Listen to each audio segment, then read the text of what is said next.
another Savior. Holy, holy, holy, holy, Adimebujuku, another Savior. Another Savior. Holy, holy, holy, holy, Adimebujuku, another Savior. Well, this is Mobien. This is dedicated to the gallant heroes of the Nigerian Biafra War and IPO families all over the world.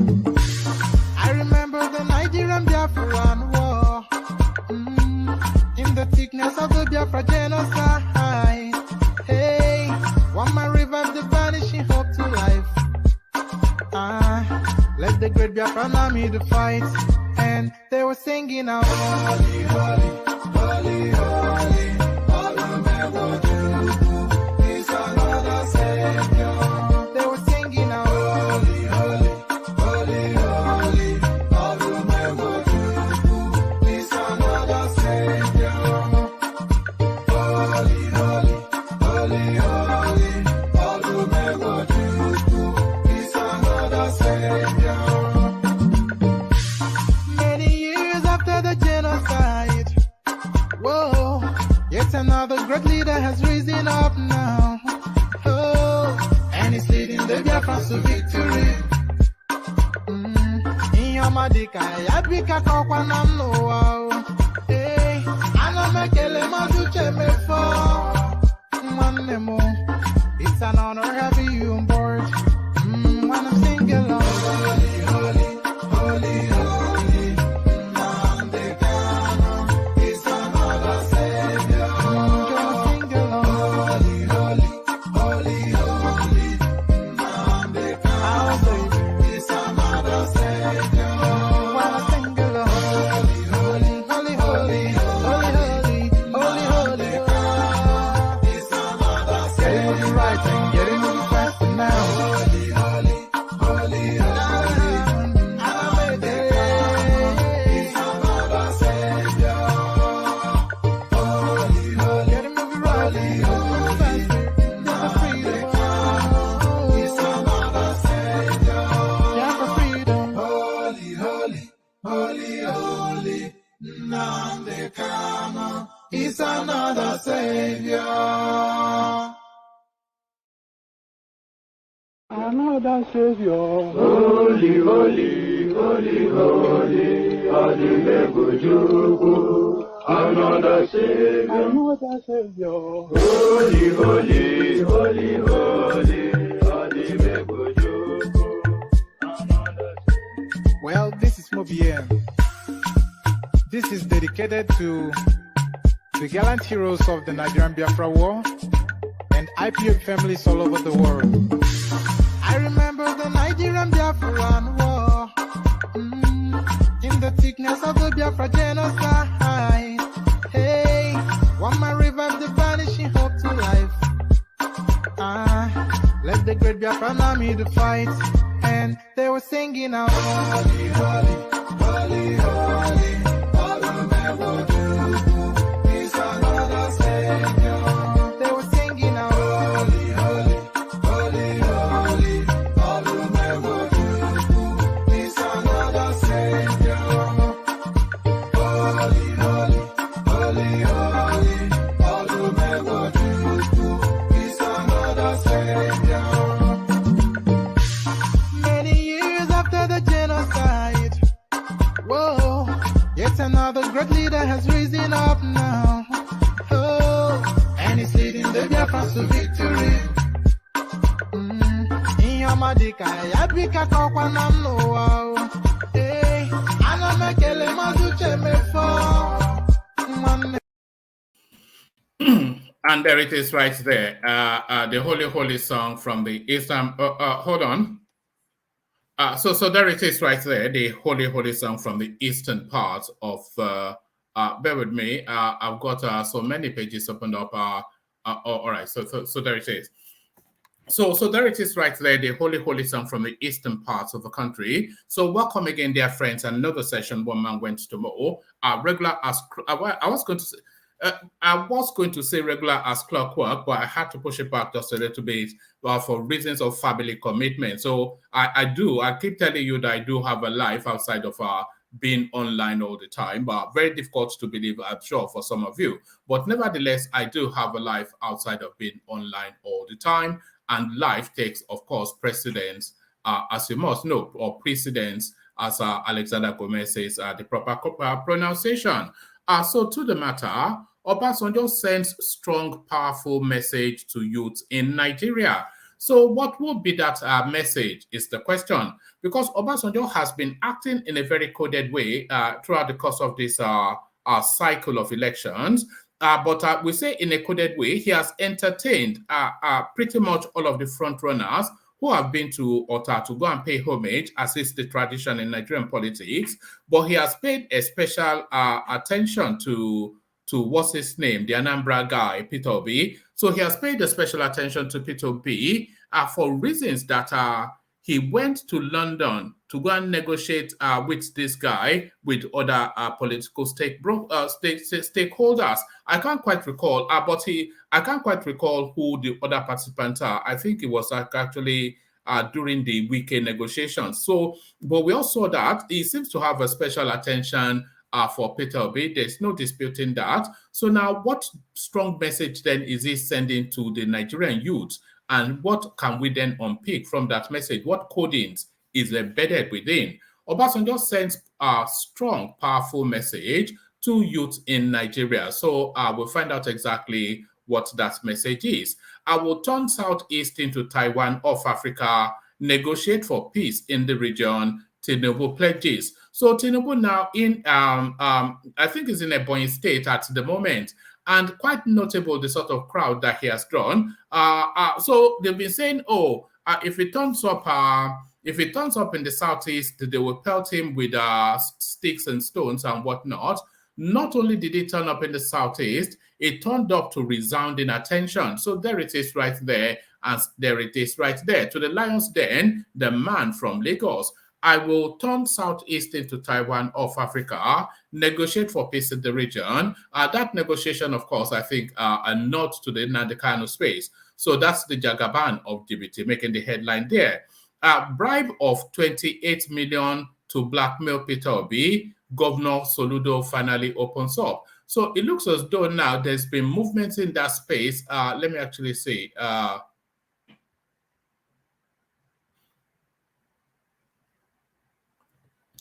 All right. It looks as though there have been movement in that space. Soludo somewhat in the spotlight at the moment with all manners of goings on with regards to Peter Obi, and allegations then that he was financially induced to carry out all this now op-ed against Peter Obi. But I'm not quite sure that Soludo is anybody that necessarily requires financial inducement. Bribe of $28 million to blackmail Peter Obi. Soludo finally opens up. So still staying within that space, Soludo Obi meet days after political rift. So Soludo and Obi meet days after political meet. So the outcome of that meeting hopefully is captured in that piece. Why I am fighting with Peter Obi, Charles Soludo. So a trilogy of headlines in that space. So stick around. Let's see now what that has to offer. Let's see. How do I seek it? Let me give you this. Dogara other Northern Christian politicians disown Babachir Lawal over hasty endorsement of Peter Obi. So I think it was actually on Channels Television just a minute ago, telling the panelists, the interviewers, the anchors, that he was endorsing Peter Obi, and it wasn't anything to do with the fact that Tinubu jettisoned him as a running mate. But it looks as though that coalition, because there's a coalition of Northern Christians, that this guy seems to arrowhead somewhat, but that coalition seems to be distancing from that narrative. So Dogara, other Northern Christian politicians, disown Babachir Lawal over hasty endorsement of Peter Obi. So desperate politics there from Babachir Lawal. Labour Party demands dissolution of Peter Obi's campaign council. So there's somewhat of a tension between Peter Obi and the Labour Party space. Have no equivocation about that. There's somewhat of a tension between Peter Obi on the one side and the Labour Party on the other side. And by the way, those are two entities. Peter Obi is an entity and Labour Party is an entity. There's no real convergence for them to become one. It's a relationship of convenience. Peter Obi needs a vehicle to pursue his political ambition, and the Labour Party needs the clout that Peter Obi brings to them. So that is the thing that binds them together. They are completely opposed in terms of ideology and philosophy. Labour Party being of a socialist leaning, Peter Obi being a venture capitalist, Peter Obi being a free market entrepreneur, and the Labour Party being a social welfare space. So complete divergence in their politics, but they both need each other. Labour Party is just a non-entity party within the Nigerian political space. So they need the clout and the crowd that Peter Obi can bring to them. And Peter Obi needed a vehicle to pursue his ambition. So there's always that ideological tension within that space. It's just you don't even need to be told to know that that is the case. Labour Party demands dissolution of Peter Obi's campaign council. So what's led to that, we'll find out shortly. And this now, the language of rigging is starting to rear its head. Nigeria not ready for BVAS electronic transmission of results. This is the APC chairman, Adamu, a man that belongs to the museum, no doubt, but he rears his head again to try and hold the country back in the past. Nigeria not ready for BVAS, electronic transmission of results, APC chairman, Adamu. So there it is right there. As ever, a rich and diverse menu. So lean back, as I always say, kick back, as I always say, relax into it and surrender yourself to the space for however long the journey lasts. But before you lean back, kick back, or surrender, make sure you are subscribed. We need to push the subscriptions up. I don't ask that often enough, and it's really something I should be drumming because it's all part of the YouTube algorithm. So you need to be subscribed. So if you're not subscribed already, then correct that as you're hearing the request being put out there. So make sure you are subscribed. Then having subscribed, make sure you've clicked on the like button as well. That again to do with the YouTube algorithm. So click on like and subscribe if you are not already subscribed. So having done both, then click on this hyperlink that says StreamYard. If you want to come join us in the studio to have a conversation around this Talking Boys. So click on that hyperlink that says StreamYard. So that brings you into a studio space. And then as soon as I finish reading out the talking points, I'll let you onto the screen and have a conversation with you. Nothing complex. It's an open microphone session and the open microphone, the hyperlink that says StreamYard. So click on the hyperlink that says StreamYard. So having clicked on the hyperlink that says StreamYard is voluntary. You click on that at your discretion. If you feel in the mood to come into the studio, then click on the hyperlink that says StreamYard. So do that. And then this next click as well, this hyperlink that says buy your host cups of coffee. This is voluntary as well, but we are pushing this with some level of, I won't say aggression, but we do promote it every single day, but we are pushing this. So if you feel inclined that you want to donate towards the platform, then click on that hyperlink that says buy your host cups of coffee, and then go onto that space and go wild. And you will notice that it says buy your host cups of coffee, not a cup of coffee. So go there and go wild. So click on the hyperlink that says buy your host cups of coffee and go there and go wild. So go there and go wild. So as you set about those tasks, let me bring it in now with another musical intermission. This time, this time still we stay in the East and we ask Osondi Owendi. Asante, Asante,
And there it is, right? You caught me in the middle of being a bit naughty. And by the way, I used to be a smoker, and I'm trying to give it up. And my pathway to giving it up is vaping. You know, so but I'm not really giving up smoking. I suspect I seem to have swapped one addiction for another. This is what seems to be happening. I should just go cold turkey and just sweat it out. I should just go cold turkey and just sweat it out. I was going to say happy Thanksgiving to the American audience, but I am not American and I'm not quite sure what Thanksgiving actually means. So if you're American and you know what they're giving thanks for, please come and inform me, because I'm not quite sure if it's just a holiday for holiday's sake. But happy Thanksgiving never to you, to the American audience. So to it then, and immediately to it. And by the way, make sure that people are clicking on that hyperlink that says StreamYard, because if I read out the talking points, there's nobody on the panel. The show ends there. So populate the room just as quickly as you can if you're inclined. And as I said yesterday, I repeat today, if you're a northern female voice, I want to hear from you. I don't want to toast you, I have a wife, but if you're a northern female voice, I want to hear from you. So northern female voices, as guys, I bring you this. 2023, Obasanjo sends strong, powerful message to youth in Nigeria. So Obasanjo sends strong, powerful message to youths in Nigeria. On Thursday, November the 24th, former President Olusegun Obasanjo challenged Nigerian youths to engage in activities that would change the African narrative. Obasanjo submitted that such participation would also guarantee a better future for the young generation, as it would not allow those who are messing up their future to succeed, correspondent said. So you can already see the signals embedded in that. He spoke in Abeokuta, Ogun State.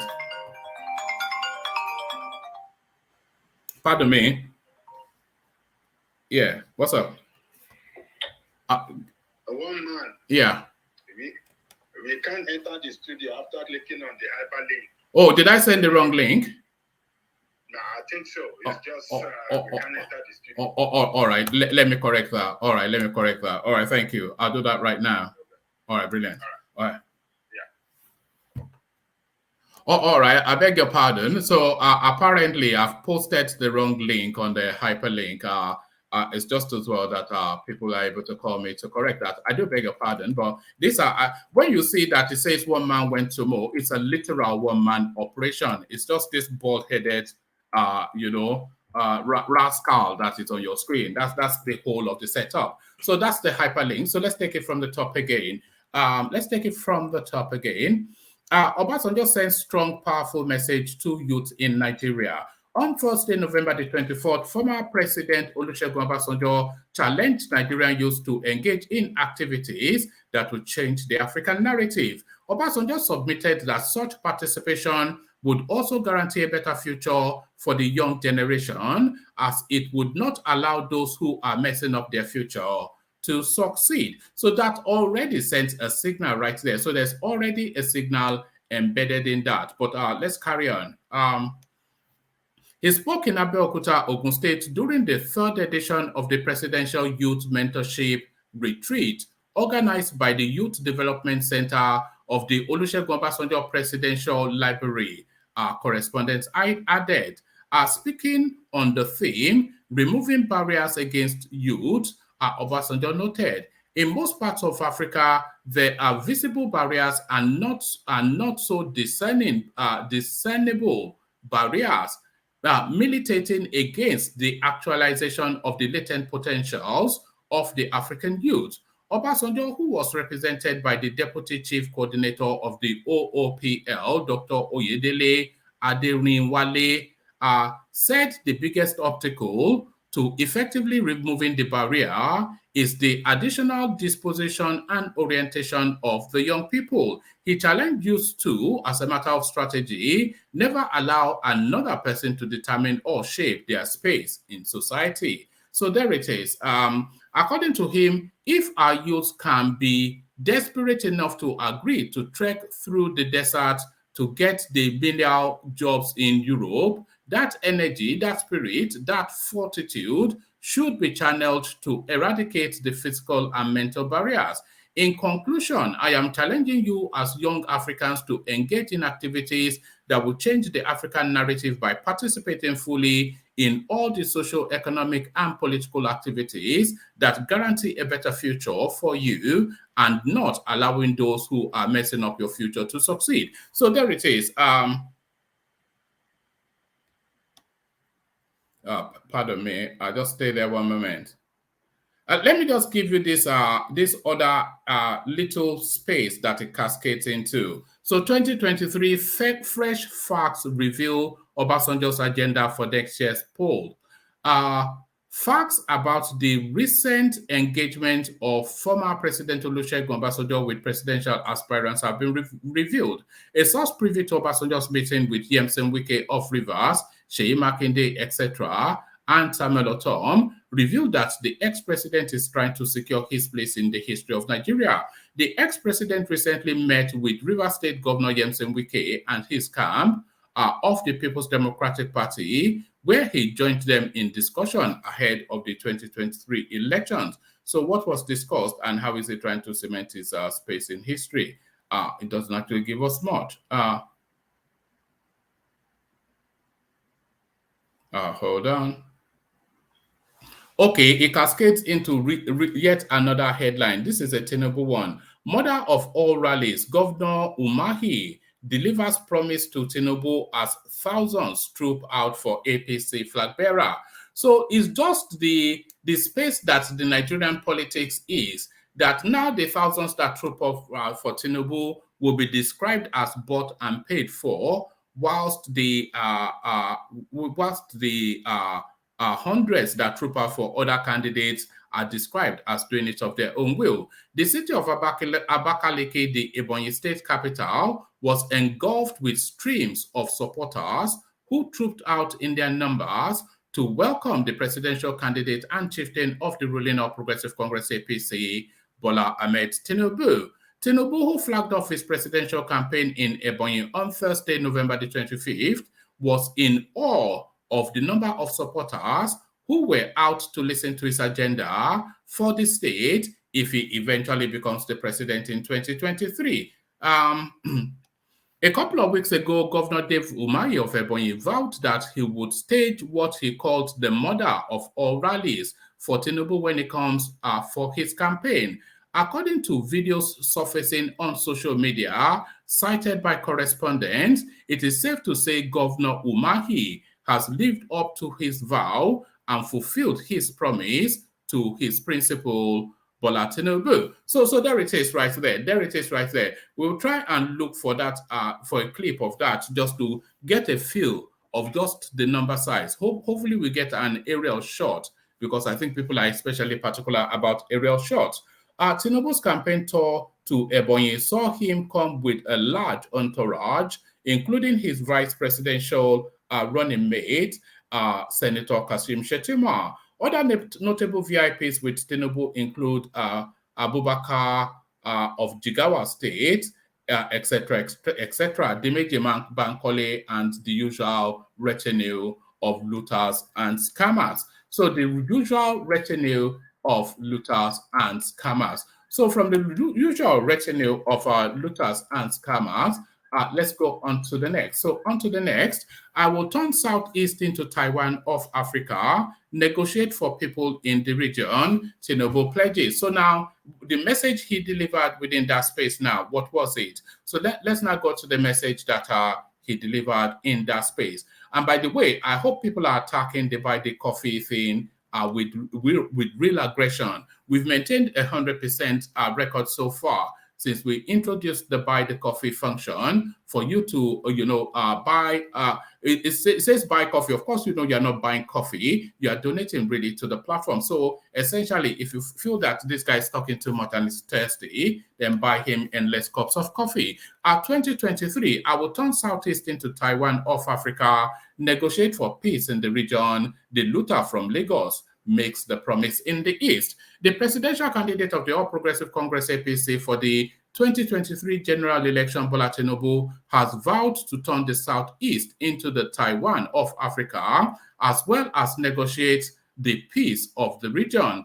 According to him, if elected as president, his government would build the necessary infrastructure like roads and railways to attract investors. Correspondence reports that Tinubu made this promise at the presidential rally/governorship campaign flag off of the APC at the Pa Oruto Ngele Township Stadium in Ebonyi State. He noted that in order for the Southeast to attain the status of Taiwan in the African region, his government would create an enabling environment for business to thrive in the region. The APC flag bearer also promised to negotiate with agitators in the region to achieve peace and security, adding that the region possesses the human capital to be able to achieve that status. Tinubu, amongst other things, also vowed that his administration would invest massively in education if elected. Education is the greatest weapon against poverty. We will reform the education sector. Correspondents gathered that the vice presidential candidate Kashim Shettima and the party's national chairman Abdullahi Adamu were absent but represented by the deputy national chairman Southeast, Emeka, whatever his last name is. So there it is right there. So Tinubu takes, let me actually see if I can find the clips. Let me see if I can find a no more than a 4-minute second clip.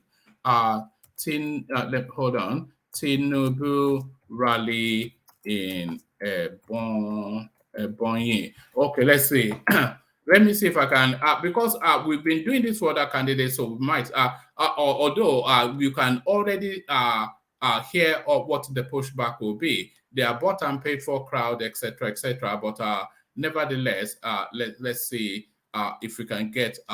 Let's see. I'm just trying to see if I can get a really short clip that just gives us. Bear with me just one quick second. Let's see if we can. Hold on.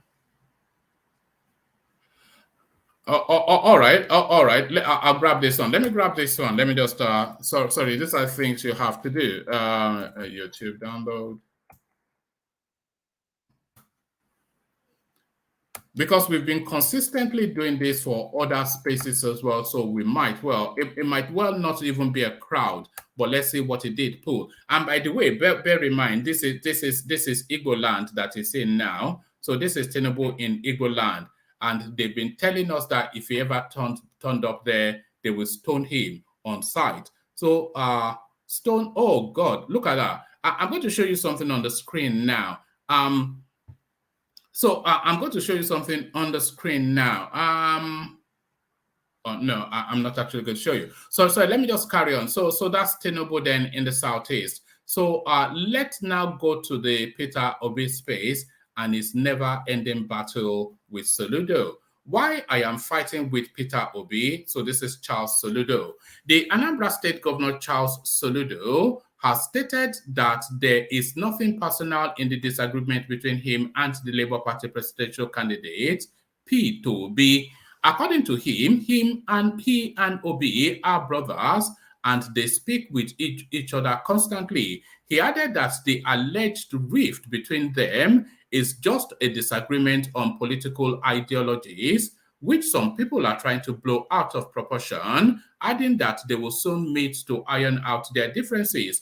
Correspondents recall Soludo in a recent article titled History Beckons and I Will Not Be Silent, said Obi is only playing a game and can't win the 2023 presidency. The submission drew mixed reactions from Nigerians and other stakeholders in the political landscape, attracting huge criticism for Soludo. However, speaking on Thursday at St. Patrick Cathedral, Oka, during the Thanksgiving Mass for, I won't attempt the name, in celebration of his 70th birthday, Soludo said some mischievous persons are trying to cause a rift between him and Obi based on the article. As earlier reported by correspondent, Obi and Soludo met at the event and hugged each other. Speaking further at the event, the Anambra governor added that some people were shocked to see them hug and greet each other passionately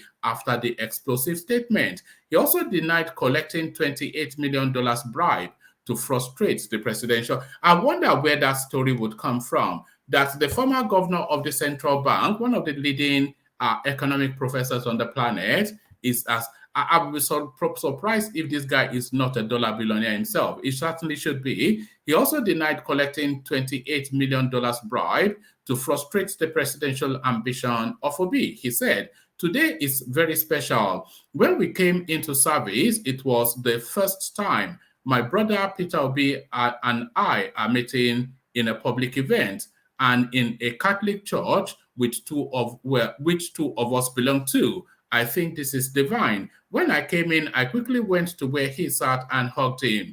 People watched with bewilderment as if we were acting a drama. It is not. Is it not the same people quarreling? Let me tell you, we spoke 2 times just last night. We are brothers. You know, I am not one of those politicians that speaks from 2 sides of the mouth. I can't pretend. I am a politician, but also want to make heaven. I'll keep saying the truth. There is no rift between Obi and I at a personal level. Nobody snatched the other's wife. What appears to be the rift between us is fundamental political differences, nothing else. So, for those forging blackmail and all that, including the one they said I collected bribe to say what I said, ask them to bring it, so I use it to construct roads. If Soludo is into bribery, I will be a multi-trillionaire. So, you have to understand the offices that this guy has occupied in the course of his career. On the fundamental differences we have, we are going to meet in the next few weeks. We've agreed to discuss and iron out our differences. Unfortunately, he's left. We must get it done. Anambra is for all of us. So there it is right there. The language of make peace. The language of make peace. But I'm not sure that I'm not sure that Soludo is necessarily contrite. No. In fact, I suspect that there is no real contrition there. No. And there's no real contrition there. Soludo is feeling the weight of the backlash that he has been getting. And it is of the weight of that backlash that he has now felt the need to try to make good. So at the first opportunity, he probably did not even want to attend that event, but when he knew Peter Obi was going to be there, he decided to use it as an opportunity of a public showing. But I expected him to double down on his position, of course, and which he still tried to double down on, because it's telling us that it's an ideological difference rather than any real personality chasm. But then, of course, that's just political speaks. And we saw this with Father Mbaka as well, when he launched Peter Obi, and they brought him to his knees. So they brought Soludo to his knees. You know who they are. We can't refer to them anymore because now, they will turn it into a war zone. But they've turned, they've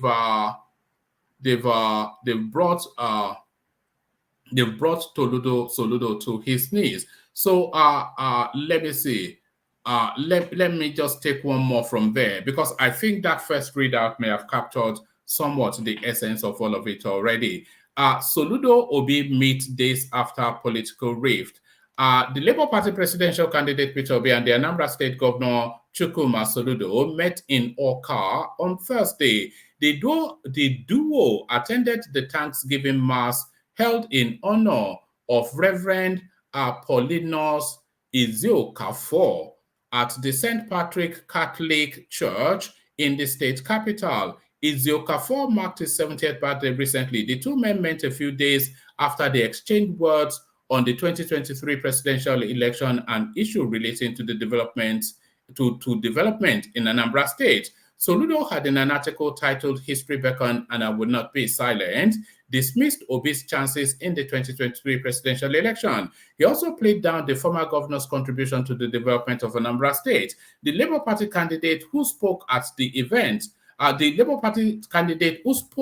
an event in Lagos a few days later challenged the former governor of the central bank to do more for the state. On Thursday, Soludo, who arrived at the church after other dignitaries had already been seated, went to where Obi was sitting and hugged him, to the surprise of those in the building. He described the former governor as a brother, saying the disagreement between the pair was simply political and blown out of proportion by mischief makers. The governor said he would meet with Obi in the coming days to resolve their differences. There is no rift between Obi and me at a personal level. Nobody snatched the other's wife. What appears to be in fact, it's the same readout, so I'm not really sure that there's much more to glean from there. So not much more to glean from there. So Dogara, other Northern Christian politicians disowned Babachir Lawan over hasty endorsement of P2B.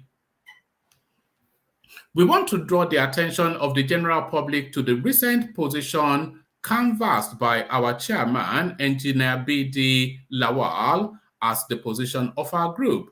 We wish to state that necessary consultations have been concluded, and based on manifestly unassailable empirical data, the group is poised to adopt a position which will be made known to the public in an interfaith event to be held very soon. Also suffice to say that no one in the group, including the chairman, has been mandated to speak to the public about our position on this material.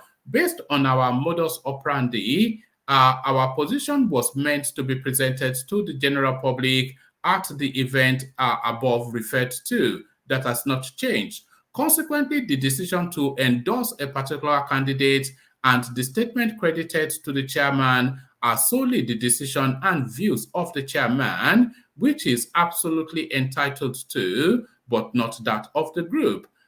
We hope this statement clears all the queries most of us have been inundated with on this all-important subject matter. So there it is right there, the distancing off. And then signed, Yakubu Dogara, Simon Achaba, Albert something or the other, and then the usual retinues of miscreants, the usual retinue of miscreants. So to this space, Labour Party demands dissolution of Peter Obi's campaign council. So as I explained in the opening monologue, an ideological chasm between the two spaces. Peter Obi, of course, is an entity unto himself, and the Labour Party a totally different entity, a marriage of convenience. The Labour Party LP in Ogun State has demanded an immediate dissolution of the party's presidential campaign council, alleging that the council is being dominated by the party leaders from this southern part of the country. The party also passed a vote of no confidence on the national chairman of the LP, Julius Abure. At a press conference in Abeokuta, the state secretary of the LP, Mr. Feyishola Michael, said there is what he termed southernification of the PCC against the northern interest. According to Michael, since the Labour Party presidential candidate Obi and national chairman are hail from the south, the position of the director general and the general secretary, occupied by Donyo Okokwe and Clement Ojukwu respectively, should have been ceded to the northeast and north central. So there is some veracity to that, actually, because this is the Wike argument with the Labour Party space. So if that is the Wike argument with the Labour Party space, why does the same argument not subsist? That is the Wike argument with the PDP space, I meant to say. So if that is the Wike argument with the PDP space, why should the same argument not subsist in the Labour Party? It's exactly the same thing. The chairman is a southerner, the flag bearer is a southerner, and all of the key positions are southern. So if they do get the presidency, are they intending to run a southern presidency? That's the question being asked from Abeokuta. So that is the question being asked from Abeokuta. According to Michael, since the Labour Party presidential candidate and national chairman hail from the south, the positions of the director general and general secretary occupied by Okokwe and Clement Ojukwu respectively should be ceded to the northeast and the north central. This, he said, would reflect fairness and the spirit of federal character as enshrined in the Constitution. The state chapter of the LP also accused Aburi of plans to illegally discontinue Ogun State LP litigation, seeking court order on relisting of the candidates list by INEC. He stated that Aburi had plotted to hijack the case currently ongoing in the Federal High Court by taking it over from the Ogun State legal advisor, Mawa, Monday. So it goes down then into something that is unique and peculiar to his own state space. But let me actually give you the fullness of it. Therefore, we hereby pass a vote of no confidence in Barrister Julius Abure, the national chairman of LP, our Chief Clement Ojukwu, the National Organizing Secretary, who also doubles as the Secretary General of the Labour Party Presidential Campaign Council instead of the National Secretary.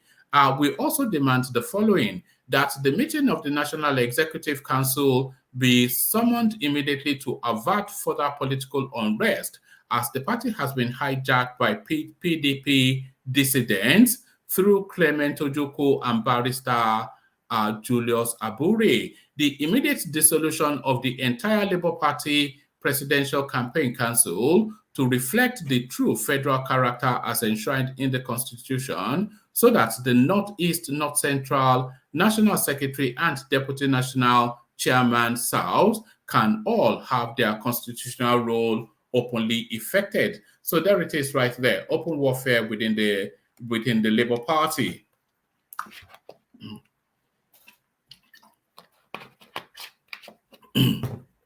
Open warfare within the Labour Party. So this now the last readout. Hopefully we have a panel. Nigeria not ready for BVAS, electronic transmission of results, APC chairman Adamu. Abdullahi Adamu, national chairman of the All Progressive Congress APC, has expressed fear over the deployment of the bimodal voter accreditation system for the 2023 election. Mr. Adamu said he doubts that the introduction of BVAS by the Independent National Electoral Commission (INEC) for the transmission of election would prove a fair result. He identified the challenges of network. We've always said this, when we don't have network, how are we able to transmit election results electronically? He identified the challenges of network failure and electricity problems as major hindrances that could mar the use of the technology for the 2023 election. First, I was privileged to serve as a senator, but our concern is how ready are we to deploy some of these technologies as regards transmission,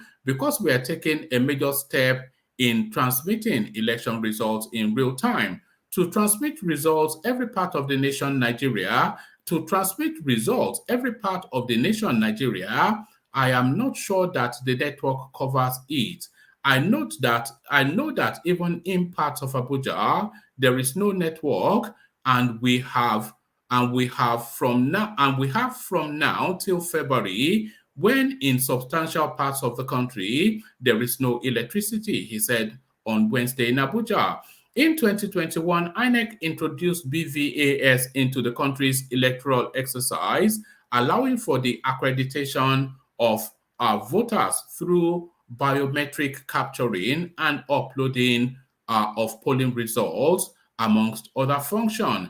The technology was first deployed for use by the electoral body in Isoko South Constituency 1 by-election in Delta State on September the 10th, 2021. The device was also deployed for use during the November 6, 2021 Anambra governorship election, although not without some hiccups. Whilst commissioning the BVAS in Abuja, INEC National Chairman Mahmoud Yakubu said the compact device was intended to achieve two objectives.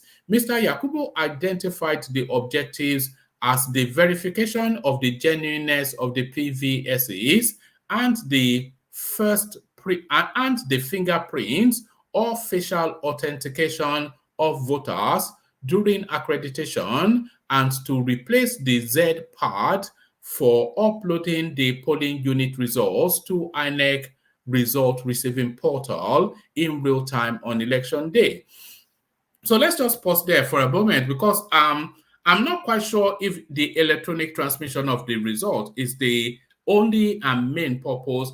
Maybe it's the main purpose, but certainly not the only purpose of the BVAS, as Mahmoud Yakubu explains. Yakubu identified the objective as verification of the genuineness of the PVCs. So that alone is sufficient enough that it should be used. So they are able to then, through this BVAS, identify that the voter card that you are using to vote is genuine. So that's already a move in the direction of a credible election. And the fingerprint or facial authentication of voters during accreditation, so it's able to also digitally map your face to see if it marries with the image that you used to register. So that's another plus. And to replace the Z-Pad for uploading the polling unit results to INEC. So I think that is where the difficulty is. So uploading it onto INEC portals is where the difficulty is. And that is where what Abdullahi Adamu is saying, that is where it comes into effect. Because of course you need electricity, and more to it, you need signals. You need what's it called? Internet signals to be able to do that. And it's, as it rightly said, not even 10% of the country is covered by that. So that might well prove to be an Achilles heel there. With the 2023 presidential election barely 93 days and with 18 political parties already fielded presidential candidates for the exercise, the ruling party chairman has sought to sow doubts on the credibility of the BVAS. Mr. Adamu, who spoke whilst receiving a delegation from the Commonwealth on the 2023 general election to the party secretariat in Abuja, said the country does not cut the image of a nation that is ready to take the risk of deploying such technology for use. According to him, the electoral body must assure the party and Nigerians that it is 100% sure and ready that the proposed use of BVAS for the poll would be smooth and without any hiccups. So nobody can give that assurance. I'm not even sure if the United States can give that assurance. Perhaps they can. But you cannot give guarantees that there will be no glitches in the system. Yeah, INEC must assure us 100% that as of when due in transmitting results, they are ready, because they spoke about recharging batteries. But we heard in previous elections when it says it can't recharge, the governing party national chairman added, different stakeholders have described BVAS as an upgrade of the smart card reader, which was used in the 2019 election, as well as a game changer in the country's electoral process.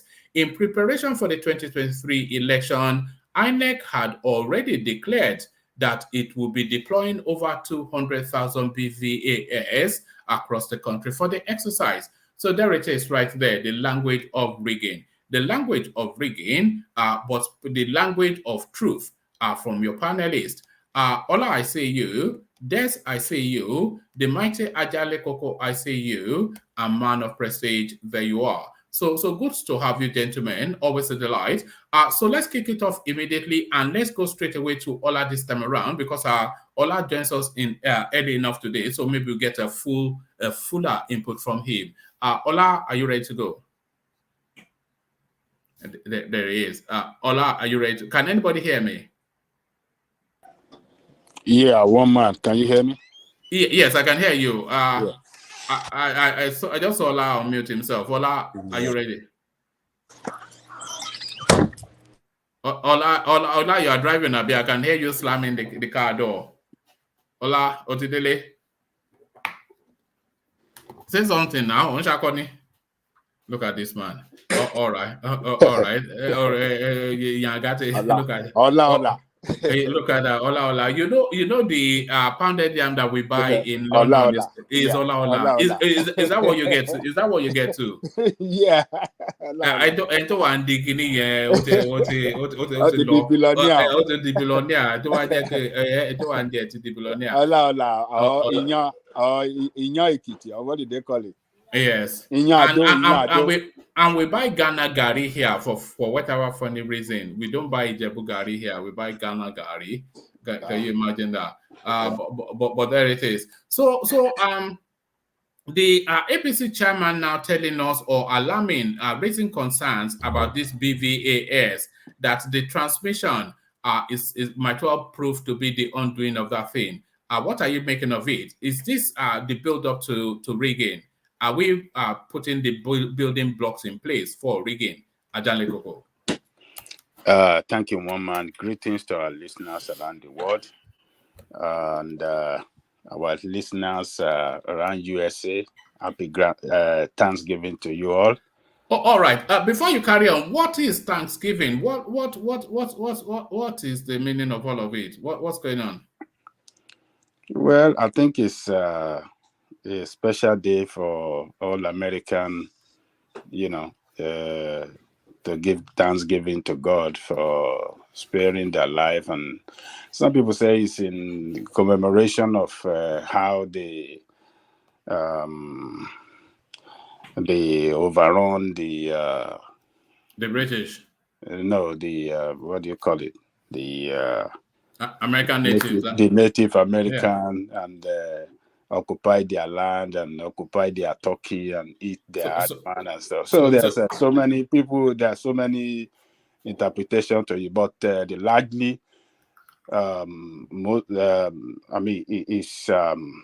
it's a day for giving thanksgiving to God, particularly to celebrate that the abundance of food in America, and people, celebrate abundance of food and eat and drink and enjoy themselves.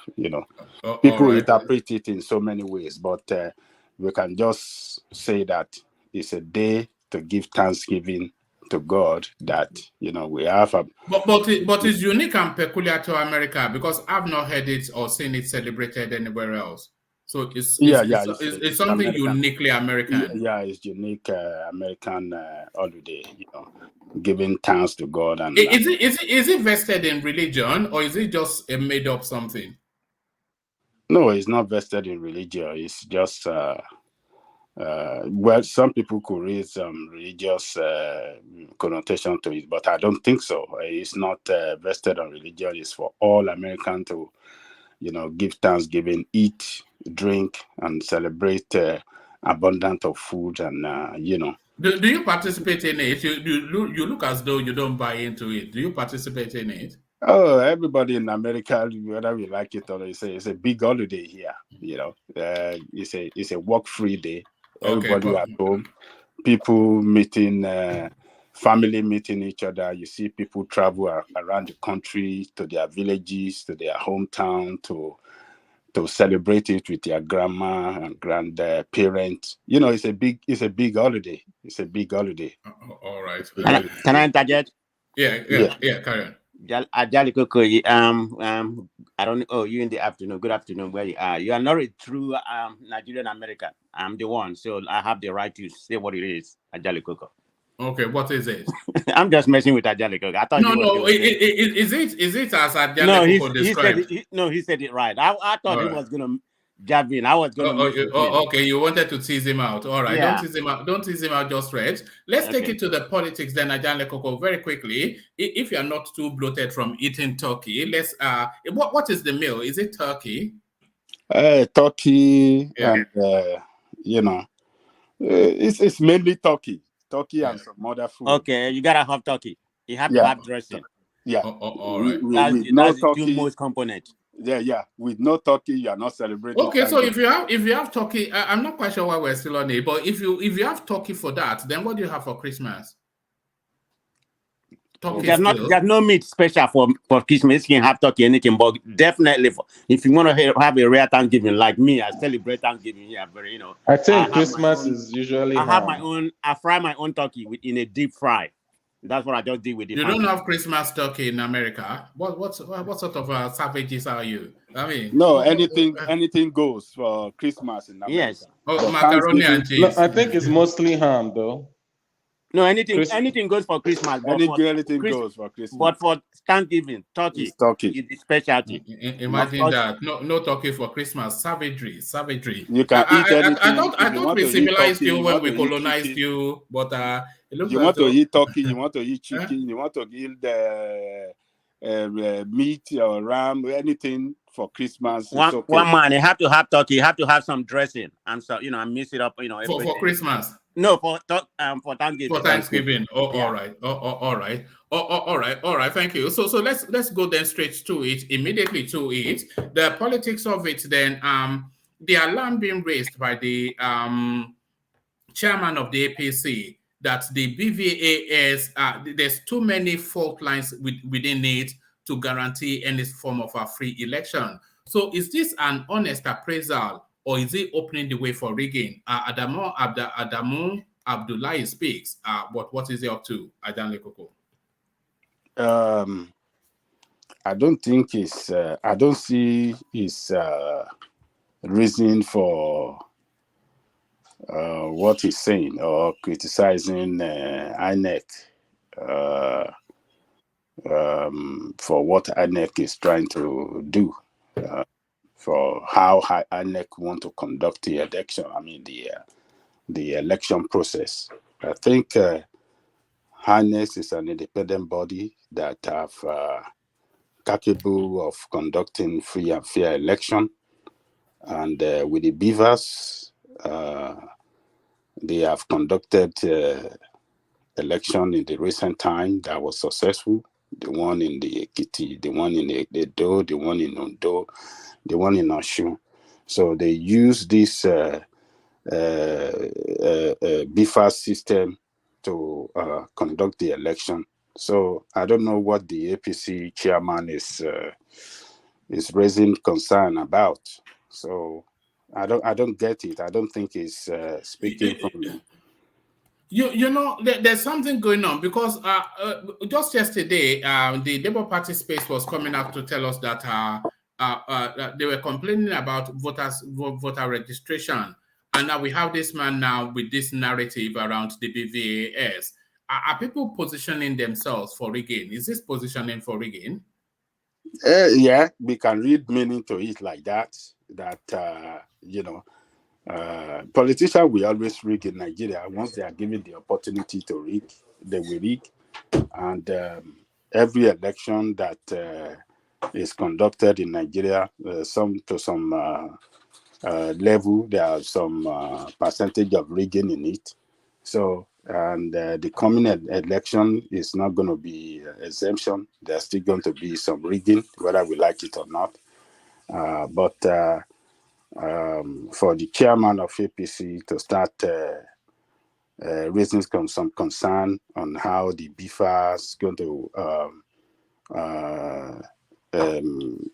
work successfully. I don't know I don't know what he's talking about. The telecom guys, I think maybe sometimes last year or before the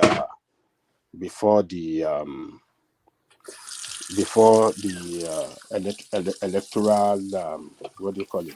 The new electoral law came into being. I think they addressed the assembly, and they guarantee that most part of Nigeria have coverage that can have the result electronically, transmitted. So if we have the telecom giant in Nigeria guarantee that they have the infrastructure in place that covers over 75 or about 80 or 90% of Nigerian space, I don't know the concern that this man is raising about, and he's talking about Abuja. There's some part of Abuja that doesn't have network. That should be. That is. I mean, INEC should be. They are in a better position, to figure out which part of the country that does not have coverage, and they'll be able to do the right thing to make sure that they have free and fair election conducted there, and then transmit the result as in accordance to the new electoral law. So I don't know what he's talking about. It's just I don't get it, one man. I think he's just trying to raise unnecessary complaint, and I mean, what is the point? What's the point he's trying to raise? I think it's trying to set something up. When I saw it, it read to me as the language of rigging. Yes. That's how it read to me. It read to me like the language of rigging. So they are already preparing minds for during the election phase, the narratives of no signal, and if there is no if there is no signal, then it creates another layer onto the process, because if there is no signal, even if they have captured the thing in whatever electronic gadgets that they've used to capture it, for them to relay it from where it has been captured to where the signal is, that's a window right there that shouldn't be there. So it creates another layer in the bureaucracy, which opens a portal for rigging. So I think they are building up for rigging. This is what I read. Yes, I agree with you. That's why they are building they are building a way to rig the next election. So they try to they trying to put pressure on INEC, to leave some area, to allow some area to have election conducted and not transmitted by election result not transmitted electronically. I think that is what they're trying to achieve. Well, let's wait and see what is going to happen. But it doesn't make sense to me. They should leave it to INEC. INEC have the capacity to conduct free and fair election. Recent election in Osun and this thing, everything went well. So there's no complaint. Even to the interior part of Osun, they contacted and they transmitted result electronically. What's they talking about? So. All right. All right. It reads like the language of rigging to me. But would they have to rig? Janle Koko is the question. What this? So yesterday, Janle Koko, we had a long and involved conversation around the crowd that Peter Obi drew when he went to your state, to the point that even Thomas had to phone in from Ibadan to say that, look, I saw some people, but not to the level of the narrative that we were hearing. But Tinubu now turns up. Also, Peter Obi was in Oyo State, which is, you would say, somewhat Tinubu heartland. But now Tinubu is in Ebonyi State, which you would say somewhat Peter Obi heartland. So I've not seen this myself, but let's compare and contrast the crowds that we saw yesterday against the I won't play you yesterday's, even though I have it, but from memory, let's contrast it with this crowd. Watch this, Ajanle Koko, watch this. This is the video of the presidential rally of the APC in Abakaliki, Ebonyi State. See, as everyone is calling Jagaban to welcome the APC. Don't forget to subscribe.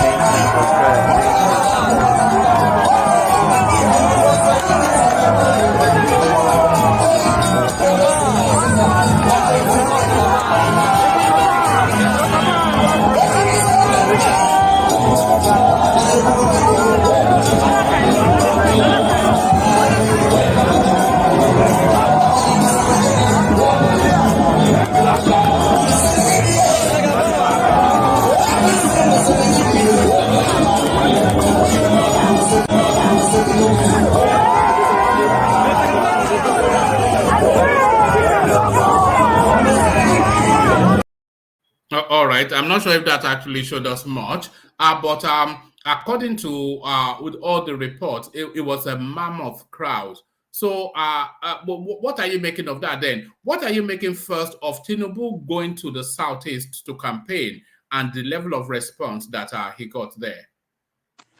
Well, I'm not surprised of the mammoth crowd because Ebonyi State is an APC control state, and politicians, for what they know to do best, they are very good at mobilizing people to venue of campaign, and that is what the governor have done for Tinubu there. Will that translate into vote? It's a matter of time. We will know. It doesn't mean anything to me. I just see that it's what we saw there. The crowd is the good work of the governor, and that of the OB that we saw in Ibadan yesterday. We have to understand that the governor of Oyo State is not a Labour man. He's a PDP man. I believe he didn't participate in mobilizing people to that venue. And OB's party, Labour Party, is a new party coming up with a little crowd, has been described by some people that they didn't fill up the stadium. I think they tried. At least they were able to mobilize some thousands of people to the venue. So what has happened in what do you call it, in Ebonyi State should not be seen as if should not be seen as any spectacular support for Tinubu. He is the governor. They know what to do. They know how to to pay people to come to what do you call it, to campaign venue, and they have people around the state, and they can. It's not a big deal to me. What we want to see. Adane Koko, does the crowd, because I'm looking at it from as you're talking, I'm looking at it from other sources too, and there's no equivocation. It was a massive crowd. But does that crowd, does it add some veracity to what Soludo was saying in his essay, that nothing should be taken for granted, and certainly, and does it also make a lie of that poll that we saw the last time that gave 94% of the Southeast votes to Tinubu, to Peter Obi, because the sort of crowd that we saw and the sort of governors that they have in situation, it doesn't lend to anything being taken for granted. This election is going to be very, very tribal. The presidential election. Ebonyi State Governor is popular in the state because of a wonderful job he has done, particularly the way he has transformed the state in terms of infrastructure, has been reported by some people. He's popular, but will his popularity give Tinubu that vote above Obi in the presidential election? I will say no. Because when it comes to tribal politics, every Nigerians will go for their own first before others. So, but the turnout is impressive. At least it gives it shows that APC is on the ground, and it's a party to beat in Ebonyi State, because they have the control, they have the governor there. So it's a challenge to the OBs that, yes, because you have APC on the ground, you have APC at the governor, you have APC dominating most of the political, elective offices. So they have to work hard, to, at the very least, are we now looking at a more realistic prospect of Tinubu getting that 25, much needed 25%? Yes, I believe Tinubu will get like 25% in Ebonyi State. The governor promised the mother of all rallies, and all of the reports is that he delivered that. Whether he coerced them to turn up, whether they turned up of free will, whether it's a combination of the two, what we saw was a crowd. In fact, what we saw in that crowd is 25% of the electorate at the minimum. I believe he will get 25% there. Tinubu will get 25% because the governor will do everything to make sure they have that 25. If they cannot even win because of the tribal sentiment that we set in, but at least with the structure they have on the ground, they want to have 25%. But it's a matter of time. We see how everything's going to work out. But this is an impressive performance. It's just showing to the obedient that, look, they have a party to beat there. They should not just sit down and think that, and rely on a sentiment or tribal vote. They have to work hard to win that state.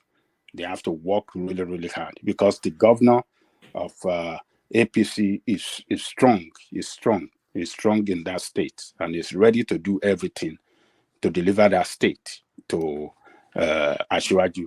But they on their side have to work very hard to make sure that whatever they can do to win that state, they have to do it. It's a challenge to the Labour Party and the obedient in that state.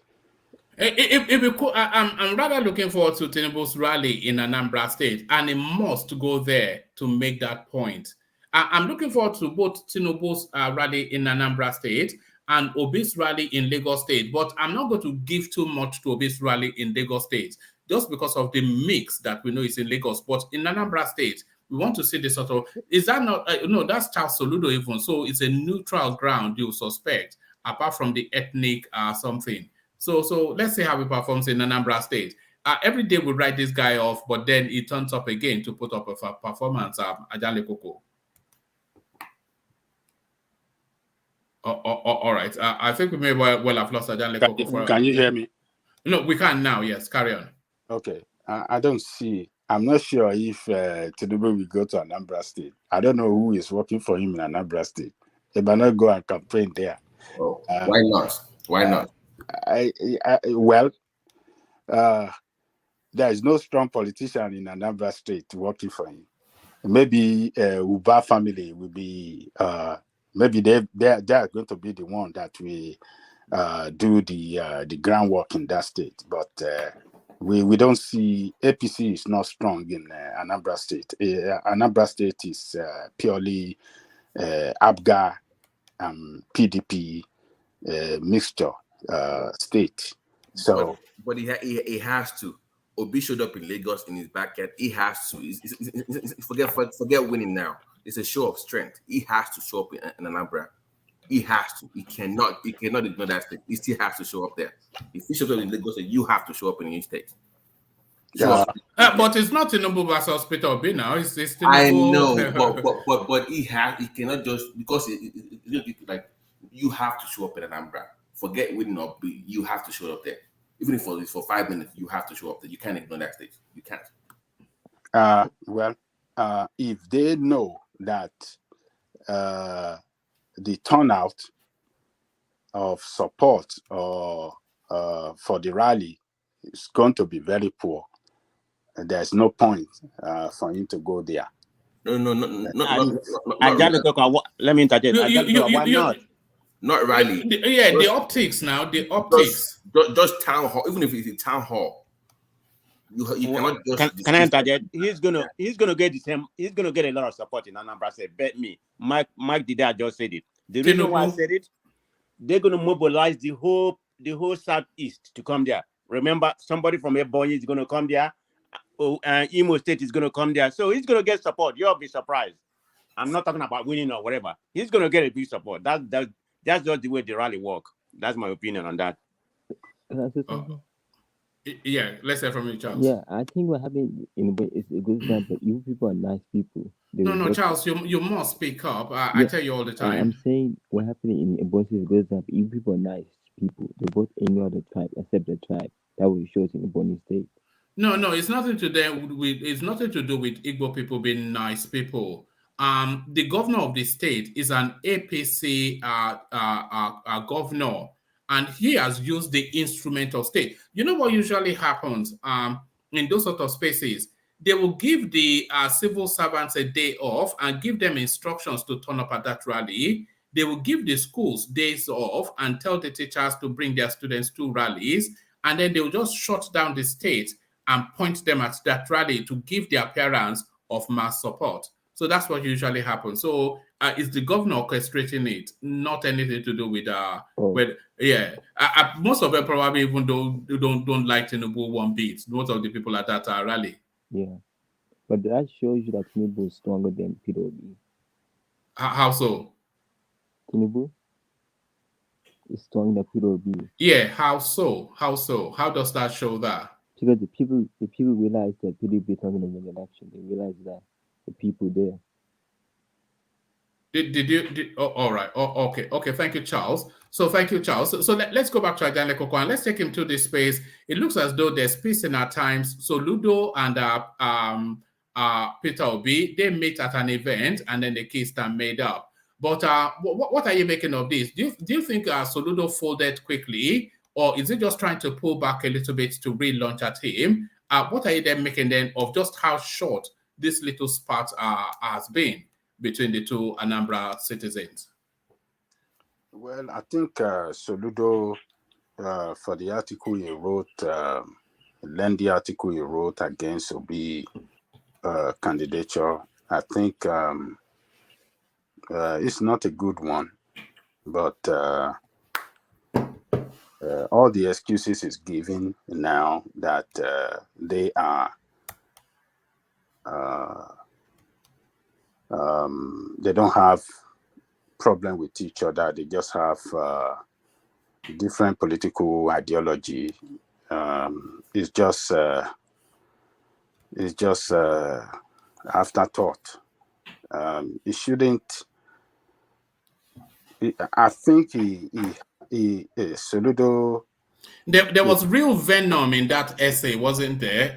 That he wrote against Peter Obi. That wasn't political differences. No, that was a personal attack. That was a personal attack. So it was evidently clear in that article that he has some other things against Obi other than ideological, political ideological differences. So I think he miscalculated with that article that he wrote against Obi, and we are expecting the part 2 that he said he want to write. If he didn't come out with that part 2, that will tell us that he is a man that doesn't think before he act. So if he chicken out on that part 2, if he never released that part 2, that will tell us something about him, that is not a man that we can hold by his word. So, but meeting with him and hugging and shaking is normal. It's a normal thing for men to do when they meet anywhere. But Soludo will need to relax and stop attacking Obi because of the sentiment, tribal sentiment that is attached to this election now. He has to be, just respect the position of their people, because their people are strongly behind Obi right now. So, and the more you attack Obi, the more the people of the East will disassociate themselves from him politically, the more they will see him as enemy of the interests of the Easterner. So, but it's just his reason for attacking Obi. It doesn't make sense at all. It's not ideological. And the timing also, that is nothing to do with ideology. When the guy is at the very heart of a political campaign that his prospects are very good, and then you just put that out, that's nothing to do with ideology. That's just, that's eternal. Yeah, it's completely backstabbing of his brother, particularly from the same state. What is it? From the same state. From the same state, and you're not contesting the same position with him, and you are not even promoting your own candidate of Abga. I mean, what's he trying to achieve? I don't get it. So it's just a guy that doesn't think well before he acts, and that is what he demonstrated in that article. And with the latest statement that he issued, that it's just ideological difference. We are just and if you look both of them, the ideological difference is talking about, it's not even right, because both of them are coming from the same socio-political same socio-political ideology. They believe in free market economy. They believe in, this is what both of them believe in. They are not pro-socialist ideology like Shore. They believe in free market system, ideological system. That's what both of them. So what is the political difference ideological difference that he's talking about? The guy doesn't know what he's doing, man. It's just a disappointment to himself. Staying in Ebonyi State still, and Tinubu, Ajanle Koko, his rally in Ebonyi State, the two main promises that he was making to the Anambrarians is that it's going to turn Anambra into the Taiwan of Africa, and then, of course, negotiate peace in that space. So are those path lines, because those sort of promises, they are both easy and somewhat meaningless. And it's always rankled me that it's somewhat like stereotyping, really, saying that you turn them into Taiwan. Everybody says that. But and then it's just, it's like a spare parts dealer sort of language, isn't it? Really, everybody says that. But that piece also, did it really go there with any real plan, any real offer to entice the space? Because when it went to the north, it was quite detailed, and it met with key people and gave them a real workable action plan on how it's going to open up the northern space and boost the economy. He did that in Niger as well, when he targeted miners, etc. And then it goes to the southeast, and then it just gives this catch-all phrase that I will turn you into, does he have a plan for them? Are those just, was that lazy, those sort of a commentary? Look, one man, this politician give a lot of promises to Nigerian people. He's not the first person to say so since they started this political dispensation since 1999. Every presidential candidate, I've said it in the past, they returned the Southeast to Japan of Africa. But Southeast remain what it has been.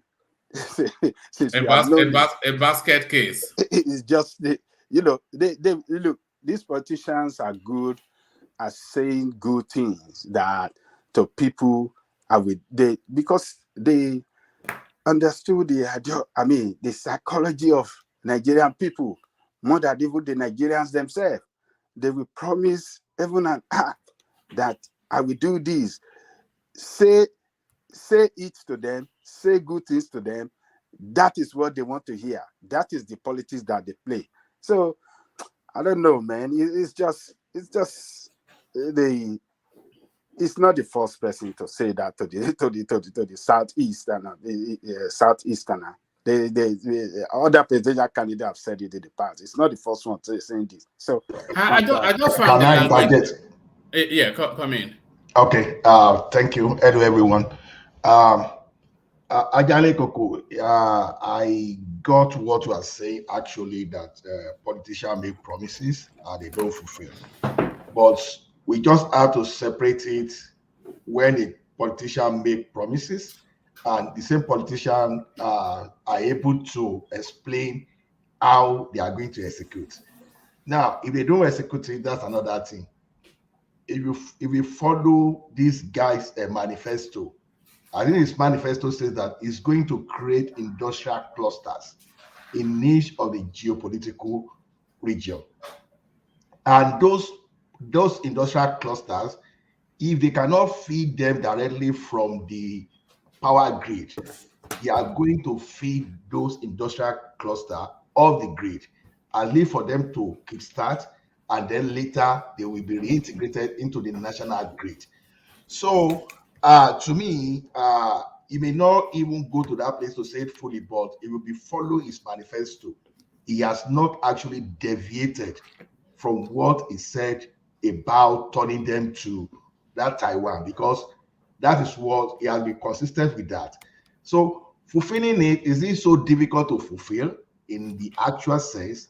I don't think so. If it's a politician that really has a target, we should remember that in 2023 or 2012 or 2013, if I get it right, the JEJ, Goodluck Jonathan administration, brought a policy on auto policy for the country. And what is still stopping that so far, Ajakuta, which happened to be one of the critical elements of that, has been something that has been delayed. So when we see the transition of Innocent Motor, for example, from that Southeast cluster, they just only need to build more on that to start realizing what they plan. For example, if the government of this guy get to that place and say, okay, the federal government is no longer going to use any car that is not manufactured in Nigeria. So those are the kind of key part that he can play to make sure that he make this thing realizable. So, well, politicians promise though, but then we should still give them that chance, and we start to measure them after that. So, to me, I think Tinubu has been so consistent in that.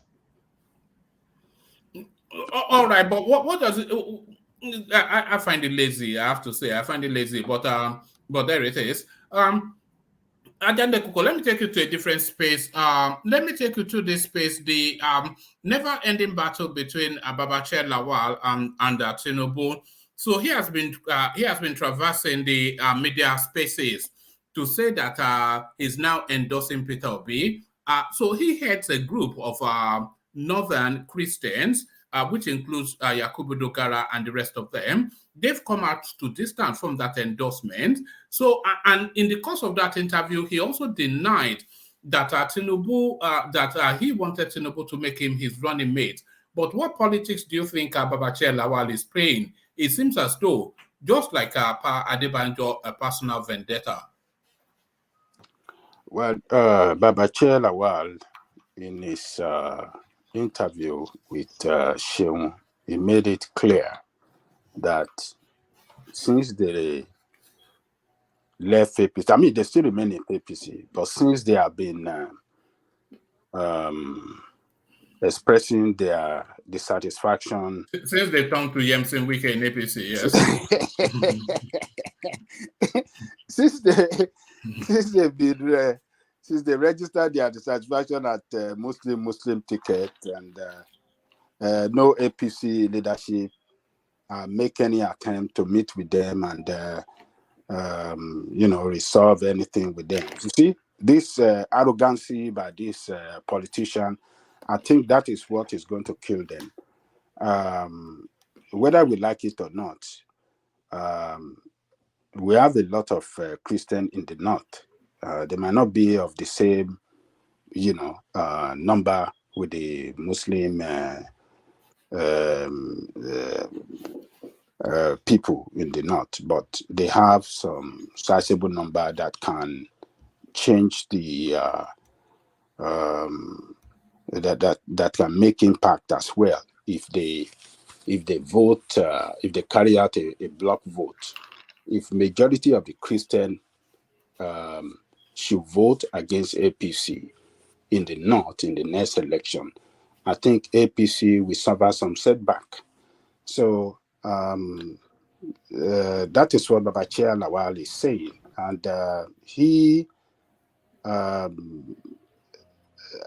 as a group, as a Christian group in APC, fighting for justice, equity, and fairness, I think Obi stand the better choice for them to go with, because the Obi candidacy too is a candidacy that represents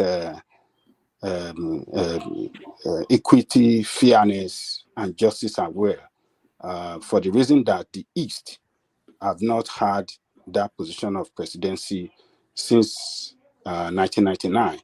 And when it was the time for PDP to give it to them, PDP modeled up the constitution, and then we saw the way it ended in favor of Atiku. So they are fighting for the same cause that the Easterners are fighting. So Obi is the better choice for them. So, and that is what Babachir Lawal is, he was telling us in that interview that they are supporting Obi. But for this new development from Dogara that they have not decided, that is another thing entirely that contradicts what Babachir Lawal. But Babachir Lawal has sent a signal out there that they are backing Obi. The Christians in the north are backing Obi. That is what we have seen now, and it is possible. I mean, it's. I don't have any. Sorry, you said attack. You use attack Obi.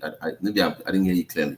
No, they are backing. They are backing. Oh, sorry. I thought you were backing. Sorry. Go ahead. No, backing of it. So it's Babachir Lawal fired it out that they are supporting Obi, and I think that we send some jitter down the spine of the APC over there, because everybody has heard it now, and I don't see why the Christian must not vote against APC, because APC as a party, and with the way they have done the Babachir Lawal being a Christian leader in the party and Dogara, it shows that they don't care about Christian.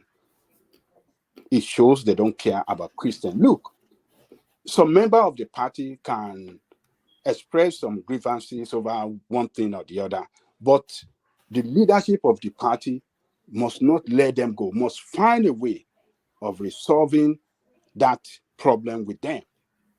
And the only way you can resolve it with them is to open a line of contact, is to have a way of, meeting with them and discussing and negotiating and persuading.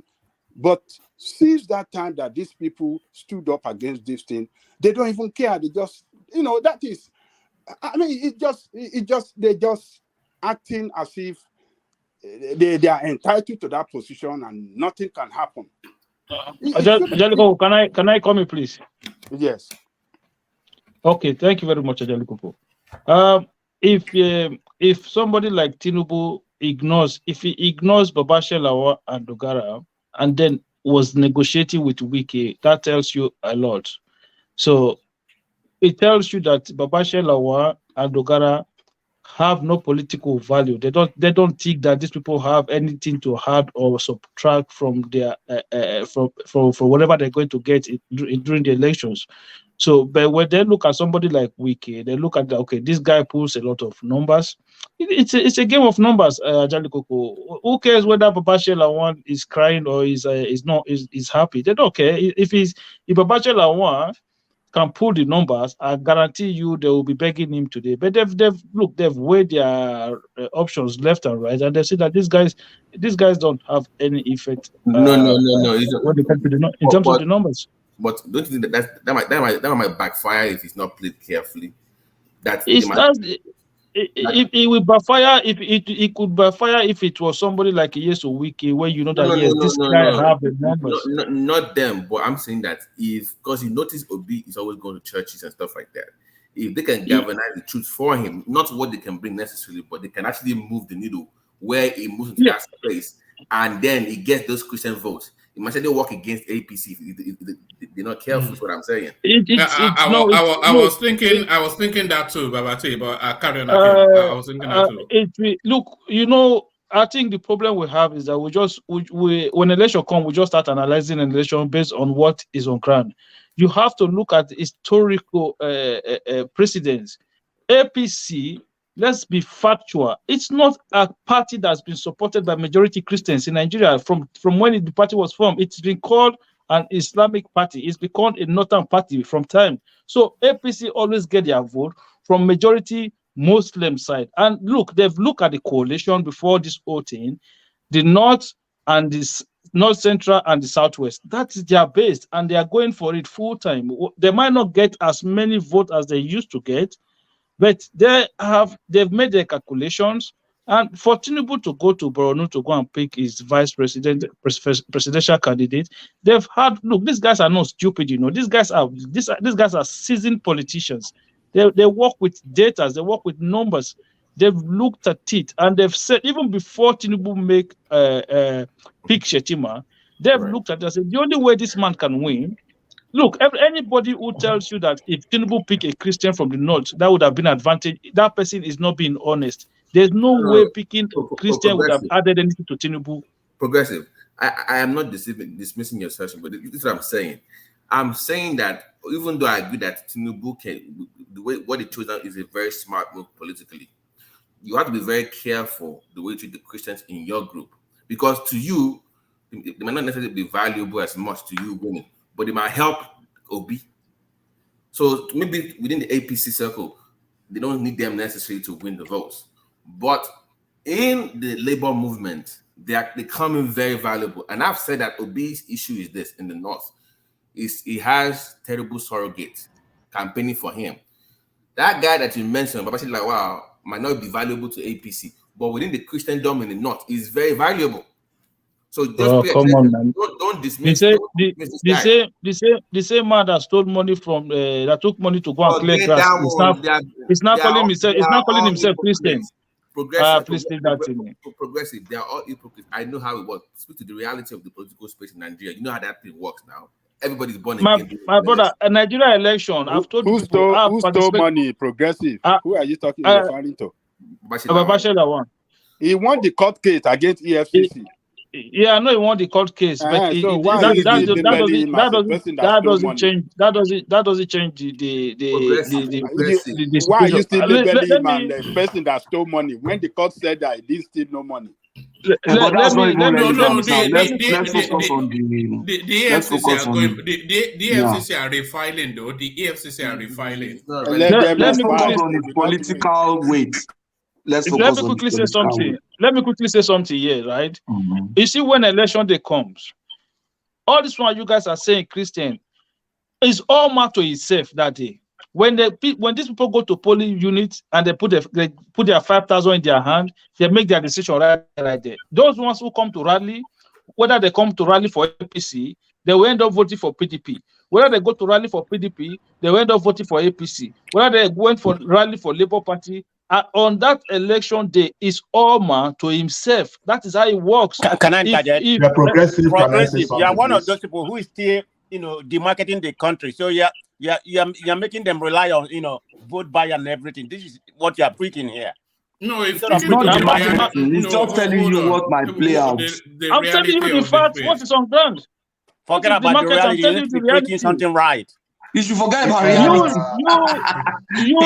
You are living on top of a mountain. It's easy for you to talk, okay? It's easy for us in the diaspora to talk. You are perpetuating what is wrong already. You see what you're preaching here. You are perpetuating the wrong thing already. You are not the one who is facing. You are not the one who is facing those hunger back home. Those guys, they know what they go through. So when somebody put 10,000 in their hand, they make the decision right there. They are progressive. Let me ask you a question. Progressive. But let me just say something. Someone that is countering progressive. See, there's a difference between you telling the reality. You just want to say something. The progressive is telling you the reality that on that day, people take money and sell their conscience. It doesn't matter whatever we say here. But the progressive, what I want to say is this. Bashir Lawal. We may try to underrate that guy, but we should not forget that he is a politician. If you look at his permutation, if that permutation works properly, even APC may even lose to PDP because it's not saying Obi alone. Because no, I'm not sure. I beg your pardon, Nola, but I'm not sure you can say that because if he's pointing their votes against Muslim tickets, then it points to Peter Obi first, not Atiku Abubakar, who is also a Muslim. I agree because this is how he's pointing to Obi. He mentioned what the four largest in his largest congregation from the Christianity. He mentioned Redeem, Living Faith, Love One. He just mentioned four, right? Deeper Life. He mentioned all those. So the way he analyzed it. If you want to go scientific, we can't just discard this guy and say he doesn't know what he's saying. In reality, Tinubu's wife is the pastor in one of the biggest churches in Nigeria. So can we then go to the church and say vote for my husband? Has he not also canvassed for those Christians in this church? Okay, doesn't make any sense. Can I respond? Can I respond? Sorry. Respond, Patrick. But let me just do a bit of administrative stuff. 140 something people watching the stream. 16 clicked on the like button. So that cannot be right, surely. So, ladies and gentlemen, whoever you are, please click on the like button. It's because others clicked on the like button that the streaming was brought to your attention. So please do that. So I'm not yet attacking you. I'm not yet attacking your wallet. I will attack your wallet later. Be assured of that. But I'm not attacking your wallet in this instance. I'm only asking you to flick a click on that like button just to help the algorithm of the platform. So you wanted to disagree, Patrick? Yeah, you know, one of those big churches in Nigeria, I wouldn't mention the name now, the one that the man usually opposes APC. I was a member of the pastorate when I was in Nigeria, and I'm in touch with the pastor there. There are members of pastorates who are supporting Tinubu, despite their bishop is saying this, that anybody that votes against your religion, you will go to hell.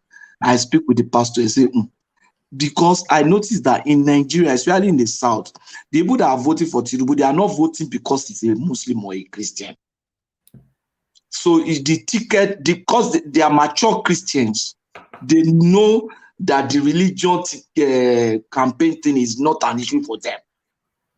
You understand? So the mature Christians will vote for PDP if that's what they want. They will vote for B if that's what they want. And they will vote for Tinubu, irrespective of whether it's a Christian or a Muslim. And Babachi Lawaso has not suddenly become a Christian leader so that he can say, okay, you have Redeem, you have Christ Embassy. He cannot tell Christ Embassy man the direction that he should direct his votes. Sorry, someone is a pastor in Christ Embassy. Do you know that? No, I did not know that. But what I wanted to say to you, Patrick, is what Babachi Lawal is doing. Is it not subliminal messaging? Subliminal messaging. Is it not? Is neither a politician of any big weight or a Christian of any big weight.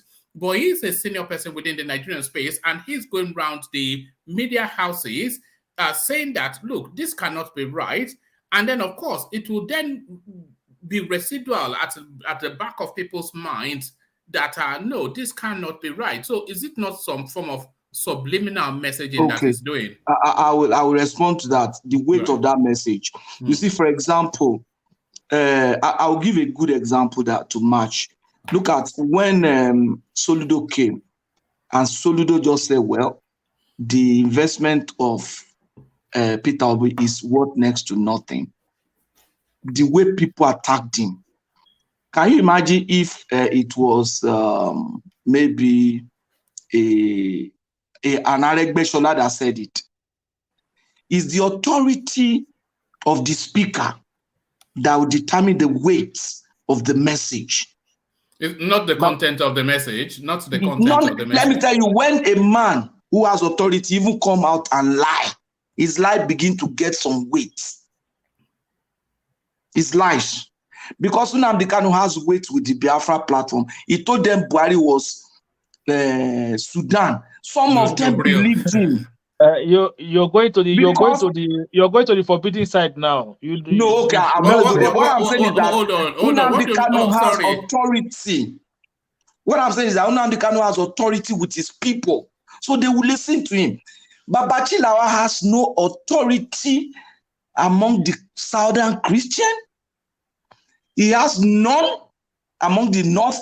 He has none in Adamawa because APC have always lost that state.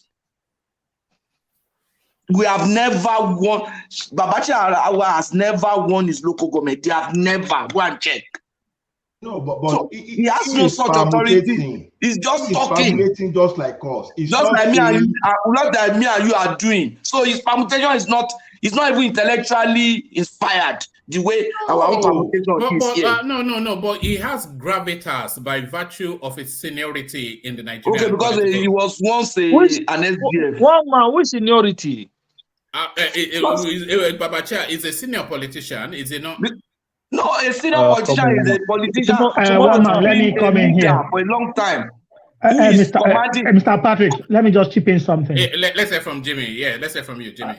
Good evening, everyone. Babachi, that is going around the media houses now as spitting rubbish.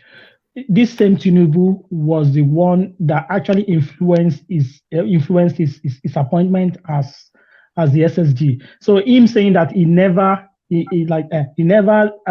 nurtured any ambition to be his vice. It's I think that's a big lie.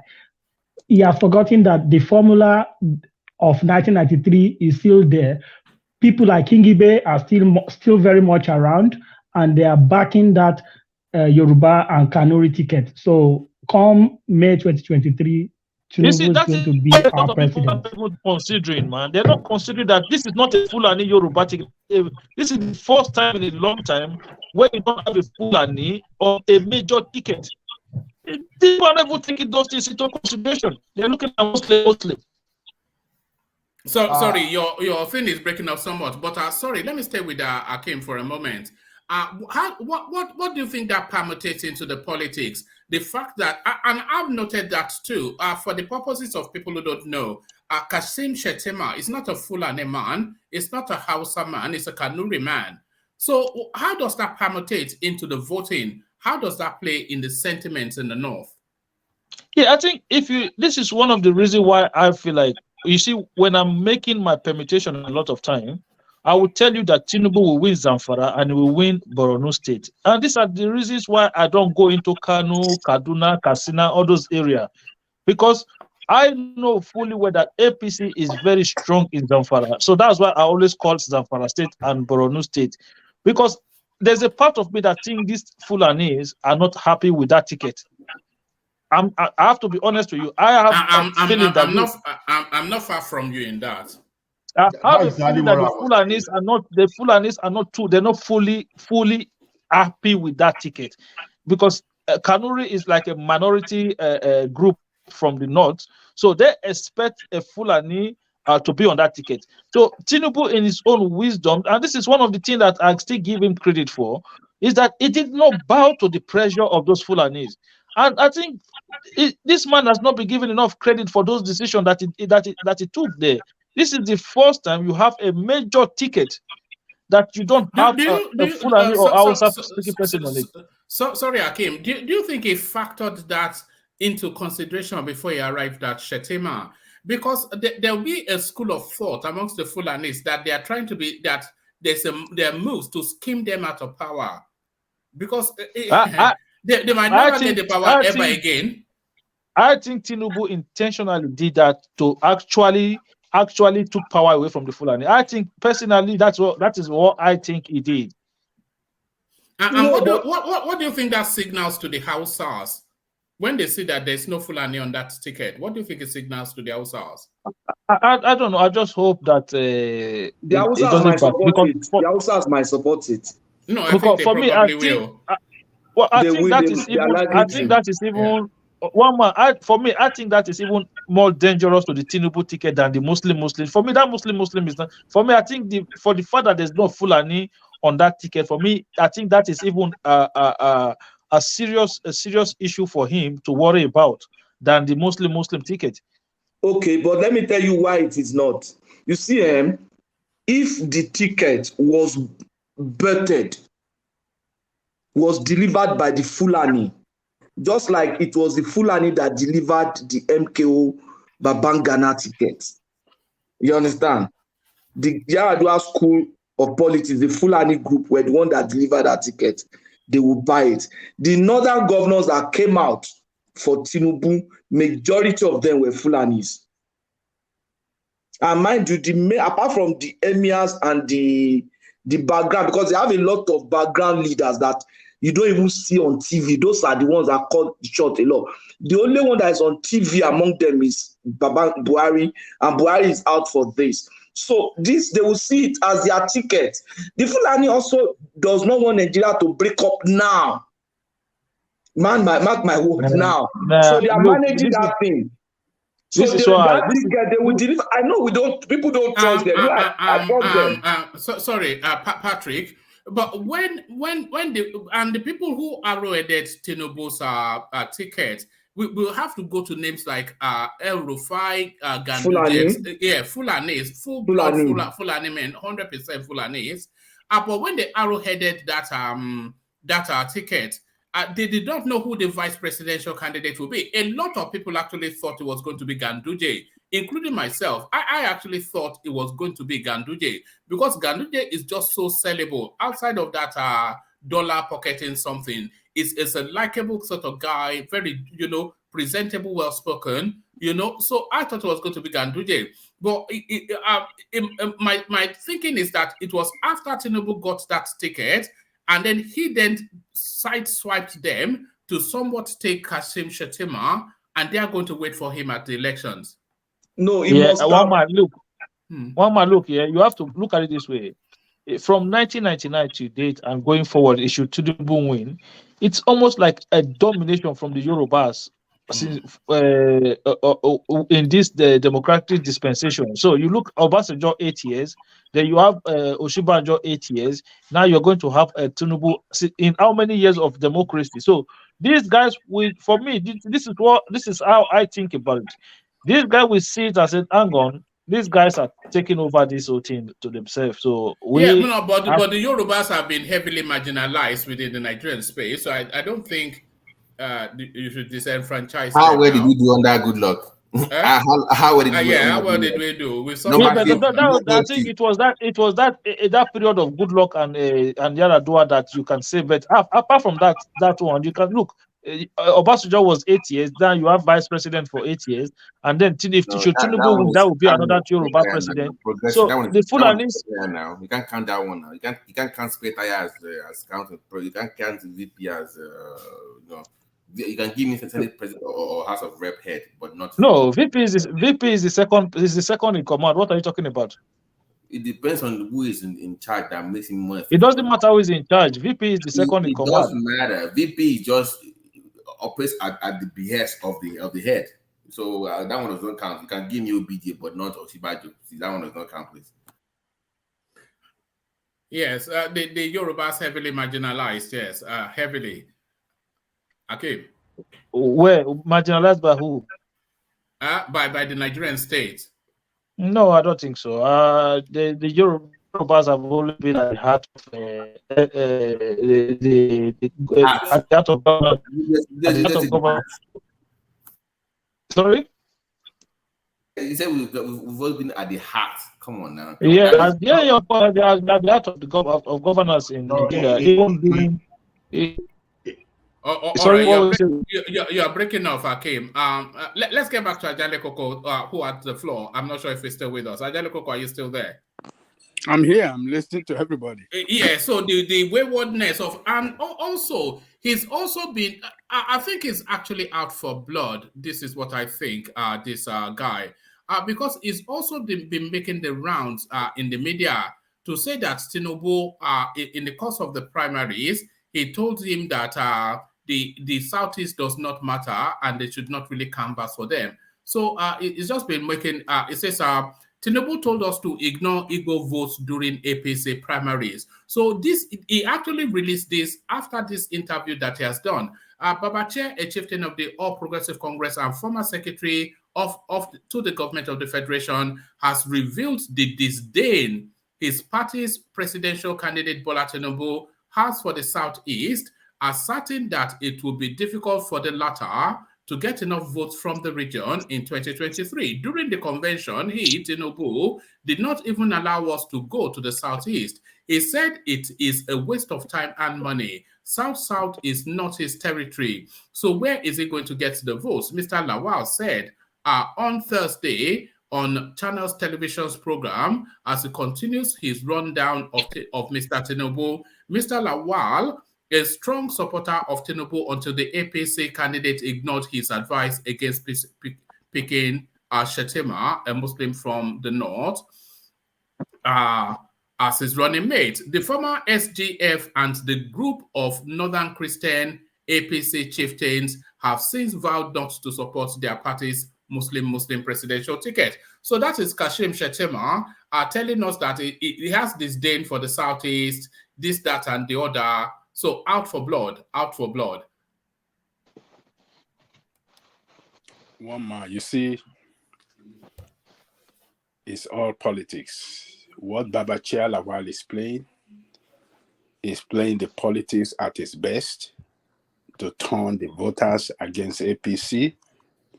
You may wish to remember that Tinubu made a statement against him recently, that those that are fighting against Muslim ticket were doing so because they opted for vice president and they didn't give it to them. So they are mad of that. And that is why they are crying against Muslim ticket. And Tinubu was referring to Babachir Lawal. So if Tinubu could play that that kind of this is the video of the ball. Oh, sorry. Yeah, go on. Yeah, if Tinubu could play that kind of hard political hard ball against him. So Babachir Lawal is playing it back against him. To turn the people of the Southeast that, hey, Tinubu told us during the primary that you people don't matter. So, you look, Babachir Lawal. But Tinubu did not visit the Southeast, though, during the presidential primaries. He did not. Confirmed that statement because Tinubu did not visit the Southeast at all. And so that make the statement of Babachir Lawal as truthful and as genuine. It's a statement that confirms the action of Tinubu that, so he is playing a hardball game against Tinubu and is trying to turn the Easterners against him. Look, whether we like it or not, Babachir Lawal is like those people. I mean, Yoruba we said, Atete ole fun wara, but ole da wara ni. And to gbadi otoshi. To bet alaru. So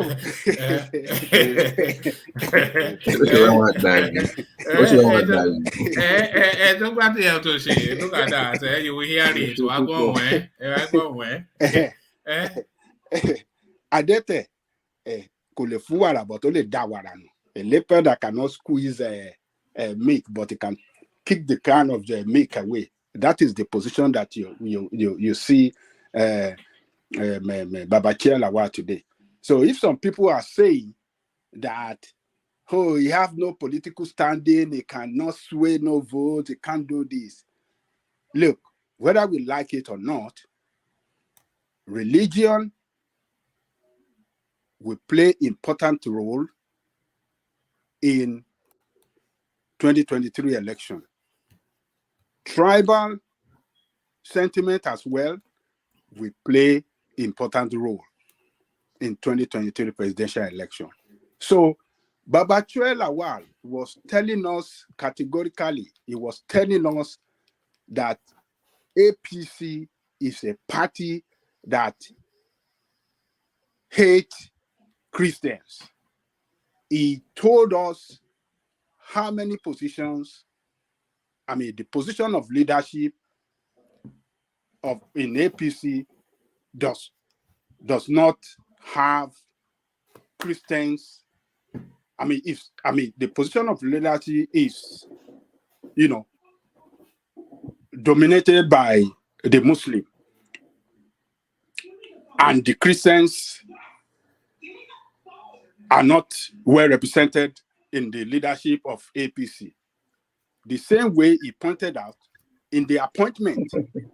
So he was telling us that Christians are grossly marginalized in the North, and APC stand, by the way APC has governed in Nigeria, they marginalize Christians in the North by appointment, by everything. So when people that are Christians listen to this, you think you cannot convince them? And they keep saying it every day, that look, these people doesn't reckon with us. They believe we don't mean, they believe we don't, we are nobody. So look, Babachir Lawal is playing a very, very dangerous game against APC. And I believe that sentiment is there. Christians in the North a lot of them might not vote for APC in the next election, saying that it cannot affect the APC in the north, I guarantee you it will affect APC. If majority of Christians should vote against APC in the next election, APC will surely suffer a very serious setback. Can I ask a question? Sorry. Let me tell Ajan Lekoko something funny first. Ajan Lekoko, do you know the funniest thing? We have over 160 concurrent ebbs and flows viewers watching us right now. In total, maybe about 1,000 plus. But we only have 30 thumbs up. Does that sound right to you, Ajan Lekoko? That doesn't sound right. Look at all of us on this. We are 10 of us here. So how many people thumbs up there? About 33. About 33. You can call something. You can call something. Yes, don't call Amadioha, please. We don't do Amadioha here. Amadioha. Who is Amadioha? Is he? No, he said he wants to call Amadioha. No, but please, before I forget, I want to ask a question because you were speaking to something very important. Now, the question is just based on the people in those people in the north now, those Christians in the north. Do you think that because they are Christians and they are northerners, what do you think they will rank higher, their religion or their culture? And the one that you pick, would that favor most, Atiku or Obi, if they had to leave APC alone and rank either one or two in determining who they will vote for? It's their religion. Let me tell you about. Tinubu pick Shetima on the basis of religion, not on the basis of competence. As they are saying, are you going to tell us that they don't have Christians that are competent there? It's on the basis of religion because they believe Muslims are more in the north than the Christians. So we have seen a situation. We have seen a situation now where the Christians have been, marginalized in the north. So the Christians leader, as we have Babachir Lawal telling Christians, we must stand up against the marginalization. Look at all the position of power. We are not represented. That will resonate with people. The same way. Adan Lekoko, is there no validity to the reasons why Tinubu chose Kasim Shettima as opposed to a Christian? Because for all of the reasons of political expediency, and if he's ever going to actualize his ambition, he could never ever have chosen a northern Muslim, a northern Christian rather. He could never have chosen, if he wants to be president of Nigeria, because Tinubu is a Muslim, of course, but he's a lightweight Muslim. Nobody really considers him a Muslim. The northerners, they don't really consider the southerners proper Muslims. And then somebody like Tinubu, who is off the world, they even consider him even lesser Muslim. So they want a Muslim that they can identify with. And that will be Kashim Shettima. And is equally as competent as any other Christian within the party. So it's the political expediency. And I think Babachir Lawal, more than anybody else, knows that. Sour grapes, is it not sour grapes? Oh yes. Look, Tinubu pick of Shettima is a good political pick. It's a good political pick to win the northern vote. But Tinubu failed to manage Babachir Lawal and the Christians within the party well. So his failure to manage them well is the problem that he has created for himself. Look, he have a very good relationship with Babachir Lawal and Dogara. What is it? Why can't he dialogue with these people?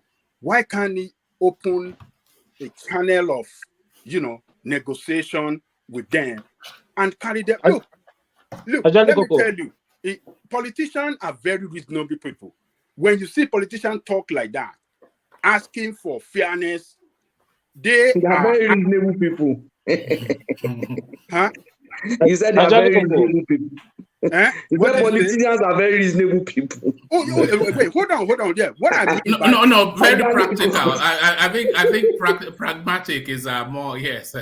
Yeah, go on. Let me tell you. You see, every politicians at that top level can be very, very reasonable, and when you see them fighting for one particular interest, you have to know that that interest is the backbone of their political power.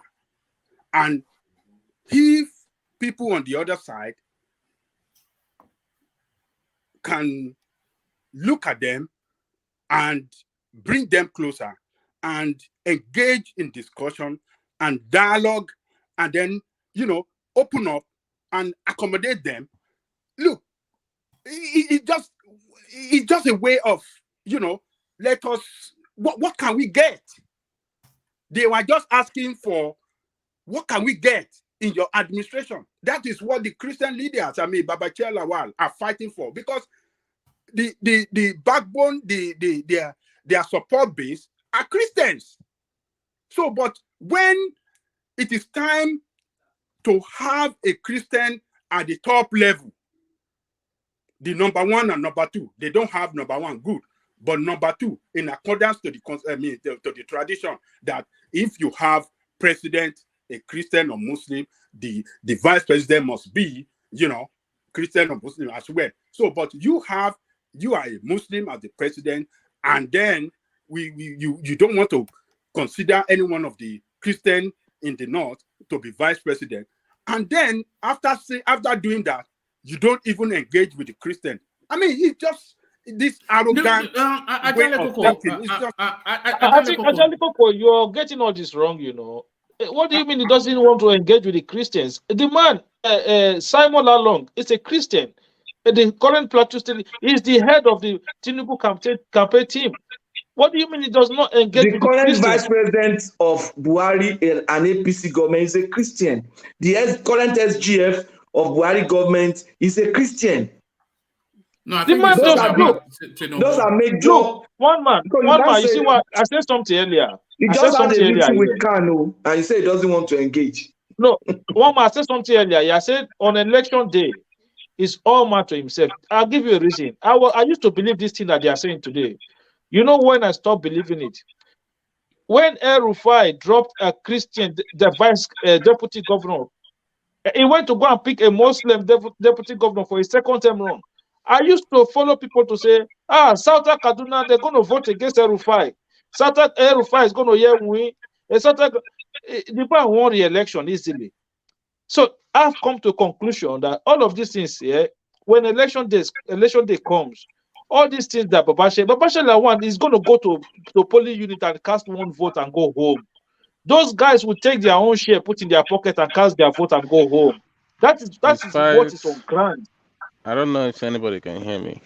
Yes, come in there. Yeah, we can hear you. So it's quite funny when if it's an endorsement for Obi, people don't seem to think that people that endorse him have a electoral value or whatever.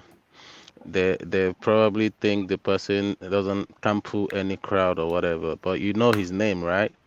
If you know his name, that means a lot of people know his name. So basically what you guys are saying, everybody that endorses Tinubu has weight and can pull the crowd and can give him the vote. But when it comes to P2B, it's like, no, he doesn't. He can't even pull any where's crowd. That coming from? So it's what you guys are saying here. Like he can't. Yeah, but apart from that, can you give example? Can you give example, please? What do you mean? Can I give example?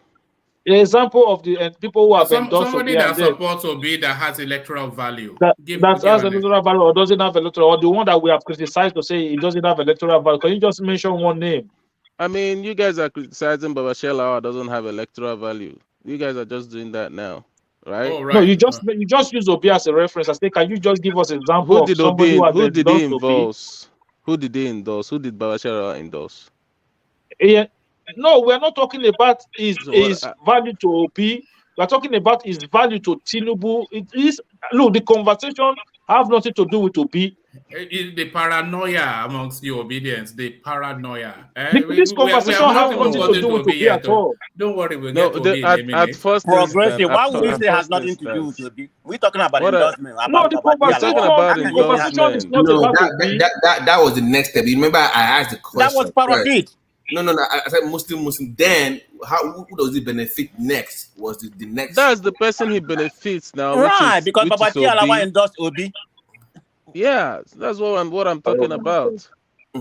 You All guys right, give now, us if your. it's Go ahead. if it's Tinubu that Babasha Lawa is supporting now, I'm pretty sure this conversation will be going a different way. It's No. You know, APC member now. Sorry, Des. The conversation was not actually focused on Babacha's endorsement of Peter Obi. It was more focused on Babacha's relationship with Tinubu, the reasons why it's against Tinubu, and I was also going to ask if what he's doing is actually some form of negotiation for relevance in Tinubu's administration if and when it does arrive. So all this push that is pushing, is this some form of negotiation that, look, you better come and settle me, otherwise I'll scatter.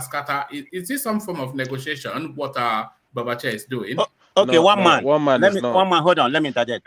Why do we started talking about this? Is it not because Babati Alawa endorsed Obi? This is where everything started.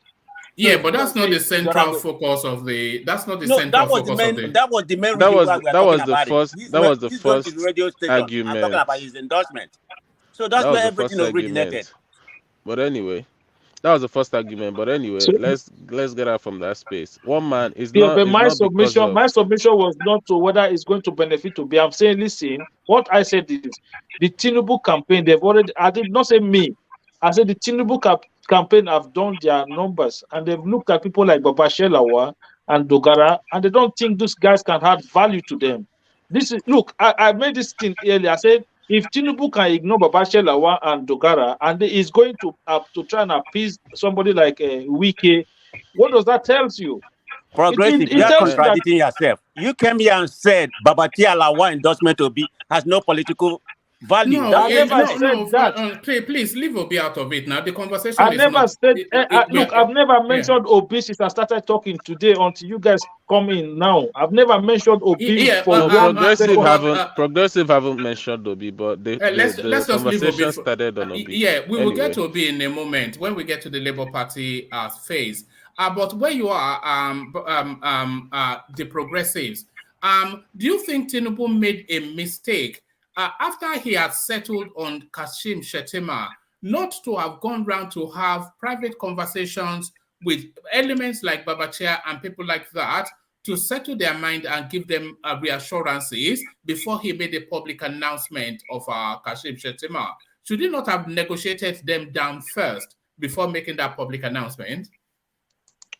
One man, look, for me, if a personal opinion, I don't have anything in it. So it is Tinubu presidential race. So he knows what he can get from these people or what he cannot get from them. And if you understand that this is a position that Babasha Lawan held even before Tinubu picked the vice presidential candidate, Babasha Lawan had already held this position before. And if you remember when Tinubu made that Emiloko outburst in Ogun State, but Babasha Lawan actually came out to criticize Tinubu on that comment. I don't know if you are aware. He actually came out and he criticized Tinubu. So he cannot then turn around and say it was ignored. When somebody who is your friend was doing something, you don't go to a TV or a national media and then you write an op-ed or openly criticize that decision that he made. What he should have done is your friend, you contact your friend, brother, what is going on? What is the situation? But he went public to criticize my Tinubu. brother. If you not only just criticize him, he said the not, because the real argument was that he said Buhari Olule. So that was what provoked. So Babachila was not only criticized, he was taking a position as a northerner, not as a Christian now. He was taking the position as yeah. Northerner. They were going Okay, to God fight bless you. him. You actually read that this thing that he wrote So then. he So forgot he was a Christian then. That it was he so now said as a how do you Northerner. then expect Tinubu to? I don't know. Look, It's I'm not a supporter unreliable. of Tinubu. I'm not a supporter of Tinubu. So for me, the only thing I can tell you that I like that Tinubu did was the fact that he didn't pick a Fulani person to be his vice presidential candidate. But that could be So his undoing, though. That could be his undoing. for me, I still believe that if he doesn't win this election, that will be the reason why he lost the election. That one man. I'm not going to lie to you. If Tinubu doesn't win that election, that will be the major factor why Tinubu is going. Not because it's just like telling somebody that if Obi pick a Christian candidate, you say all the Muslims in the south are going to vote against Obi. What is the number? That is what you have to consider. What is the number? The number of what? Muslim in the south. Of Muslims in the south. It's like you Do you saying know the that numbers of all the Christian in the Muslims in the south are north? going to vote against you. Do you know the ratio of numbers to Muslim to Christian in the north? Do you It know should the be about 1 ratio? to 4. It should Please That's be a just about lie. 1 forget to that thing 4. now. No, Let you're us not wrong. go there. Let us not go there. Look, They have numbers and up all to. right. the Christians are stronger in the south. The Muslims are stronger in the north. That is the But fact. it's way more in the north. Christians are way more in the north than in the south.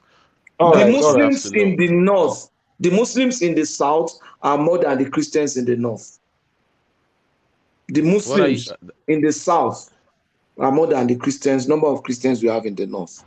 How No, did you arrive at that? you're getting it wrong. Why? How? I'll What are tell you you, talking I'll Hold tell about? on, you, I'll tell you the reason. hold on. I think, okay, yeah, tell us. I think I know why you said it, but tell us. My brother, let's even start fundamentally. Me and you that are Christians and the Muslims that are here.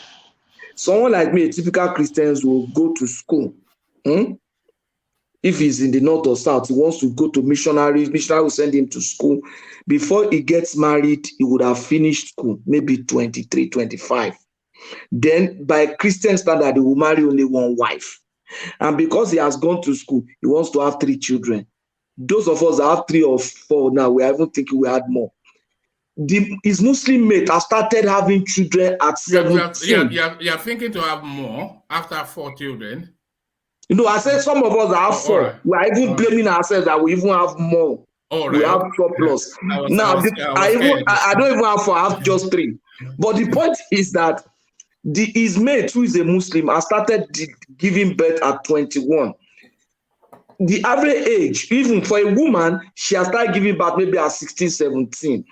Women, by the time they get to 40-something, their body does not give birth much. So let's even say they space their children. So that woman has from 17 to 40. That's almost 23 years of time to conceive and continue to have children. Whereas you probably married your wife at 25 because she also went to graduate and do master. And then she wants to stop having children at 35. The number of children she can have within that period can be more than 3 max, at times 2.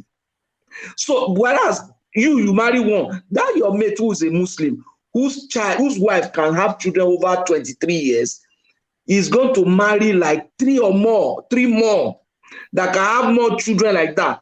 My classmates who were Muslims, 3 of them, they both, one has 2 wives, even though he's living in the UK. He has 1 wife in the UK, in Nigeria, has another wife in the UK, in Nigeria. Patrick, do you know where I thought you were going? I thought you were going to say that the just by a slight margin, majority religion in the Southwest is Islam. Yeah. One man, that was what I thought he was going at. I said that the Muslims in the South are more than the Christians in the North. They're not. I don't know. Because they have more children. These my guys are talking about their negotiations. Stop talking about children. Calm down. Let me tell you something. Now, if you go to the south, how many Muslims are you gonna see? If you go to the southeast, how many Muslims are you gonna see? How many wives do you marry the southeast? The only place, the only place you will probably see predominantly, like at least let's say 20% Muslim, are southwest. That is the only place. Now go to the northern side. They are not 20%. It's not. the Southwest, It's not they are 20%. more than It's not 20% way more Muslim. than. In a state like Ogun State, in a state like Osun, Muslims are way more. In a state like Ogun State, Okay, the how entire many percent? Ijebu, How majority many of the percent are you Ijebus are gonna give them in Muslims. Southwest? How many In percent? Southwest, they have almost 40%. You look at it 40% 40. plus. Okay, Yeah. let's 40% say plus. it's 40. Let's Okay, give give it them 40. 40. Give him 40. Now go to the central, not central, predominantly Christians. No, Go not to the predominantly. 80% predominantly of people in Christians. Kwara State are Muslims. Majority of people in Niger Do you State are understand? Muslims. I'm The major, saying I'm talking about regions. You're telling you me just states. I'm mentioned telling North you. Central now. No, You just mentioned North Central. I'm trying to break it down for you that they are not majority Hold on. Christians in Hold North on. Central. Don't break it up Hold because on. the conversation is going in. I You don't have know to what we're. first of all tell us the amount of the names of this. When they just say North Central, they just look at Benue and They just Plateau look at State. Benue and No, Plateau. my brother, Kwara is North Central. Kogi Kwara is is North North Central. Central. Niger State is North Niger is North Central. Central. Kogi is still predominantly Christians. So Oh are my you God. What they're saying there's saying. more Muslim in the south Hold on. than Christian? Hold on, man of prayer. How is Kogi predominantly Christian? Kogi State. You know that Kogi State was cut off Kwara. They took it off Kwara State. They have in mind. They have in mind. They have 80% or 90% of Gbiras are Muslims. Kogi is One man. 3 tribes. One man with your intellect now, would you say that Muslims are more in the south than Christians in No, the north? I wouldn't say that, but I would say in the So, southwest, not in the south, because the thank southeast you. is almost Well, 80-90% yes. Christian. Yeah. We are talking about Yeah. south and north. Yeah. I Even actually take with the that kangaroo back. I sensor, actually with take the that kangaroo back. sensor, with the I kangaroo actually take that sensor, back. the population of Christian and Muslim in Kogi, they are almost at par. And they have about 15% traditional and the other religion. Don't let me call them traditionalists. So the thing is this, Patrick, I understand your analysis, but those analysis too is well in all those fabrication of the past. See, when we talk of this number of birth rate, all these things, we forget that we forget about the mortality rate and all those things in the north too. Are you considering the all those factors? No, no. So, I wanted to move away from there, but land your point. Then let's move away. Yeah, it's true. No. Land your point because you were making a point, but land it. I was just saying it is very difficult to just say the Muslim in the north are more than the Christian in the south are more than the Christian in the north, because you forget that southeast, for example, I can tell you without I took that back. Just so about I took that back. at least 90% Christian, for example. While you come to the southwest, you will say almost 50-50 in the southwest.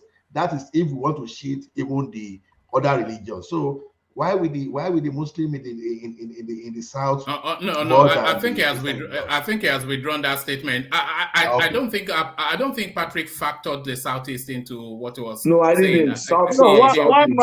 One man. Even if you factor the southeast into it, the whole of the southeast to Kano State.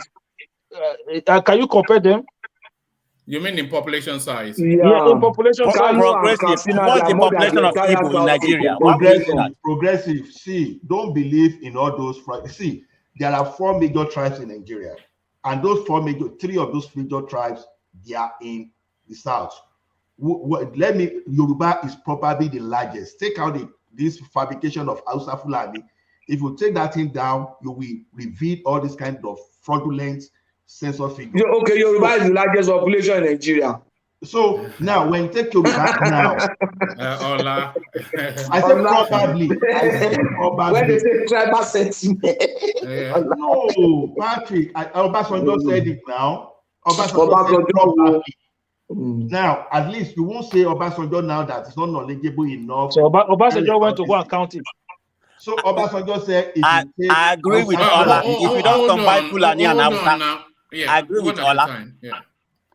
So Obasanjo said, if you take Fulani and Hausa apart, you take them in a monolithic summit, that that Yoruba is probably the biggest tribe in Nigeria. That was the former president saying that, not me.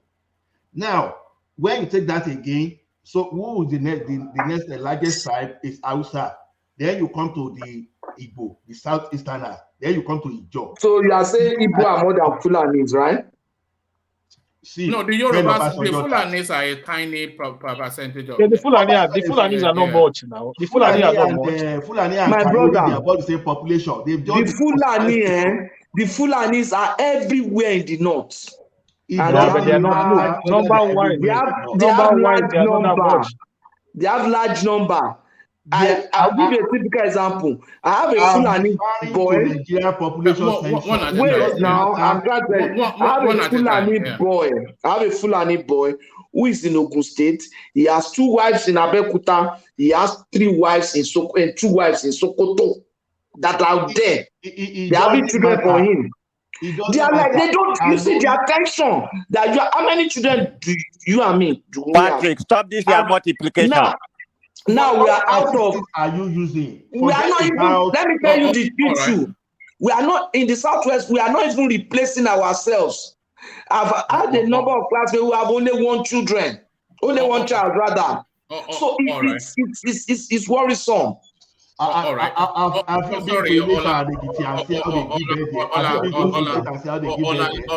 Ola, let me just move it on. That's a conversation for a different session. But Ajale Koko, can you round off the Baba Chair space? And then I want to move the conversation in the direction of Baba T.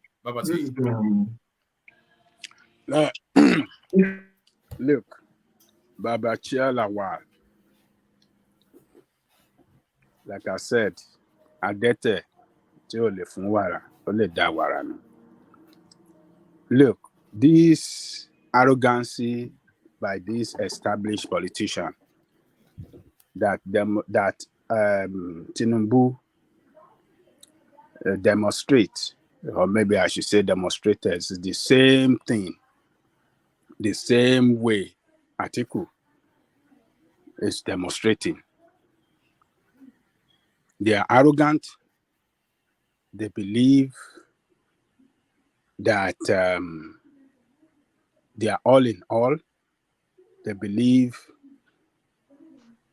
they don't respect dissenting voices. So this is their problem. If Tinubu had engaged Babachir Lawal and his group, I don't think that Babachir Lawal will have left the group. They just need some kind of assurances. They just need some kind of sense of belonging in the hierarchy of the party, and as they will carry it on into the government after election. That is what they need. But Tinubu failed to show that leadership that is ready for inclusiveness of Christians. Well, Progressive was saying that the chairman of the campaign, Lalong, what is the name? Governor of Plateau State is a Christian. Oh, yes. But Babachir Lawal and the group too that are represent voices of dissent against Muslim. They are leaders as well. Is it because they are not holding a political offices now that make Tinubu to neglect and not reckon with them? And that is senseless position by Tinubu. The fact that somebody does not hold a political office now does not mean that he doesn't have followership. So the same thing that Atiku is doing. Why will Atiku not, as being described as, what did they call him? They call him the unifier. Unifier. Why has he unified with wicked group?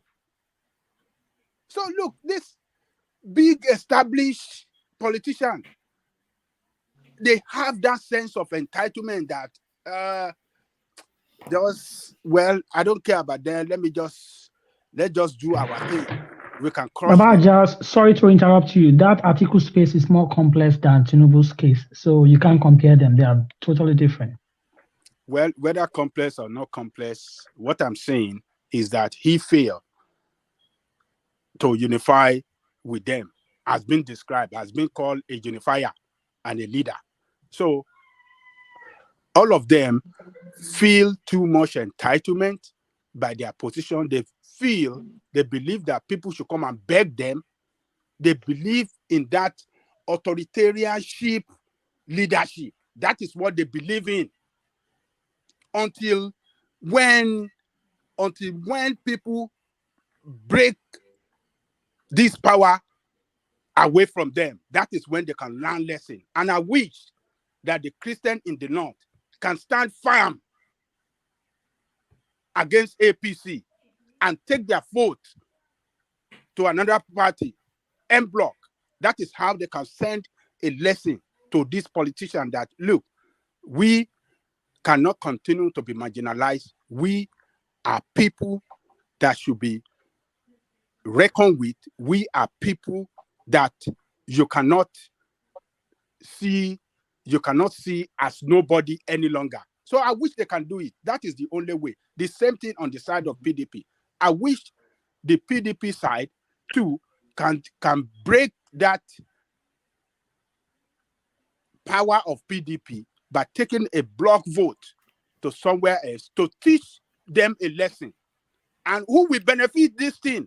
It might be Obi. Peter Obi. It might be Obi. Peter Obi. Peter Obi stand the chance of benefiting this protest from both sides. I must ask: are you? Is it because is it Peter Obi that would that you are saying will benefit? Because I suspect it might be Peter Obi that would benefit. I just love the way Peter Obi, Peter Obi. So Peter Obi will benefit from both sides. The protest from the APC side and the protest from the PDP side is Peter Obi that will benefit it. And that will send an everlasting lesson to this entitlement politician in our country. So that's the way I see it, one man. So Tinubu have not done well for not engaging with Babachir Lawal and his group the same way the PDP have not done well to have settled their differences with weaker groups. So I believe it will continue like this, and Peter Obi stand the better chance of benefiting from the protest from both sides, and that will be good for this country if that should happen. All right, brilliant. Always brilliantly put by Janle Koko. So thank you, Janle Koko. So I'll move the conversation next in the direction of Babati. But on my way to Babati, let me do a bit of administrative stuff. Super chats coming in. I don't have to tell you who from. Alexander Gomez, of course, the only person that knows that function. So super chat from Alexander Gomez. He says, sorry, who's that? Sorry, can you mute it? I think that's the progressives. All right. All right. Super chat from Alexander Gomez. He says, one man's Yoruba is way better than mine. Yes, of course, now being a true blood Yoruba man. So thank you for the super chat, Alexander Gomez. Continue still with the super chat, Alexander Gomez still. It says, largest ethnic group in Nigeria, Yoruba, Hausa, Igbo, Ijo, Efik/Ibibio, Fulani, in that order. In my strong opinion, I agree with Ola and Baba Yabo. So Baba Yabo, of course, being Obasanjo. So thank you for the super chat, Alexander Gomez. And we've managed to still maintain our 100% record on the Buy the Coffee thing. The enigmatic Hondi and Desmond of that space, which is Ayo. So he's now the person that has seized ownership of that space. So thank you for the coffee, Ayo. So thank you for that. So let's move the conversation next in the direction of Babati. And Babati, I want to take you to the Labour Party. And let me, just for the purposes of reminding, just give you a quick feel of what I'm looking to discuss with you. Labour Party demands dissolution of Peter Obi's campaign council. The Labour Party LP in Ogun State has demanded an immediate dissolution of the party's presidential campaign council, alleging the council is being dominated by party leaders from the southern part of the country. So that is where the gripe is. The national chairman, of course, as you know, Julius Aburi, the party's flag bearer, as you know, is Peter Obi, the campaign director, Donyo Okukwe, and then you have Clement Ojukwu as the general secretary of the. So all of the top spots are completely subsumed by Southerners. So this is, of course, the fight that Yemsin Wike is having with Atiku Abubakar. So how come it's different in the Labour Party, and why are we not having this cries of the Northerners being marginalized by the Labour Party? Babati. Okay, this is a very interesting one. Let me cast your mind back. You do remember that at one point in time in the history of Nigeria's democracy, I mean the new version we have in the last 22 years, Labour once produced a governor, right? Was he Mimiko, right? Mimiko was a governor under Labour Party, if I'm right. Yeah, on those State, yes. Yes. So they were upcoming, but he left and they fell apart. And oftentimes I've heard about them having the chairmanship member being from the north, and they've had that back and forth. But the question I have to ask the so-called members of the Labour Party in the north is, what were their plans before Obi came into the party? Because I remember it was, what's the name of this guy that was their presidential fegler, the socialist guy, the one that we were making fun of, that was the Lagos Business School guy, Mr. Plantry. Is that part to Tommy? Yeah, it was. He stepped down for Peter Obi, if you remember. For Peter Obi, yes, he did. Yes, Mr. Plantry in Abuja, whatever. So that was the guy they were. So I mean, Obi came into the back door last minute. I don't think it was planned. Now, Obi is now bigger than life now at this point, that perhaps he should have done a better job of at least incorporating them into his own campaign. But the question to them is, do they want them to step down for his own campaign, or is he also dominating the other factions as well, like for governorship and local government council? What are they really, if you don't mind clarifying that? Because that is his own campaign. He has the power to pick who he wants. Maybe he's not consulting them enough. So if you don't mind clarifying what the gripe is really is, like, is it for his own campaign, or is he dominating Labour entirely? No, it's for the Labour Party. I'm not sure we can detach the two, but the complaint really is that there's an abundance of southern hue to the both the Obi campaign, which is it's almost if you remove Yusuf Datti from there, you cannot recognize any other northern name within the obedient space. Right. And then when you look at the party, all of the echelons of leadership in that space is entirely southern.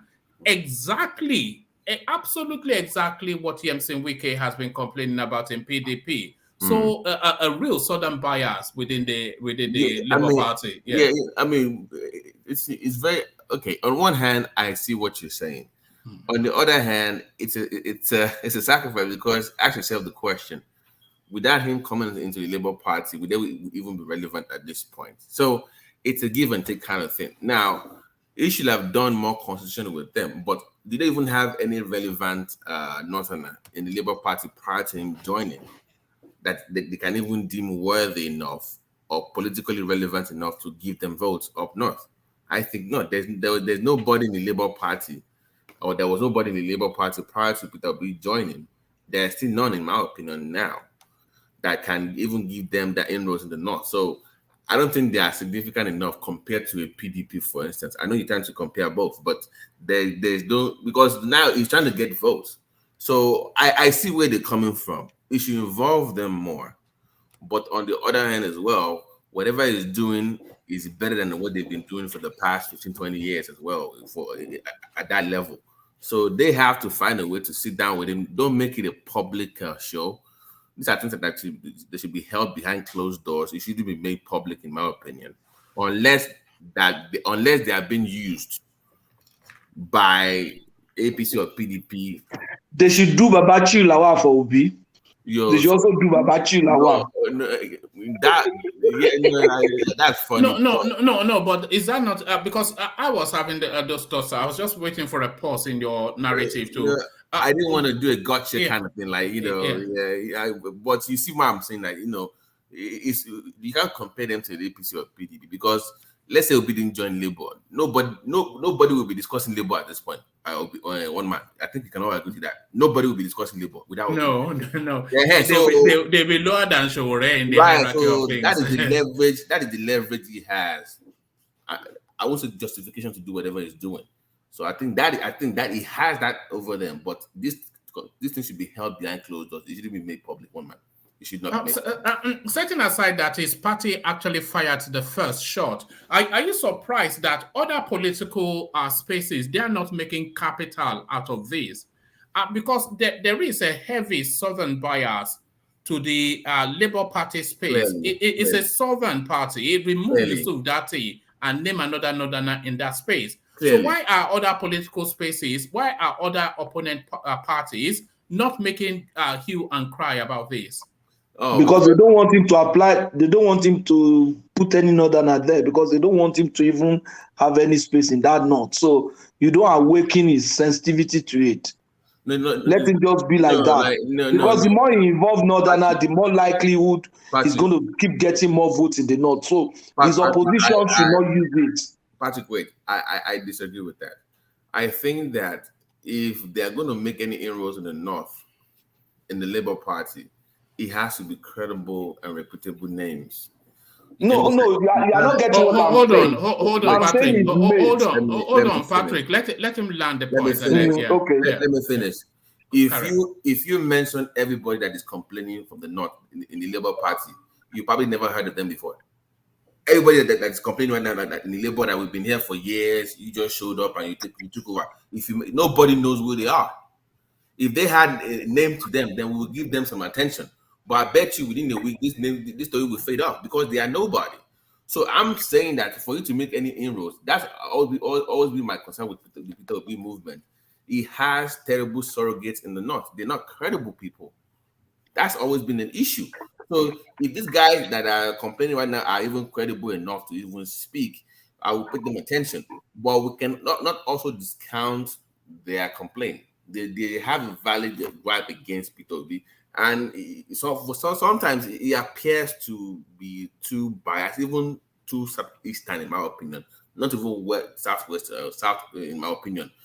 It's skewed towards the southeastern part of the country, which may make him appear as being an Igbo candidate. It's not really worked well for him. So that job is on Peter Obi to do a better job in finding better surrogates or incorporating the founding fathers of the Labour Party in his campaign. But I think one man, like you said about Tinubu doing his homework with Shetima, I think Obi did his own homework with this guy, and it's like, man, they hold no political value. Why even bother? I think that's what happened, honestly, one man. All right, brilliant. And to that Tinubu space that you just mentioned, his rally in Ebonyi State, quite a massive turnout. Right. Because all of my expectations for Tinubu anywhere in the southeast is that if it manages a respectable turnout, then it can leave the space without having lost much. But on the contrary, it's just a swarm of people all over the place. So what are you making then of that turnout, and how does that read into the data that the Obi space will take 94% of the southeast? Yes, I think I was impressed. He also has the governor's support, so that will help him as well. So he needs to do more, not necessarily pay attention to that region that much because that's the reality, but he needs to peel up some votes there. The governors will help. The APC governors in that state will help him. but you cannot shy away from them. Forget them not voting for you. Don't come with that Buhari narrative, 5% or 5%, whatever it was saying the last time. Show them that you want them included in your cabinet when you win. Make them have a sense of belonging in the new Nigeria that you're fostering on us. Make them, bring them in the folds. Don't do what Buhari did, where he just said he just abandoned them pretty much, like for political expedience. Like, man, I don't care about this guy. Bring them in. Go to Anambra, for instance. If you cannot hold a public debate, whatever, a town hall will suffice enough. Just show them that you're there, that you care about them. Even if they throw stuff against you, show up. All they have to do in that region is show up. I don't believe that Tinubu should at least win 5%, at least in one or two states. He should get the numbers it needs in at least one or two states. I think. I think he will certainly get that 25% in Ebonyi. Right. Almost certainly in Imo State as well. So yeah, the only space that I cannot imagine that he would is Anambra State, and right. for obvious reasons. I cannot see him not getting it in the South. Yeah, so even if he knows he's not going to get it, she still show up there, because you need to heal the nation at the end of the day. You need to bring these people in the fold. You cannot just dismiss them outright. Show up in Anambra, especially. I keep mentioning Anambra. Show up there, have a town hall, take questions from people, no matter how blurry it is. Take questions from them. But I think it will get the numbers it needs in that area to pull out the victory if he knows what he's doing. He has governors there to help him out anyways, so that will make it easier for him. But good job on the campaign rally today. Yes, they said they made another faux pas again today. But is it time just to surrender that narrative and just expect that the guy will make a gaffe? How many times would they be shouting Agbado? We already know he says Agbado now. Maybe you should try mango or potato or onion. Just use something else, because that Agbado thing. Okay, use tomato or onion. But I think, you can't blame them for using that. It's all politics, right? Yes, they will find anything. I blame his handlers more than his opposition. I blame the handlers, because it should be having mock debates, mock interviews, those mock sessions. It should be having them oftentimes within the, just trying to tailor it. Sir, stop saying like Bado. Use this, try to switch it up a little bit. Make it refresh. Don't keep making, because I think he loves to eat Agbado at this point. I think he lost Agbado. So just make him say something else. Switch it up a little bit. So I blame his handler more than the opposition one man. Rather than prepping him, do you not think they should contain him a little bit and use him sparingly, rather than have him at the forefront all of the time? Just have him say a few words and then just pull him away. They cannot afford to do that because of Buhari. Then you will fit into the narrative that is not well. He already has that hanging over his head. He has to show up to debunk that. So he still has to show up. But okay, I agree with you. Not as much. But you have to, like you said, okay, I agree with you in some ways. Limit his public appearances, but not so much to where people would think that he's sick or it's not healthy enough to run for office. You can't afford to fit into that narrative.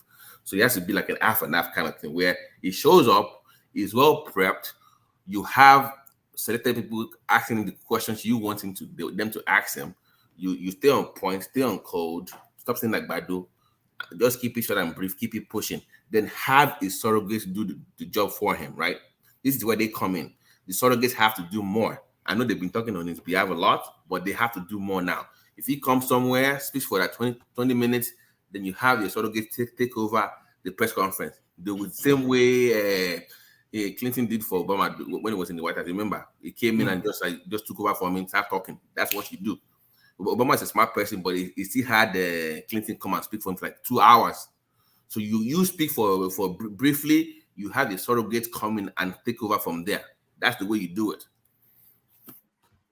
Babati, do you think it's somewhat unfair, all these speculations about, maybe not unfair, but do you think that our facts and what is visibly seen runs contrary to all of these things that Tinubu is debilitating? Because in terms of, if you pick it up from the pre-primaries phase of the APC, all the way through to this Ebonyi mass rally that is attending now, The guy has been on a relentless grind for nearly 7-8 months. I don't think anybody has politics as much as he has in this cycle. He traveled the whole country for the primaries. He's traveling the whole country again. He's appearing on the stumps. He's making his speeches. Yes, gaps and errors. Yes, he stumbles here and there. But I don't think there's anybody in the field that has worked as hard as this guy. Yeah, I've not seen this kind of campaign, like this energy moving up and down since MK Abiola. That's the person that actually like something similar to this since but it does not have that kind of energy. That is the reason why I keep blaming his managers. I know he might not listen to them that much, but somebody needs to get a hold of him. Like, dude, you're not getting any younger. You're not 55 years old. You're not 60 years old. You're over 70. So his manager has to get a hold of him, use his son to talk to him like, listen, guy, you need to slow down. But I know one man, it will get worse because we have 3 months left to the elections. And we want to do everything necessary to, stay in the limelight. So it has to be better managed. And he has to listen to his doctors, to listen to his body. I am not his doctor. I don't know. We don't have his medical records. We can only go by what we see. But I think it's a little bit tired. He needs to relax a little bit more. Do more. I mean, you have TVC for gossip. Have them follow you live. Do video conferences. Put it on live TV. Save you the trips. He needs to slow down. I would say take 2 or 3 weeks off. Then towards the election, maybe 4 weeks to the election, ramp it up a little bit more and just close it out like that. That would be the best way to do it. But it needs a break. At least 2 weeks or 3 weeks breaks off. You need that you can't keep going this way. It's quite wearing, isn't it? It's quite wearing. Sorry to interject. You have to understand the way Nigeria political structure is. Anytime the Satana is contested. Babati, sorry. No, it was Babati. Yeah, go on. Babati, sorry. The way Nigeria political structure, policy structure.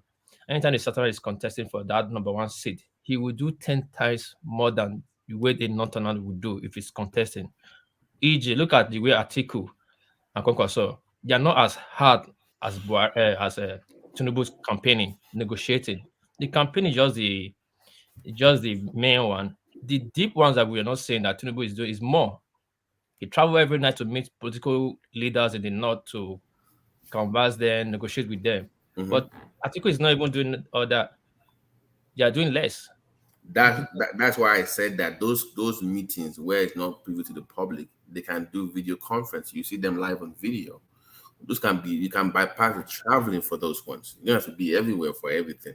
So just to save the energy and have rest towards the end of the back end of the campaign. So towards the end of the campaign, then you can ratchet it up. But those meetings that are not privy to the public, you can do them on video conference. You don't have to fly over there and meet people all the time. He's not strong enough at that age to be doing that. Is my point. You can still make public appearances for campaigns, and you have your surrogates take over for you. But those behind the scenes meetings, he has to limit those. I'm sure they will take a break by January. I'm sure you will. Yeah.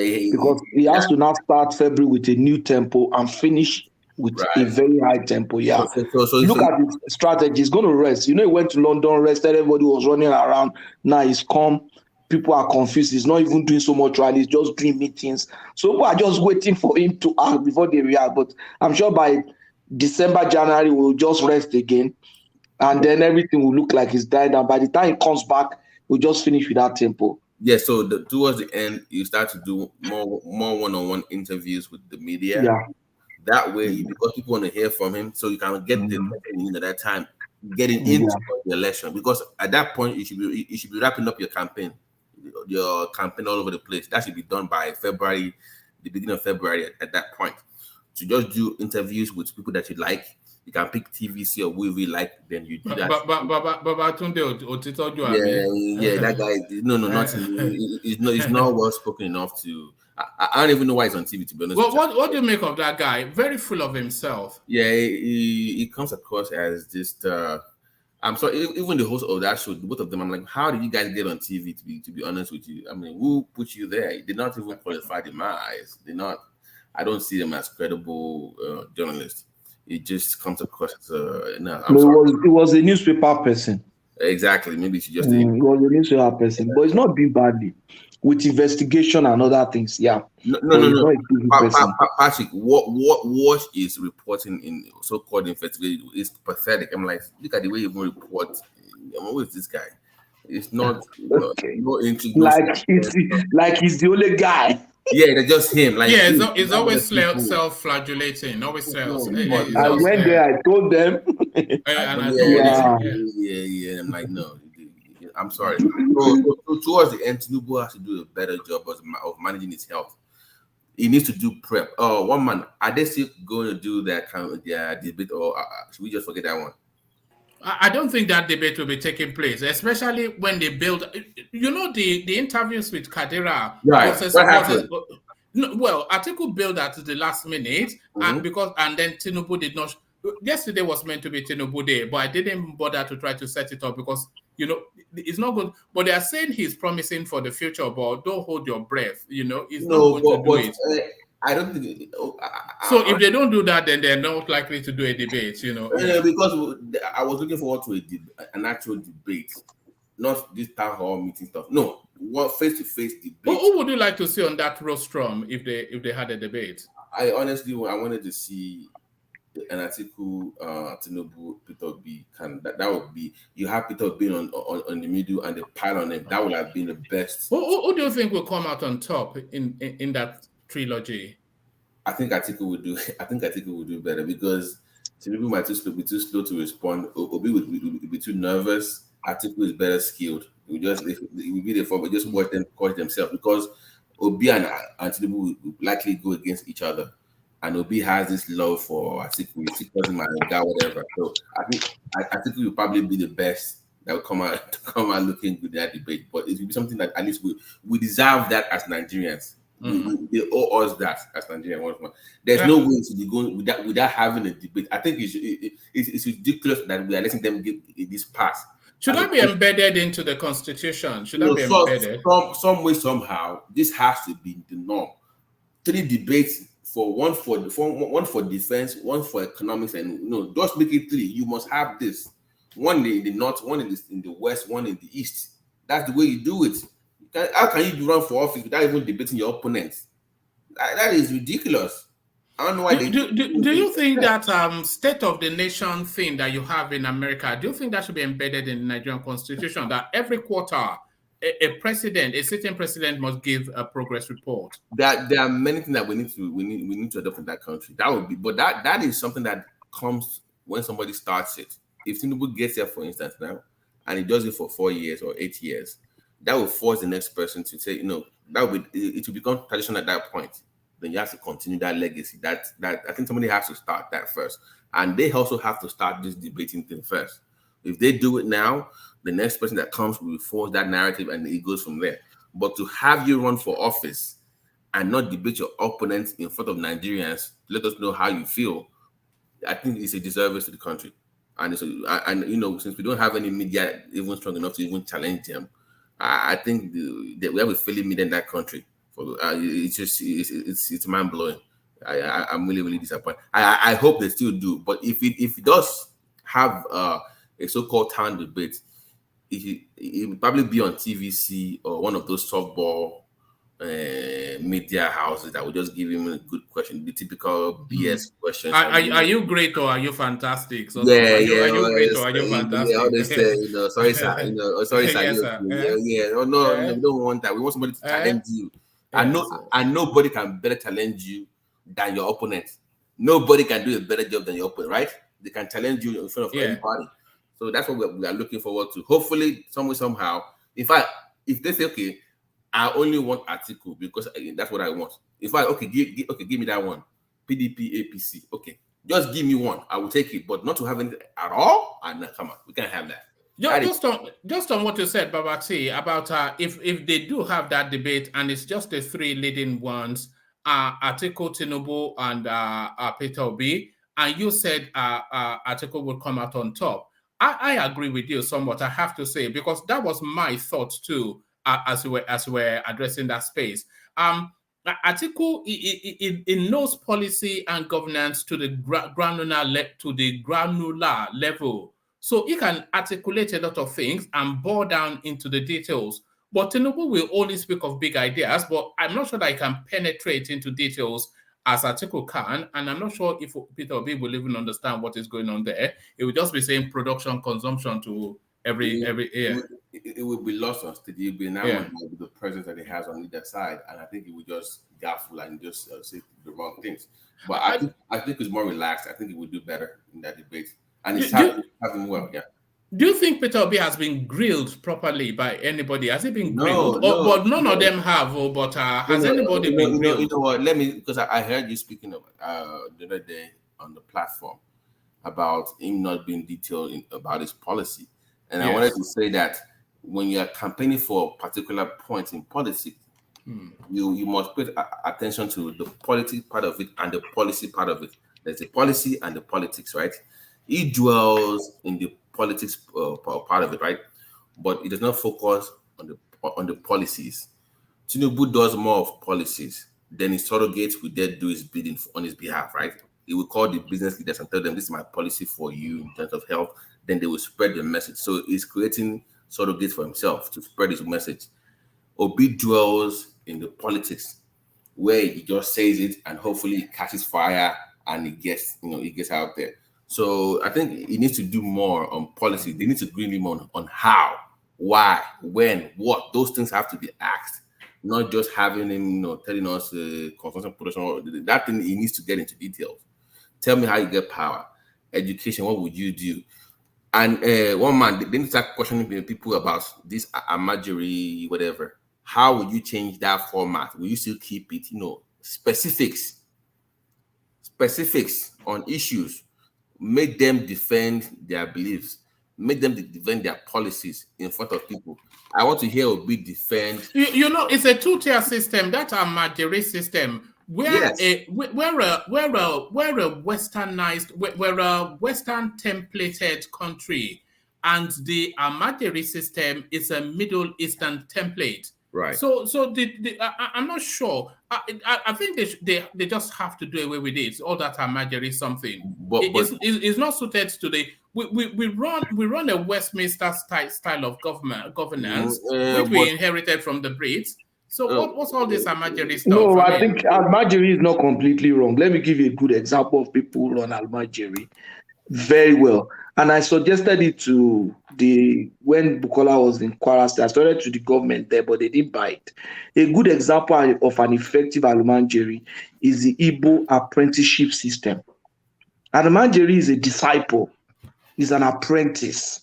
So the quality of what is being taught by Almajiri is what should be the educational system of the Almajiri should be redefined. The Almajiri man comes from Ebonyi to Lagos, and his master is from Anambra, and he trains under that man. That man does not know maybe later know his family, but after training and everything, he gives him something to start off, and he also becomes a master and trains other disciples. That's Almajiri in a way. Patrick. So they should. I was trying to tell Kwara State to duplicate that. Patrick, stop. With all due respect, I think that's a disservice to the Nigerian child, because you are not comparing the quality of education. You cannot compare the quality of Western education to whatever Amajiri is talking about. No, I don't get what you are saying. The quality that you're going to get from a Western education in Nigeria cannot be compared to whatever Amajiri. No. I'm saying that I'm not saying it is, but I'm saying that Almajiri can also be converted to a good use. For example, the quality of education that the guy who is a trader from Ebonyi that just came to Lagos without knowing any trade, without knowing anything, and I met an Anambra guy who is his master, and I've learned the trade. Now he's traveling, he's even connecting with Chinese, he knows them, he knows that. So he's learning. So that's something. Formal education. Patrick, wait, I think you're missing the point here. Wait, let me finish. You're missing the point here. You're discussing apprenticeship and you're incorporating it into education. I'm saying the quality of the education itself at primary level has to be Western for the good of everybody in that country. We cannot we can't have two systems. Because guess what? If you study in the north now in that system, and you move down south, and you don't meet the standard, then what? Thank you. I was just waiting for you to stop. I get you. It has to be uniform. It has to be a standard for everybody else. That way, we can have what our founding refuse to do: cultural integration of that country. All this corralling all these young boys into madrasas and fiddling with them. Don't be fiddling with young boys. Don't tell me about all this apprenticeship stuff. No, we need uniformity in education, and they need to grill all these people running for office. Why are they scared of discussing this issue?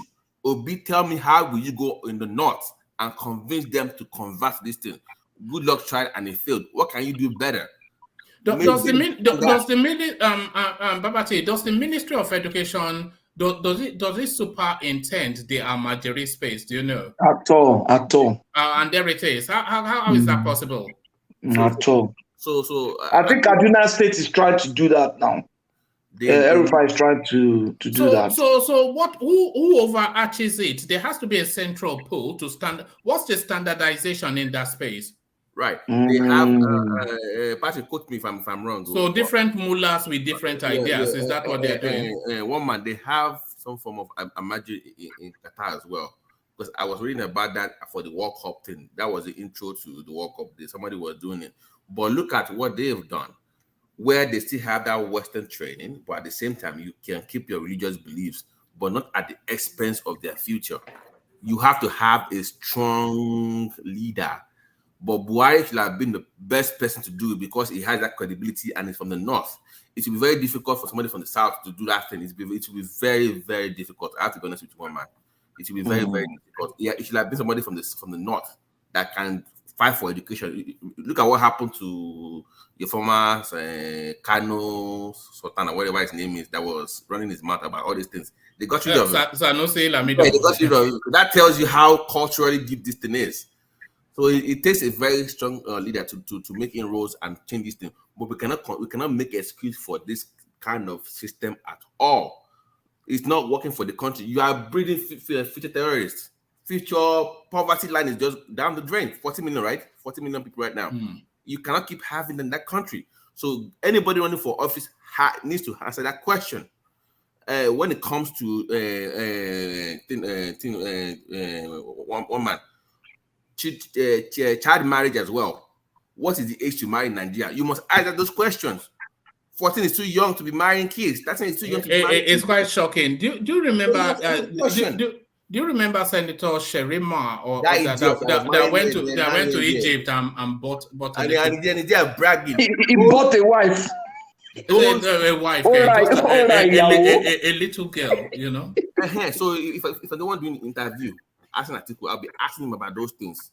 These things need to change. How would you change that? Make them answer tough. But he has already answered those questions, though, Babati. He answered it with the Deborah Samuel situation. Wow. He answered it now. They were a freaking coward. They're backtracking like no. So it's not, to me. It's not a credible person. Then stand the feet to the fire. Obi, what is your position on child education, women's rights in the north? You must answer those questions. But no, they will just give you bland part answers, you know, because I noticed that in a lot of, apart from Omoyele Sowore, there was nobody that actually engaged with the question and answer sessions in the Kadira Ahmeda interviews or town hall meetings. They just gave generic. And woman, I think they tend to dodge the sensitive issues. We will see it. Obi will see it as sensitive. Look at Obi's response to ESN question, for example. Patrick. Yeah, it is a skilled journalist to ask tough questions. She is too enamored in being the star of the show as well. She forgot. Yeah. That's the problem. It's not you. Sometimes you let them fall on their own sword, but by not talking too much, then you get them where you want to get them. But if you keep interrupting every 2 seconds, you won't get to where you're going, because you want to be star of the show as well. So she's a terrible, to me. She's not been interviewing anybody for. Let them do the talking. Get that guy from TVC, that older guy in the morning. Yori, what's his name? Yori. Yeah, Uncle. Is it Uncle Yori? Very skilled, very well. Yes. That one will grill you now. That one will grill you. That's what you need, not all this wannabe TV, Instagram celebrities. Yeah. No. Yes. They are celebrity journalists. No. So tough questions. Grill them, man. All right. What does Uncle Yori? What did he do? No, Uncle Yori is stylish. He Unlike can that, do you without making you woman. upset.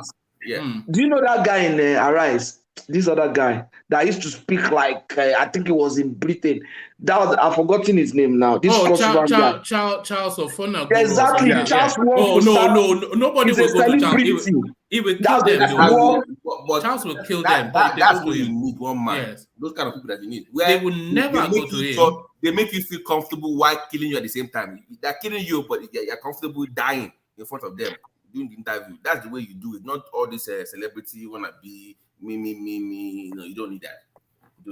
All right. Babati, to the Babachia, please. Etu Brute, remove the knife from my back, please. So once upon a time, body man, Tinubu supported him throughout. He made his political career somewhat, but the knife in the back. Etu Brute, the guy. Right. You know. Earlier I asked a question about the Christian in the north. That was the reason I asked that question, and he said that they rank religion higher. And I also read in the comment section that Chief Gomez said, that in the north they will rank their religion higher. Now, but I was talking about the Christians now. So if they rank their religion higher than their culture, but in this case they are Christians, would they be now forced to vote for Obi as a result, or those Christians would rank them right? So I was trying to figure out that space because it's very dicey. It might go either way. But I think APC this is what they should do. Even if they're not going to give you any net gain votes, at least make him net neutral. Don't bleed votes from him. Okay, it has no value. There's no point. Okay, I don't get any positive vote from him, but at least don't lose vote as well at the same time. So I do agree with one man that is sort of a little bit. It's kind of hard that he was not picked. I get that part, but it might do damage to the APC. That depends on how well Obi does with the Muslim vote in the north. But if they make him, I mean, this guy can, if he can galvanize the Christians in the north for Obi or Atiku, APC might be in trouble. But that does depend on how APC plays him. But does it have the influence to do that though? No, it's not really about his influence. It's about what the APC has already done. That Muslim ticket, they already put them in a path. It's not driving them necessarily. It's just showing them what was already happening. It's not they're telling them, oh, look at what's happening behind the scene. They've already made that clear. We are going with Muslim ticket. So all they have to do is just show them, like, guys, this is what they're saying behind the scenes. They don't like people from the East. They don't like Christians at all. If that thing should stick, it might not go down well for APC. But the question is, where would those votes go? To Atiku or to Obi? That is where that I'm not really sure about that. But I'm thinking Obi. Maybe I'm wrong. But they need to be careful with him. Don't take anybody for likely. You know what? We were dismissing Obi like a few months ago. Look at where he is now. He's credible. He's formidable right now. So let's not dismiss anybody, including this guy as well.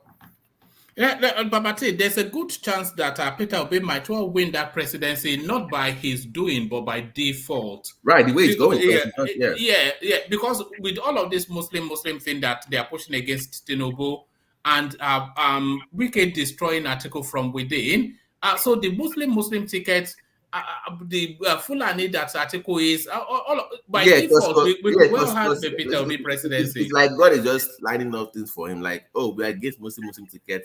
It's supposed to be from the south. But if you look at those calculations, it kind of falls on Obi by default, to be honest with you, one man. I think you're right on that one. So by default, it might win it. So if APC fumbles the ball with these guys, I'm telling you, one man, you will be surprised. Even the Muslims will follow them, join votes. Enough is enough of this nonsense. So let's be very careful. Play very careful now, because even forget the one in the north. They have a large chunk of Christians in the southwest as well that might feel some kind of way towards the Muslim ticket, because we tend to ignore them as well. They have Christians in the southwest as well that might feel somehow that they are going, that you know how they feel about God and Jesus and all stuff like that. So be very, very careful. Don't piss this guy off too much. Find a way to appease in APC. If you mess it up, Obi might win. Obi might win, guys. Oh, all right, Obi might win, but the Southeast seem to be telling us a different storyline. The crowd that Tinubu pulled in Ebonyi State, Babati, I was expecting him to be somewhat respectable, but I wasn't expecting it to be to that size. What are you then making then of that crowd? You know, one man, we all know that size does not matter until the show. Is that what you tell the ladies? Look at this man.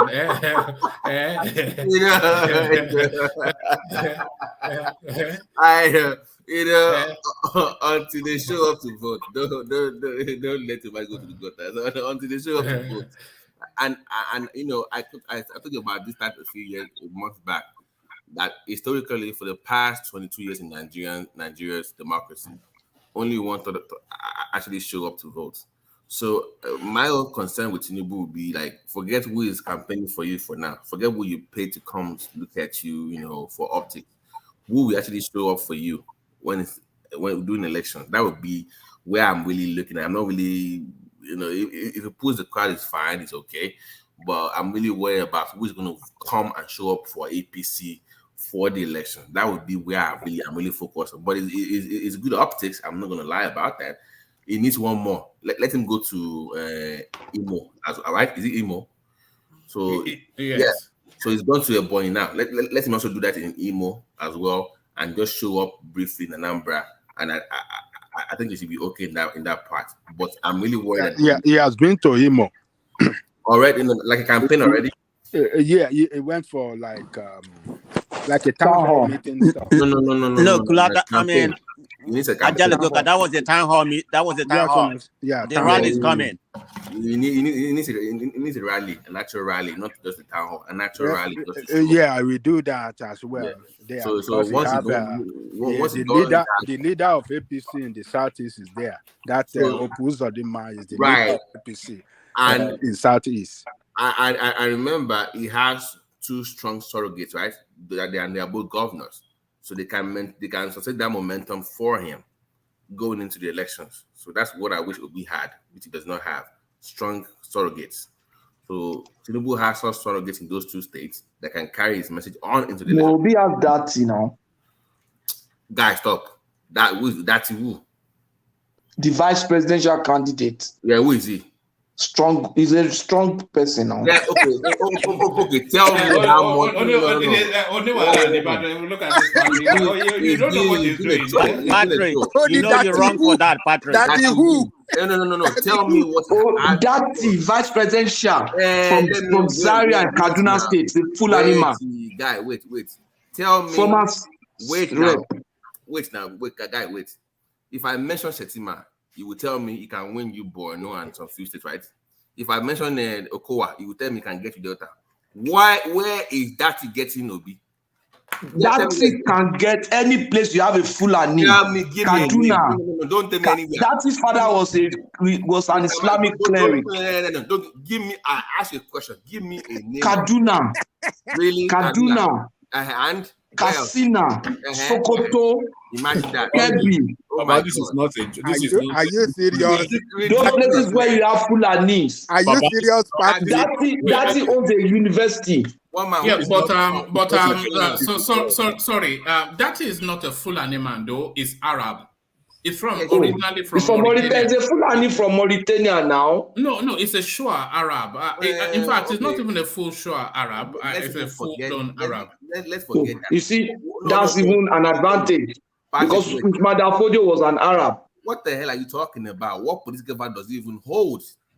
That was the second choice for top fourth now. It wasn't even the first. He's a youth and he can drive it. Obi-datti ticket will sell in the north. What is Patrick talking about? I'm telling you. Patrick is being mischievous. Patrick is Amala, are you talking about the politics here? What are you talking about?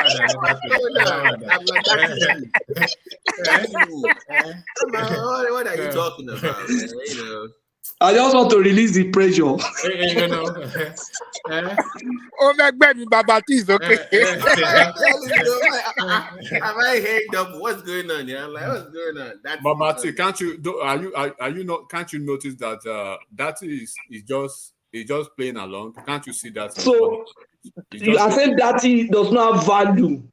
He has he's not cannot winning anything. That was a terrible choice. That was a terrible choice. Is this still a terrible choice? Because it looks and sounds the part that he I wish it's even a terrible choice, like no choice safe. Yeah, like a net neutral pick. Just neutral pick. No minus. Just the same guy. Are you saying Datti? I don't know. Why are you underrating the guy? I don't understand. They just have to give Obi something in the north. That's why they gave him. That is older elder brother Baba Ahmed is the dad's team. No. Usually you buy Patrick is saying that he carry no electoral value. His group is his father was an Islamic cleric. Can you imagine? Arab. What happened? The Muslim will mobilize for him. Arab is close down to Muhammad. Against Atiku and Kwakwaso Abi. Arab. Arab in Nigeria. One man, let's check Patrick's blood sugar because I'm no. I think he needs food. He needs food.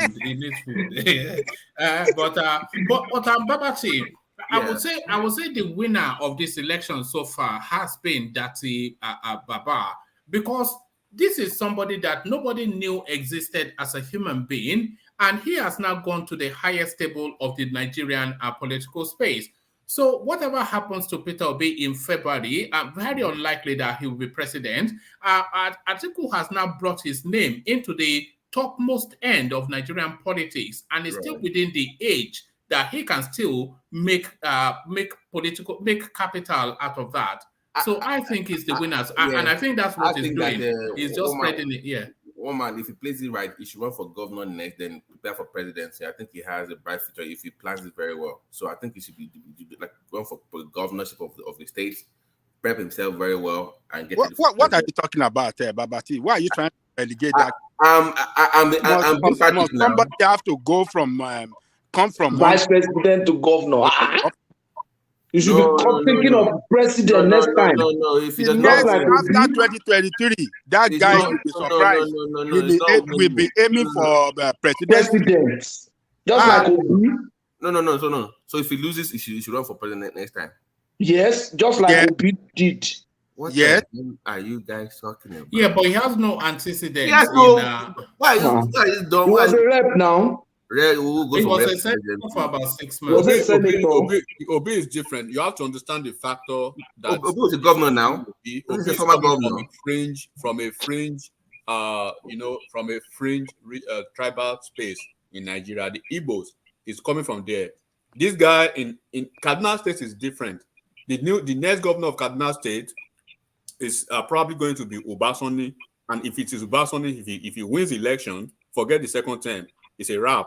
So, and the way Kaduna politics is now, it's like El-Rufai has done the Jagaban stuff in Kaduna, in Kaduna now, and that's what I think Wike is trying to do. So, what I would advise this guy to do maybe next time, of course, he's in the political space now. They know him better than they knew him some few months ago. And then what they probably will negotiate with him is, I strongly believe he will move back to, he's probably going to move back to PDP. No, PDP. It was in PDP. He was in PDP. So he's probably going to move back to PDP, and Obi will move back to PDP too. And then he can probably align. I'm not sure that Obi will move back to PDP. I think Obi will move back to APGA. Obi will not move to APGA, one man. Obi stay in Labour for his Obi will go back. We'll rather go back to PDP. I'm If not staying in Labour, it's going to PDP. No. Patrick, wait. So guys, you think that Obi is going to leave regardless? He's going to leave Labour regardless, right? No, he's going to leave Labour now. They are not natural bedfellows now. Yeah, he's going to leave Labour. It's just Labour is just a political vehicle for him. Do you know why he will leave? Because the moment the election is over, Obi needs to keep sustaining Labour with his money and everything. And he can't do that. Obi And is, he doesn't have that kind of resources to be able to do no, that. he has the resources, but he's stingy. He won't be able to spend it. No shishi, Abi. No, they No get shishi. no No shishi. So we rather go to He'd rather go to PDP, and then because when he goes to PDP now, right, he has a different you political go and queue. into PDP. Of You course, know, you have to You fight go and queue. yes, exactly. That means it will end up in the queue. But we Sorry. Yes. Sorry. So woman, when we say sorry. 1799, it's not sure for them. They are not playing the right politics. We are not mocking them. It's just a fact. Because whoever becomes the next president will be there for the next 8 years. Let's assume is Asiwaju. Asiwaju will be next. Forget whatever is happening now. Whoever goes to Aso Rock, you already know one man. Even if you are dying today, when you go to Aso Rock, it's 8 years now. You are spending 8 years. Sorry, gentlemen. Just a moment.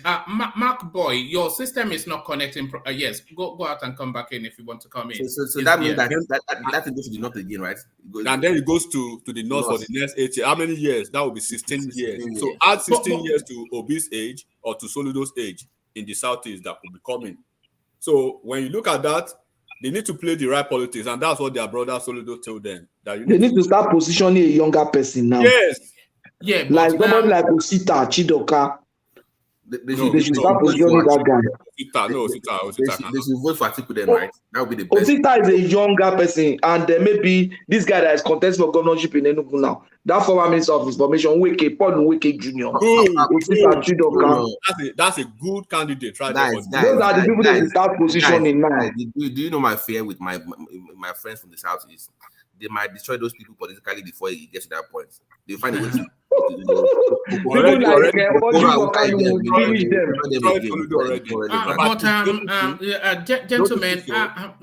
gentlemen, are we sure that Peter Obi would go back to PDP? Because after the elections, Wike will seize hold of that party and he will never let go of it again. I wonder if PDP is too big a space for Peter Obi. Even with all of these things that he has gathered, the egos in PDP, they are so big that I'm not quite sure that they will just take him.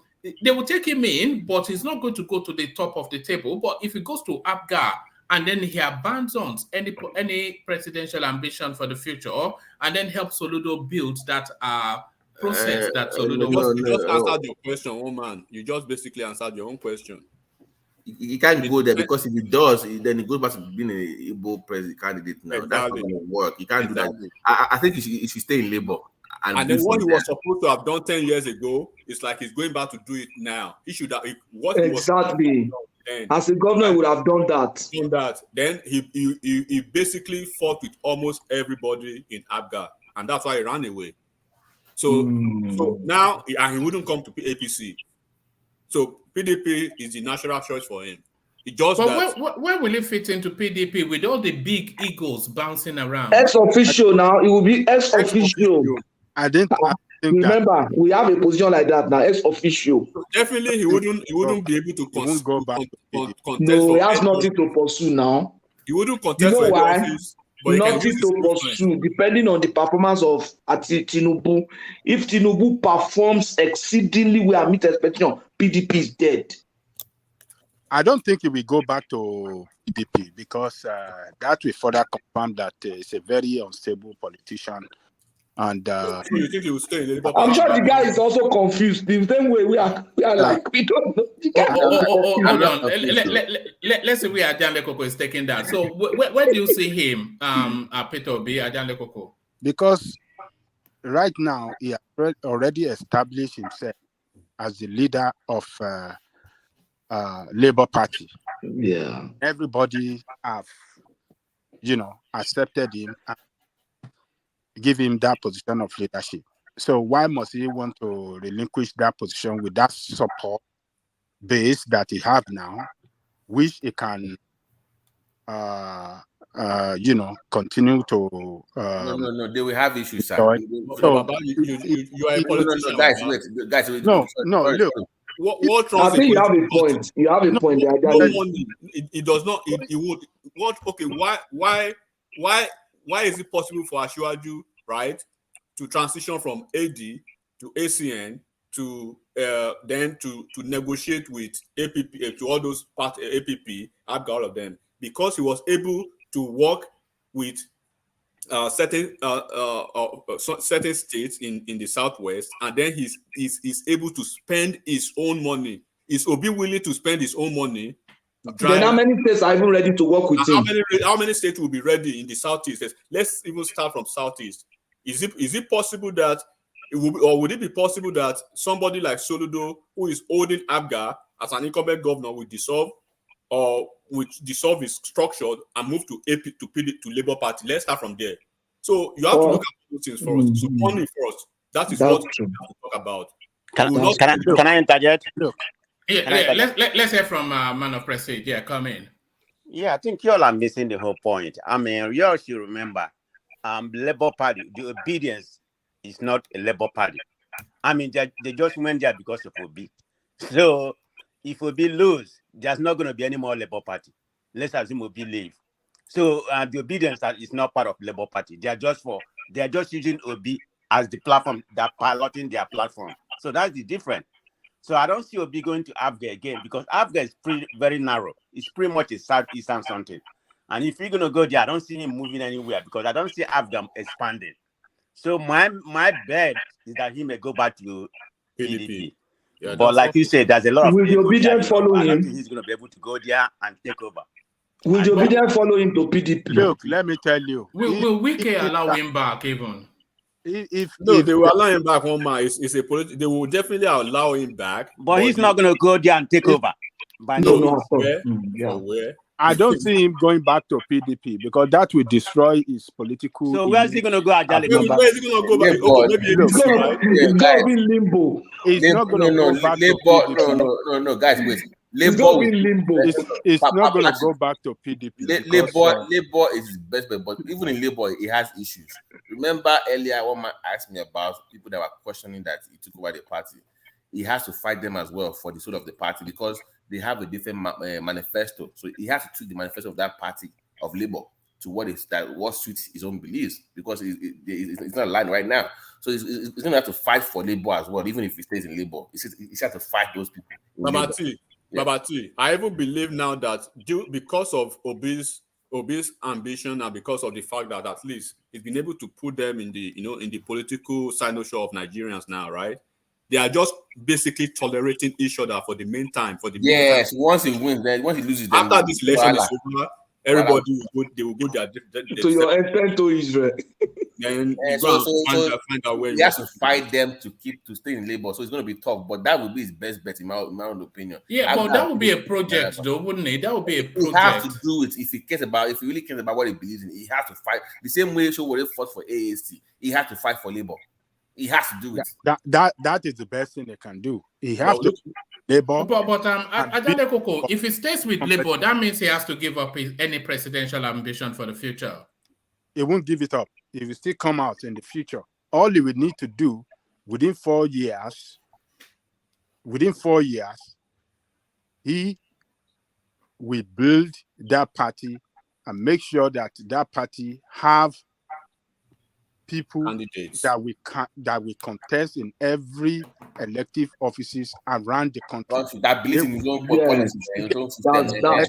Yes, that is what he can do to prepare himself for a very effective campaign in the next election.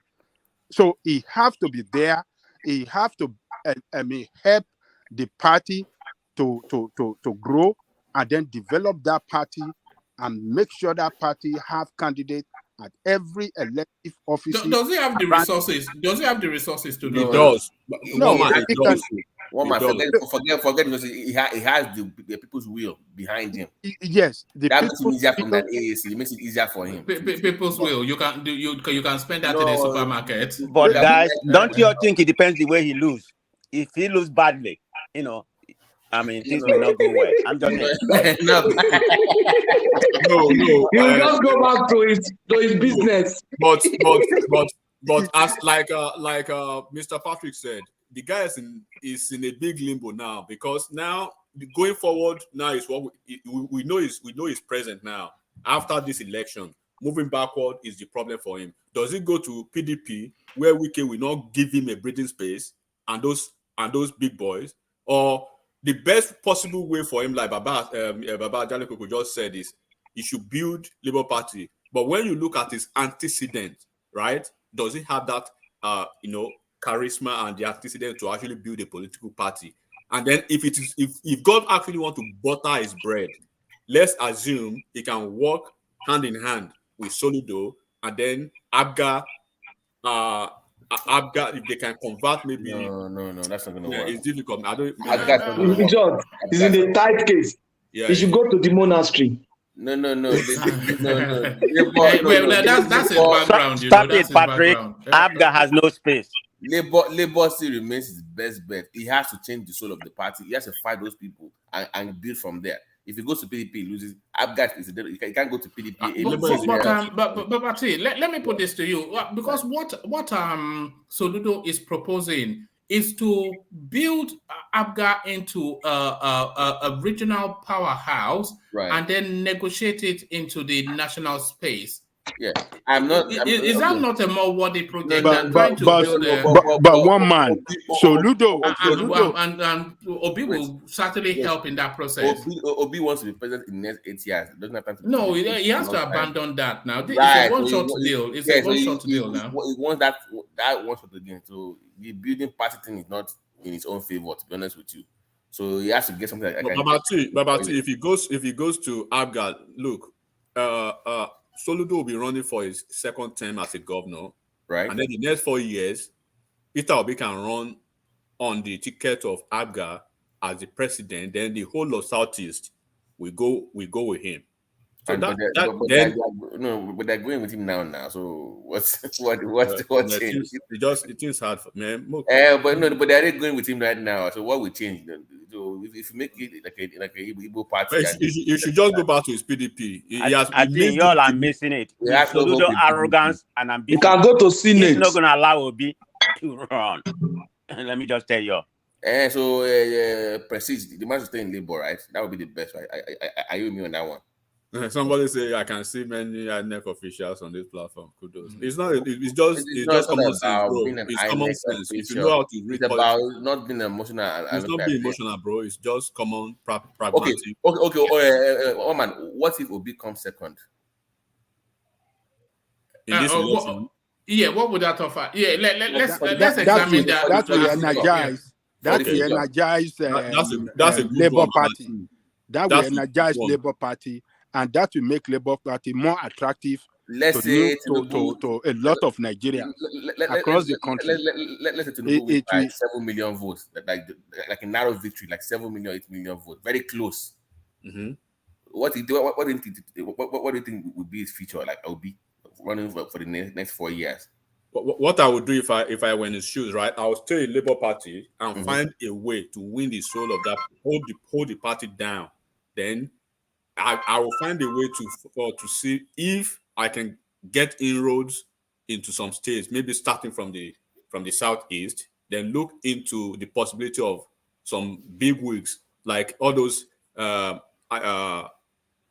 take it or leave it, all these Okorosha, Ararume, all these big Igbo shots move to Labour Party, right? So if you can have some kind of big wigs, especially the disgruntled ones, you are right. All right, gentlemen, let's make that question one of those round robin questions that we do. So the round robin questions, they are rapid fire, so you don't have to be.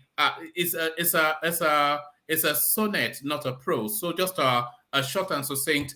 And the question is, if Peter and please, nobody's suggesting that Peter Obi will lose or win. But just for the purposes of the exercise. So don't say, I can't consider it because Peter Obi will win. No. Let's just, for the purposes of the exercise, if Peter Obi loses, and if you were Peter Obi, what would be your next move? So let's do that round robin. Let's kick it off with our man of prestige. So if Peter Obi did lose in the real possibility, because he's in a contest that he does lose, what should be his next political move, Man of Prestige? Okay, lose. When you say lose, come second or just lose? Oh, you can take it however you want to approach it. Yeah. If he comes second, I think he's going to stay with Labour Party, and mobilize and aim for the next 4 years. That's my opinion. But if he lose badly, what if he comes fourth? Oh yeah, that would probably disenfranchise the whole obedience. I mean, things it's not going to look good. That's my opinion, and he's not going back to Africa, so I don't know about that.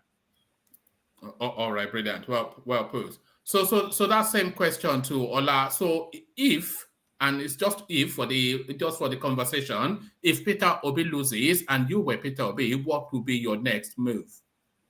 Ola. Yeah, if I'm Peter Obi, if I lose, I will use my political advantage to negotiate with the current government for what is going to better my people. Just like this man did that time, Bola Ige. If the current government give me a role in the cabinet, I will do, just to make sure that whatever I'm trying to push to my people, that I still represent the interest of my people there. Yeah, but in terms of your political career, what would you? What would be your political base? If I don't have that, my option, the first option, I will stay as a strong opposition leader, and I will use that to even build more. Like for now, like I keep campaigning. Before now, Obi, I say it doesn't have structure. I will start going to those grassroots to see how many of those senatorial districts and local government I can take away from the current government. That is what my strategy will be. I will be on the neck of the current government. Every little mistake, I will help them amplify and mount pressure and hijack as much political share I can hijack from there. That will be my next political move. All right, brilliant. So, Babati, just for the purposes of the conversation, right. And by the way, before we start getting abused in the nobody's suggesting that Peter Obi will win or lose. It's just really for the conversation. If Peter Obi does lose and you were Peter Obi, what would be your next political move? Right. So, okay. So it depends on who he loses to. I think it would be easier for him if, let's say, Atiku becomes president. So let's say Atiku wins the presidency, right? And he comes second. So I will stay in the Labour Party. I will get rid of Obi-datti, whatever his name is. I would then fight for the soul of the party because we have to modify many things. So I will get a working class blue collar champion like an Oshiomhole before Oshiomhole, but from the north, that the working class can relate to, like a blue collar, hardworking, popular guy in the north to be my rep. But I must do the dirty work, make inroads into the north. Get all this aggrieved ex-APC, ex-PDP, ex-everything, just come into the fold. Let's take down the monster. Make it a North versus South debate. Not too tribal, but that's the reality. Make it like you were cheated as it's supposed to be your turn from the East. Make it a North versus South. So I think it would be better if Atiku wins for him to make inroads for the next election. If Tinubu wins, it will be more difficult for him to do the same thing. But if Atiku wins, it will be it will be still very difficult, but an easier task. All right, brilliant. Thank you. Let me come in because I want to go for my class now. Yeah, if he wins, if he loses, whether second or third, the best thing for Obi is you can't get the presidency. Make sure you displace PDP as an opposition party. If you can't win now, displace PDP as an opposition party and continue to play very good opposition to PDP and to APC. And that's the best way to now. People will now be seeing only Labour and APC. So people will now start coming to join PDP. So displacing PDP as an opposition party is going to be easy for him, even now. So that to me, that's the best thing. Yes, and the gap is there for a real people-centric party to come through, because the Nigerian state is fed up of APC or PDP. But the alternative now, maybe Peter Obi will be the alternative, who knows? But but certainly this space is there, the need is there, as we can see around Obi. So maybe he can be that opposition that defeats PDP. Yeah. Okay, I'm joining my class now. Thank you. All right, brilliant. I'll be watching later. Yeah.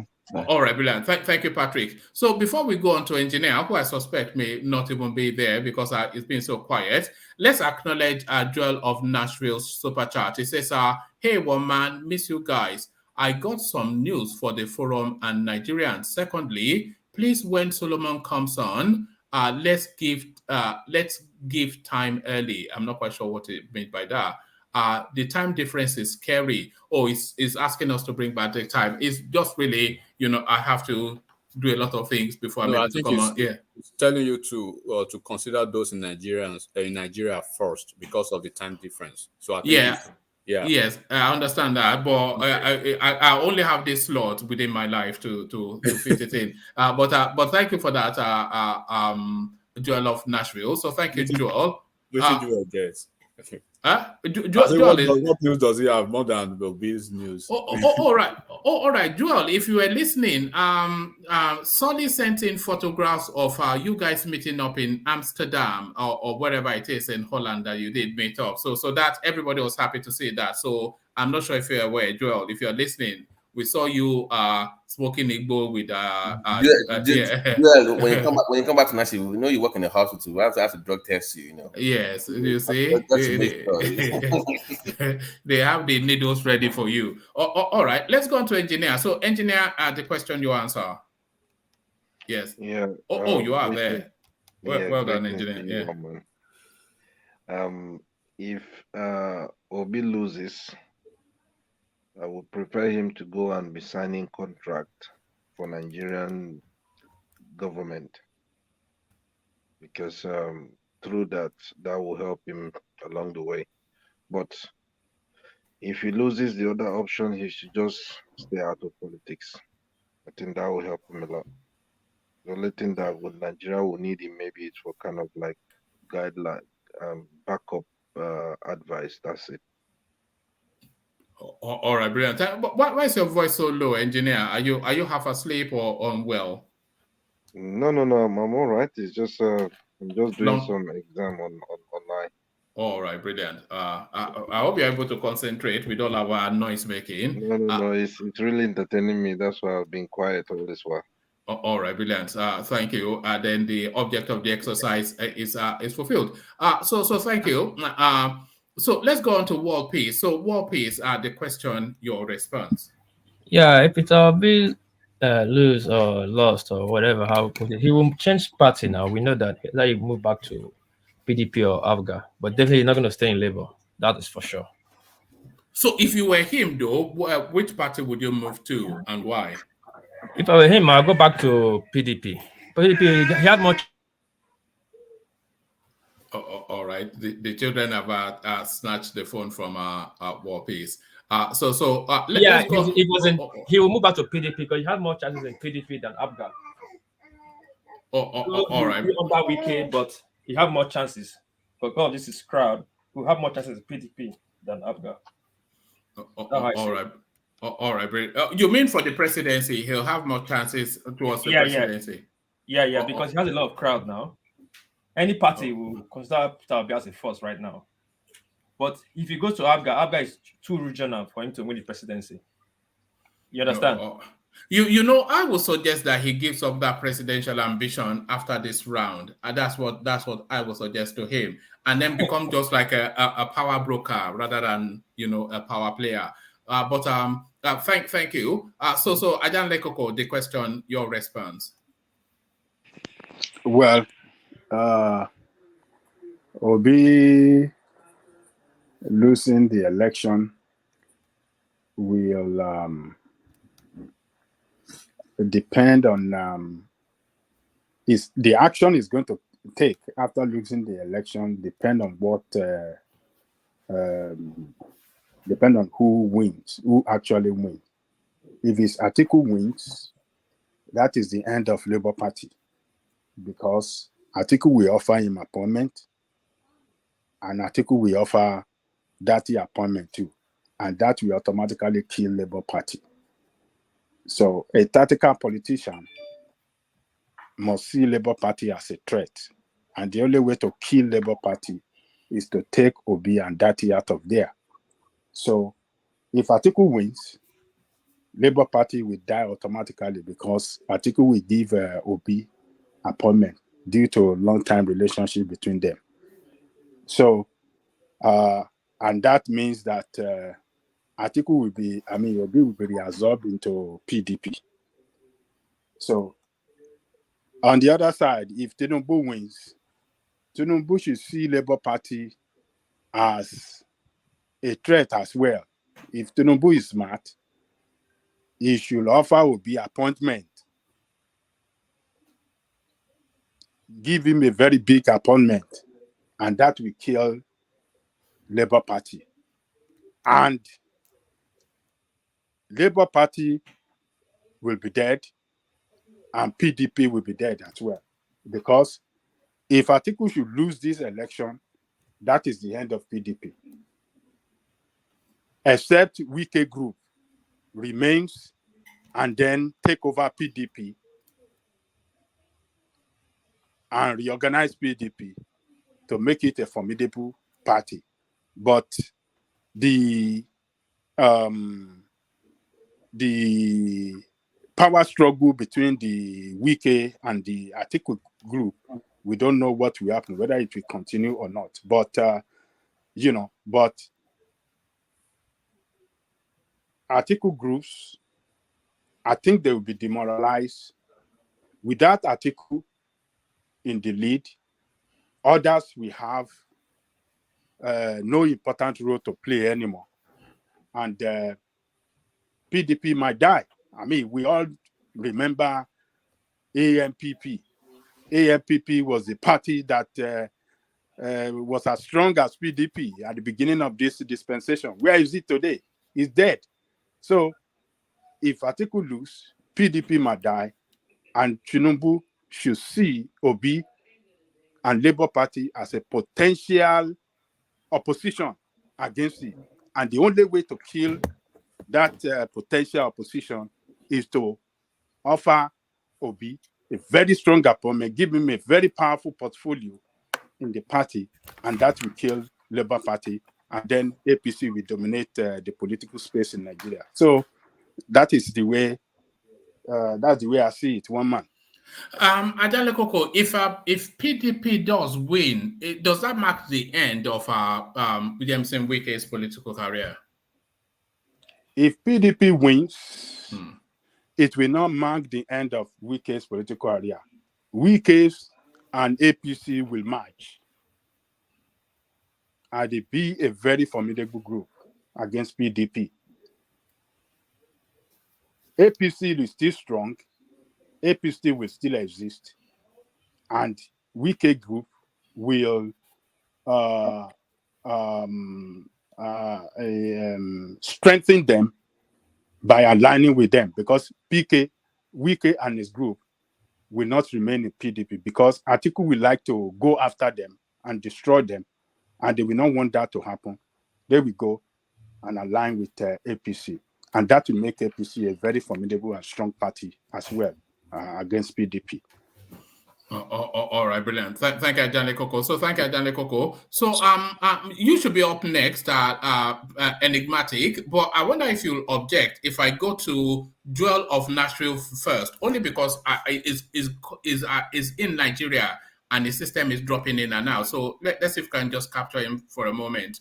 Or do you want to go first and then I'll go to him? No, go ahead. Go with all right, brilliant. So Joel, good to have you. I take it you've made it all the way to Nigeria.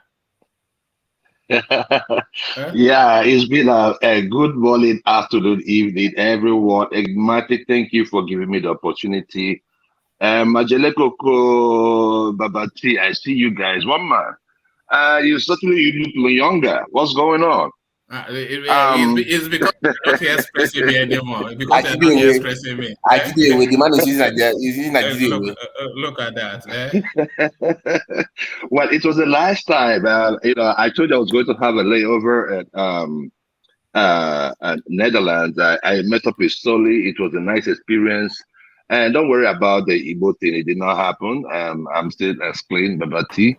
But it was a nice experience. I enjoyed my time there. My cousin also came by, and it was fun all through. Now, coming down to Nigeria, One man, I have to just tell you this.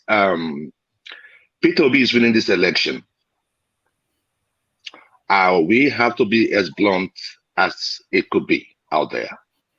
I know we stay in a foreign land and, we have our permutations, our idea of how the country is being run. But it's not all gloomy as it may seem. There are a whole lot of good things coming into Nigeria. The tech companies are doing great. The companies out here are coming in. There are new companies opening up. Some are leaving, or I would say some good numbers are leaving.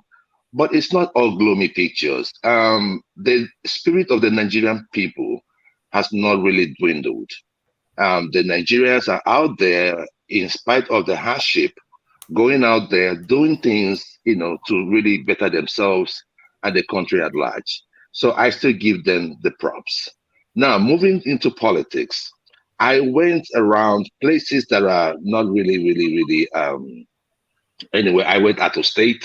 I went to Edo. On my way, I stopped at Ondo. Meeting some friends. Did you go by road? Did you go by road?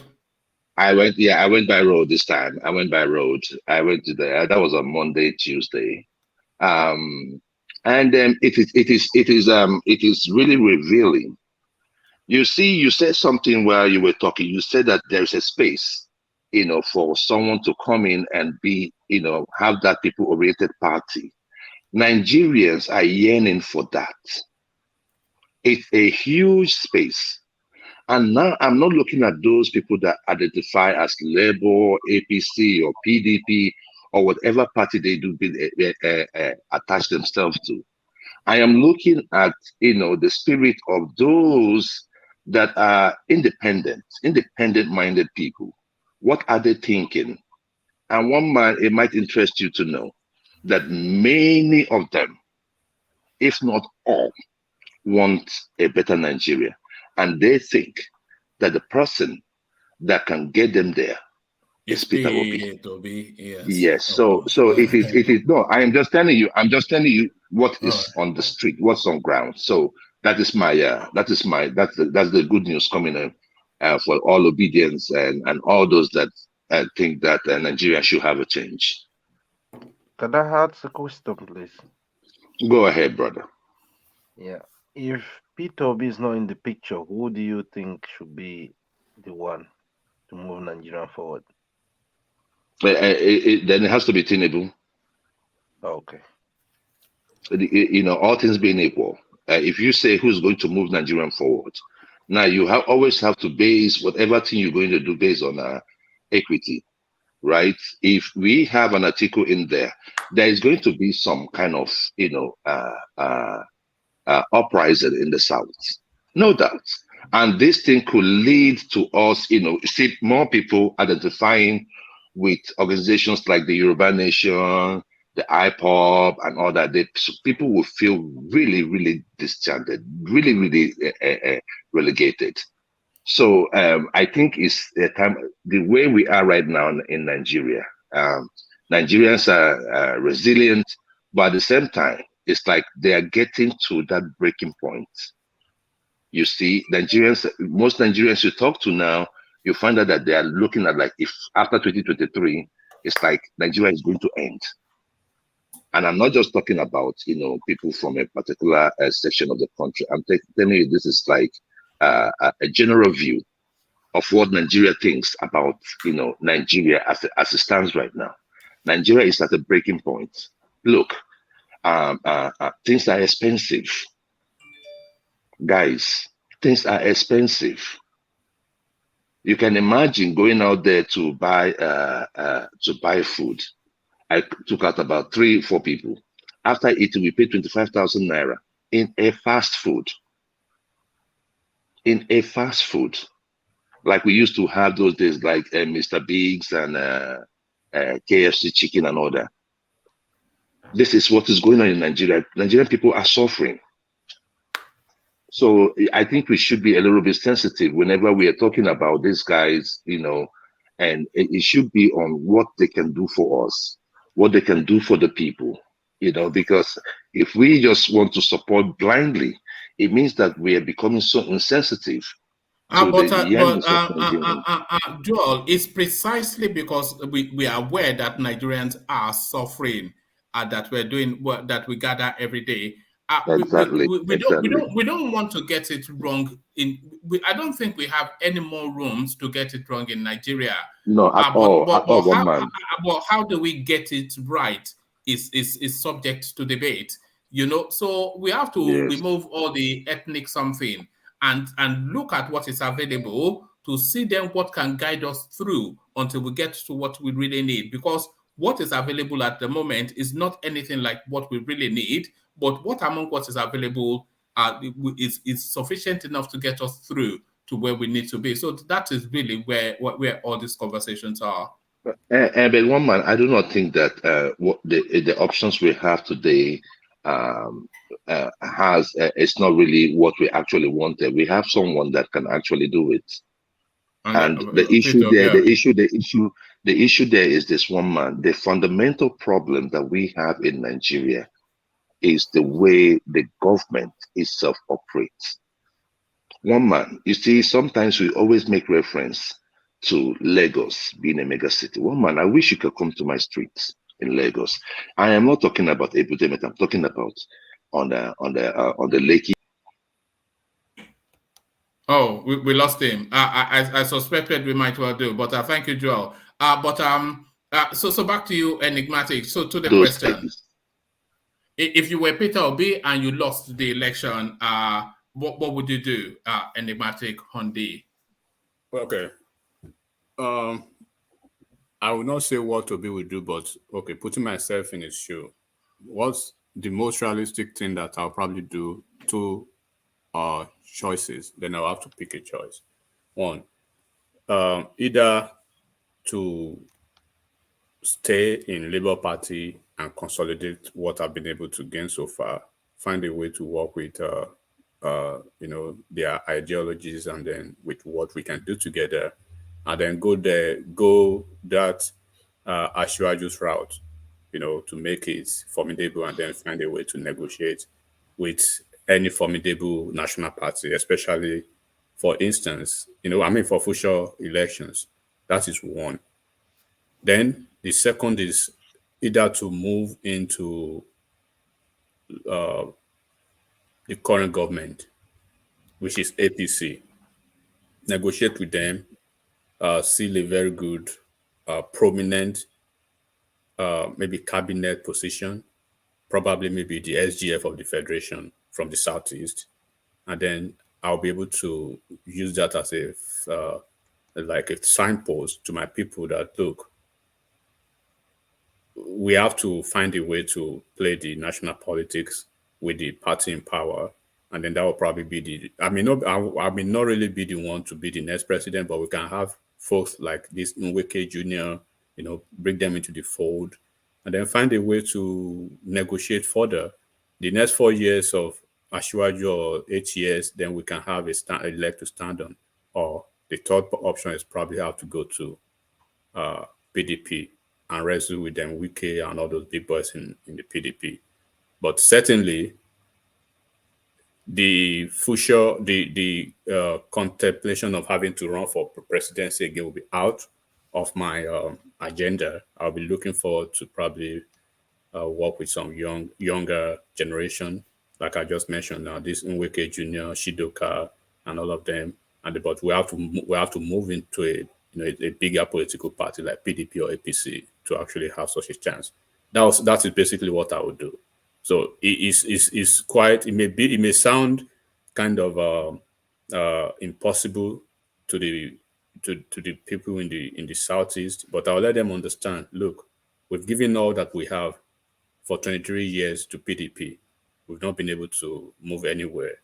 Why don't we just move into APC and work with these folks? Let's see what we can get from them. After 4 years, if our fortunes does not actually improve, then we can make a choice. That's probably what I'll say to them, and that's how I'll do it. All right, brilliant. Well put. Always well put by Enigmatic. So you're up next, Middleman. The question, your response. If you were Peter Obi and you lost the election, what will be your next political move, Middleman? Hello, one man. Can you all hear me? Yeah, perfectly. Carry on. Uh, Good evening to the house, to the family, my second family. Good evening.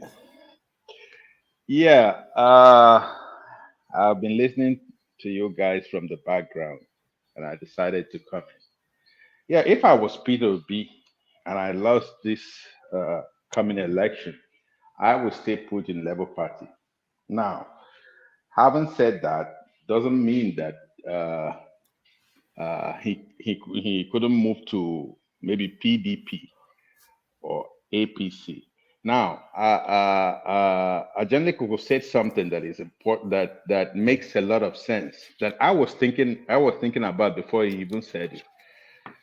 If PDP, if, let's say PDP wins or APC, if I was Tinubu or members of the APC, I will try to kill this threat called P2B and Labour Party. And the best way to do it is to invite him, to woo him into the party, into your fold. Like that, you kill that threat. Because that threat doesn't look like it's going away, even after the election. Now, going to somebody mentioned something about fighting with Wike. We have to understand that Wike himself is or looks as strong as he is now because he is a sitting governor and sitting governor of a very rich state. And he has the platform every day to inaugurate something and talk where people can listen. After this, after when he's out of office, he's not going to be anything. He's not going to be a senator or a House of Rep member. He's not going to be anything. He will have to pay sometimes to have interviews in television. And political parties anywhere in the world, they respect you not because you are a noisemaker, because they respect you if you have votes, if you carry crowd, if you have people following you. It happens anywhere you have democracy. Political party they rest. That's what how they respect you, not because you're rich. If you can bring votes to their party, if you can bring votes to any candidate, they start visiting you. They start coming to take pictures with you. They start coming to be your friend.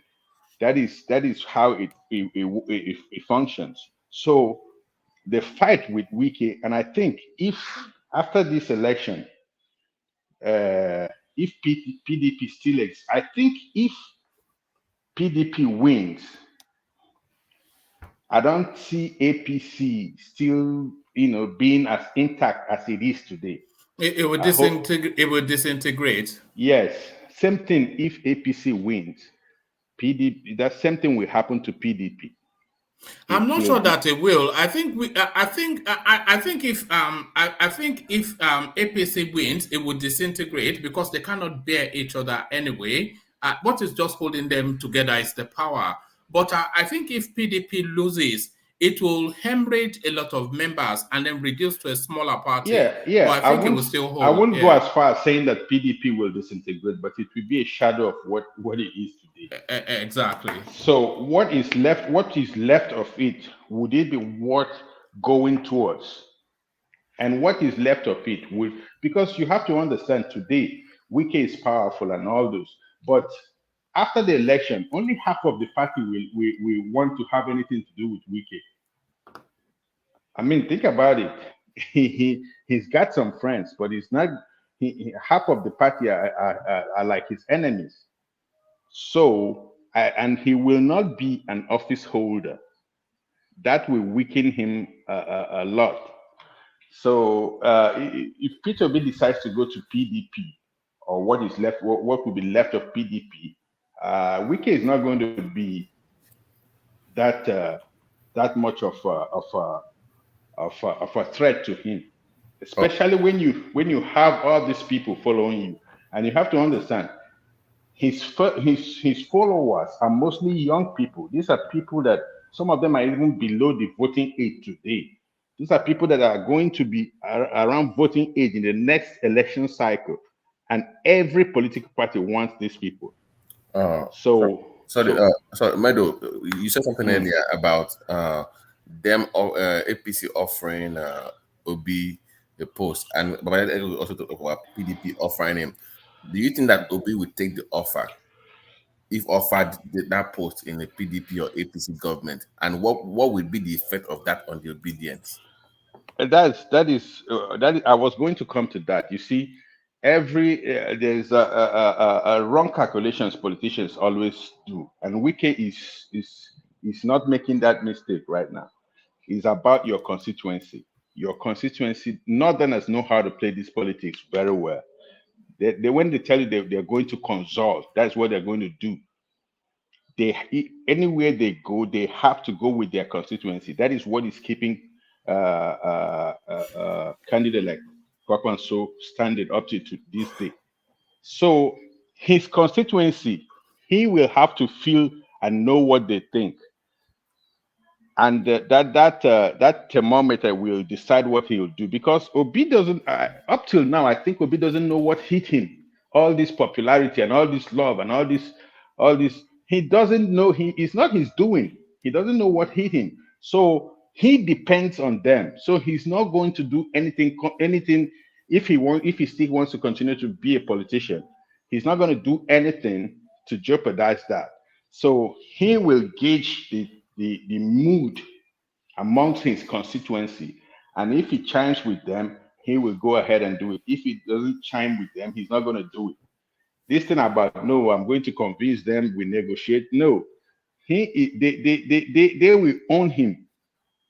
So I don't think he's going to take any decision just because, like politicians would do, just especially Southern politicians. They like doing that. They just go ahead and do what is good for them. And Amechi can tell you his story today. He's like irrelevant in his own state because his constituency did not follow him to APC. And that is why Wike is standing. If he had left to APC, that is not what his constituency wants. That would have weakened him as a political bigwig in the state, because he will leave a void, he will leave a vacuum somebody will occupy, and it's not a homogeneous state, so it becomes tricky. So I think, to answer your question, I think Obi will gauge the mood of his constituency before he takes such decision. Meadowman, if you were Atiku Abubakar and you won the elections, would you give Wike a portfolio? No. Why have not? to kill Wike. I'll have to destroy Wike. Would you not show magnanimity if you did? What magnanimity, one man? Come on now for you. I will kill Wike. I will kill him within 6 months. I will destroy everything about If you want to be a good politician, you have to be unscrupulous. You have to be ruthless. And this is a situation where if Jonathan had won in 2015, I'm sure he would have done everything to destroy Atiku, because that's a constant threat to him. You can never trust Wike again. Atiku will never ever trust Wike, and Wike will never ever trust Atiku. So it was because of Jonathan's inaction, right, on some certain folks in PDP that eventually killed him when he was supposed to. Because he was too weak. Yes. Not that he was too weak. He's not as ruthless as he should be as a politician. You have to be ruthless sometimes. You destroy your opponent or your future opponent or your perceived future opponent, and there's no choice. Meadowman, is it that he wasn't ruthless, or he did not have a political base? It doesn't have a constituency, does he? It doesn't have an. Go on. But once you become a president in Nigeria, you can become anything you want. You become a king. You become an emperor. He had that. Okay. Who backs him up? Somebody like Tinubu, you can say he has the Yoruba space, and then he has established political connections. Somebody like Buhari, you can say he has a strong fanatic following in the north, and then he also has a military base. You know, somebody like Peter Obi, he has the weight of the southeast. But who does somebody like Goodluck Jonathan have? He doesn't have anybody. You buy it. You buy it from your people in the south. You buy it. You Not buy even it. middleman. It's not even so. You are making the good answer to one man is, first of all, who was Jonathan then? The CNC. Do you know what CNC? I'm not saying the president now. Take president away from Goodluck. CNC. Yeah. One man. He had the power. You buy it. Nothing You stopped destroy. him from buying these people like Ashiwaju. You have Alimodu Sheriff. Can you Alimodu Sheriff and this former governor of Bauchi State as your party chairman, and you are a minority from South, and you want to run an election against you buy them, and those you cannot buy, you use EFCC to destroy them. You probably can't hold them in jail for like too long, but once you accuse them of something, they are tainted, in the political space. So you use the state machine, the state machinery, to go after them. They goofed. That's what you do. You have to be ruthless if you want to play you can be clean and be in Nigerian politics. You cannot. They'll destroy you. If you are going in there, you have to be focused. You have to use your power to the fullest of its extent and do what you have to do. Because if you want to make changes, that's where I fault somebody like Showore, for instance. If you want to make changes, you have to be in there. You have to get in first. You have to call everybody my oga, my brother, until you get there, you just change. And you become very cynic. You behave like you don't know them. So I think the problem of Jonathan, that he was too it's not that he was too weak, but he was just too lenient to be typical to be a typical Nigerian. He was a sheep in lion's den or hyena den. That was his Middleman. problem. The problem with Jonathan is that the problem with Jonathan is this. Jonathan had constituency. He had the support of his people and the South and Southeast as well with him. He had the support of what do you call this? The gunmen in the South that time. They were all supporting Jonathan. But Jonathan is a natural. It is naturally weak as a person. He's a person that it can't be frontal on anything. He doesn't have that. It's not him. It's not him. And that doesn't have the killer instincts. Yeah, that was his weakness. It wasn't Jonathan as a person to go violent against a potential. Yeah, that's the thing. You have to be ruthless sometimes. You just have to be ruthless. You don't have to be bad, but you have to be ruthless. Baba, let me ask you this question. Please answer it directly, please. Do you think Buhari would have done or go the route of Jonathan when the election was being counted and he went to concede almost immediately? Do you think Buhari would have done that? Absolutely not. Absolutely not. You saw Urubebe. Urubebe was there trying to let you know that, man, this thing is still possible. You are the CNC, but he just went. No. Let me tell you this: the international politics that was involved in that election was too huge than Jonathan, and Jonathan saw it. He saw that international. Buhari will jettison all those backing. international people and do what he saw that international backing for Buhari wouldn't care.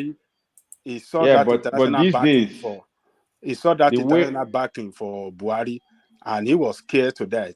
And the way it's, Obama was backing Buhari, they would have carried him.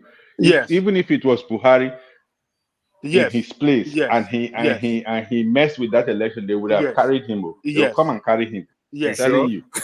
yes. Oh So boy. They will block the country. If they just all they need to do is just put one what do you call it? That those warship that carries aircraft in the Nigerian waters, and no ship will dock there for 6 months. There will be uprising. They will. It's not like in those days. Oh, they will deal with. They know how to deal with. It's just they can't do it to Russia now because Russia is huge. It's huge. It has tens of thousands of kilometers as borders. But Nigeria, if but they let me don't, tell you this, middleman, those mm, people with military background like Buhari, Obasanjo, and all of them, they are very mm. ruthless people. They are trained not to be afraid of Yes, anything. You yes, know, if we are to be Buhari, if we are to be Buhari, then Buhari will dare Obama and this thing and will not relinquish that power. All they will do is that let me roll out tank and military against any opposition or anything and crush them yeah, because that yes, has but they been will part of choke them. you economically. They You will know, you choke know, Huh? you economically. Huh? they will not, What did you say? they will not do They it. will Do you know why? they will Because they, they will It- choke you no, economically. unlike no. unlike Let me tell Victor, you. Let me tell you this. Look, Nigeria still, whether we like it or not, Nigeria still play a very strong power in in In uh, what in politics? economy of Africa and Let me particularly tell you that of something, South Ajan Lekoko. and There's something that you and particularly have to that of notice about Buhari. that of West Africa. If you impose sanction on Nigeria, economic sanction on Nigeria, a lot of West African countries will feel the pains even You more think than they care Nigeria. about West Africa? Huh? You think Oyibo care about West Africa feeling the pain? Let's hear from Babate. I think he wanted to come in just then. Babate, you wanted yes, to, I yeah. was going to say that unlike Good Luck, Buhari will not. I mean, they know Buhari is ruthless and he's willing to sacrifice anybody's life to retain power if he has to do that. So they will not dare do what you. They're not going to be desperate enough to block shippings from coming to. They will back off. But You know who was thinking like that? You know who was thinking? Who used to think the way what you just said now? whoa. Gaddafi. He was thinking that. I'm telling you, that old military days, Gaddafi, Abacha days. Those Gaddafi had a different issue with them. Now that was a completely different. Nigeria is still more favorable, regardless of which. oh God, they will, They will especially with Boko Haram in those days, in that 2015, Boko Haram on the rise. Those girls, right, they will accuse you of. They will find something and say you are sponsoring anything just to get, just to turn you into the devil, and they will do with you, and they will deal with you any way they want to. Buhari, no, bro, Buhari, no, you know what? Buhari, no send anybody. If Buhari had to do it, Forget that. Make I Buhari is tell you. sacrificing lives to stay he in would power. have done I'm it. telling you, Nigeria is a Forget very. for They will not do that to Nigeria. They won't do that. Forget that. Look, listen. Look at Buhari. Observe Buhari. Buhari, you hardly ever see Buhari laugh while he's in Nigeria, even talking to his staff or to his ministers. If you watch Buhari's body movement when he meets white people, you know that he whatever they tell him, those are the people he respects. No, Buhari is that kind of. I'm it's telling you, not. Buhari is that kind of person that is. Do you think he has an inferiority complex I towards think so. I really think so. white people and Arabs? I really think so. Just look at him, and this is my observation. I could be wrong, but just look at the way he behaves when he meets other Nigerians, other dignitaries, even from Africa, and look at his body language, when he behaves when he meets white people, Like a when he child, meets. like a child, like no, like Yeah, I don't yeah, know. he's just laughing and It's annoying, like pathetic. Like you just like it's quivering in front of them. Like God damn, have some so. brain, man. So that those people are usually strong at home. Don't mistake that military days for and in the situation with the rising of Boko Haram and terrorism in the Middle East and all those things, they will just carry him, they will just cook up something and say he is a sponsor, and then the whole world will jump on you. Somebody say, you see what I noticed about that 2015, right? It's just because Jonathan already signed some kind of peace agreement, and already they've given him some kind of a soft landing. They signed agreement that he is never going to be probed. Assuming that thing was not there that time, maybe we would have seen another Jonathan entirely. I don't And think all these things that Jonathan maybe doesn't have it in Obama, him. you said? I don't think Jonathan has it in him. Jonathan don't get See, that kind of mind. so I don't think he has it see, in him. you never can Jonathan's wife, tell. now Jonathan's wife, Jonathan's wife is the morale behind even the little things that Jonathan was able to do in office. That woman, leave that woman. That woman is Buhari's incarnate. There's But God, Jonathan is even strong. If Jonathan decided not to leave in 2015, and if he had not signed any some kind of peace agreement, nothing would happen. The worst scenario, we said more than this during the Abacha deal. What did Abacha do? He stayed put in the Aso Rock. He was not going to anywhere. And they killed him now. The CIA killed him now with that. That's what after how many years? Ola, it was an handshake. It was not Apple. It was an handshake that killed Abacha. It was not Apple. I'm not even. I heard that as well. I heard that. Now Viagra, they say killer. It's not Viagra made though. It's an handshake.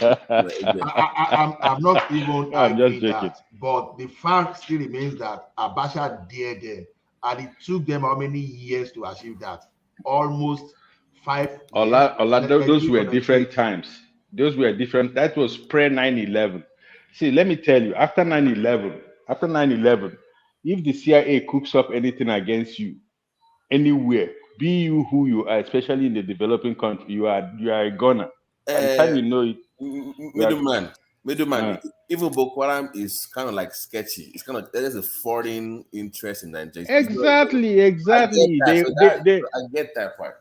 That's the way they will cook up things, and they show some satellite pictures, some whatever, and they convince them. They put it on CNN, and then the whole world is convinced. That's it. That's it for you. That's one thing that we don't understand. Like Boko Haram is not being funded by Nigeria. There's a foreign stuff into it, but we don't discuss the foreign part of it. We just ignore like some kind of Nigerian culture. Yeah, because we think that Nigeria is stronger. It should be strong enough to. Foreign people are sponsoring that thing in Nigeria for their own interest. Only God knows what it is. I don't know. But sometimes too, we have to accept our own failure too. Not every time we have to blame whatever foreign. I'm not saying. Yeah, that's why we don't talk about the foreign one. That's why we always criticize our own military. It was true that America wanted to cite AFCON in Nigeria. It was true that Nigeria resisted because Nigeria used to be the one at the forefront of ECOMOG. So Nigeria still wanted to maintain its position. Of all our problem, AFCON should not be the next thing that America. But Buhari was begging them to come and cite it there just in the last few months or so. Where? In Nigeria. Well, man, I've told you, anything Oyibo bring, Buhari. That was about 3 years ago, Woman. That is true. Woman, is true. Wait now. What state in Nigeria is he going to put that? What state? I don't know, but the Americans will have the decision because they will have their permutations as to where it will be best suited. Imagine they can choose wherever they want. Are you right now? No. He actually did ask them to come and set it up in Nigeria. Yeah, give them Sambisa now. That would be perfect. Well, that would have been. I think if they came, it would have to be somewhere in the north because that's where military might is needed. They need give them free land over there. That would have been nice if we had to dictate where they're going to station their base, but America will determine and dictate where they will station their base if they come to Even Nigeria. if they station it in Sambisa, they own the country already. I'm telling you. We're not stationing in the north. They're stationing in the south. Coming to Nigeria will not necessarily guarantee peace. So you understand? Because one thing is for them to come. One thing is for them to come for their interest, right? So it doesn't mean that once they're in Nigeria that those problems will be solved. No. you will start hearing more story of human rights. And you know what about America? When they come, once they come, they never leave. They always find one excuse to stay. Exactly, they find reason to stay. Yeah, when you tell them to leave, that is you exactly see why Jonathan refused. bombs started. So we So started there's exploding. nowhere they go that you maintain peace there. You must find what they must find wahala to maintain their interest there. So that I think that was what Jonathan was strong enough to refuse them sighting into Nigeria. But this guy was even begging, but at that time it's like they were no longer interested. Whether they will have interest tomorrow, I don't know. I actually asked the broadcast when they Yeah, it depends on government in Washington. It depends on the interest of government in Washington.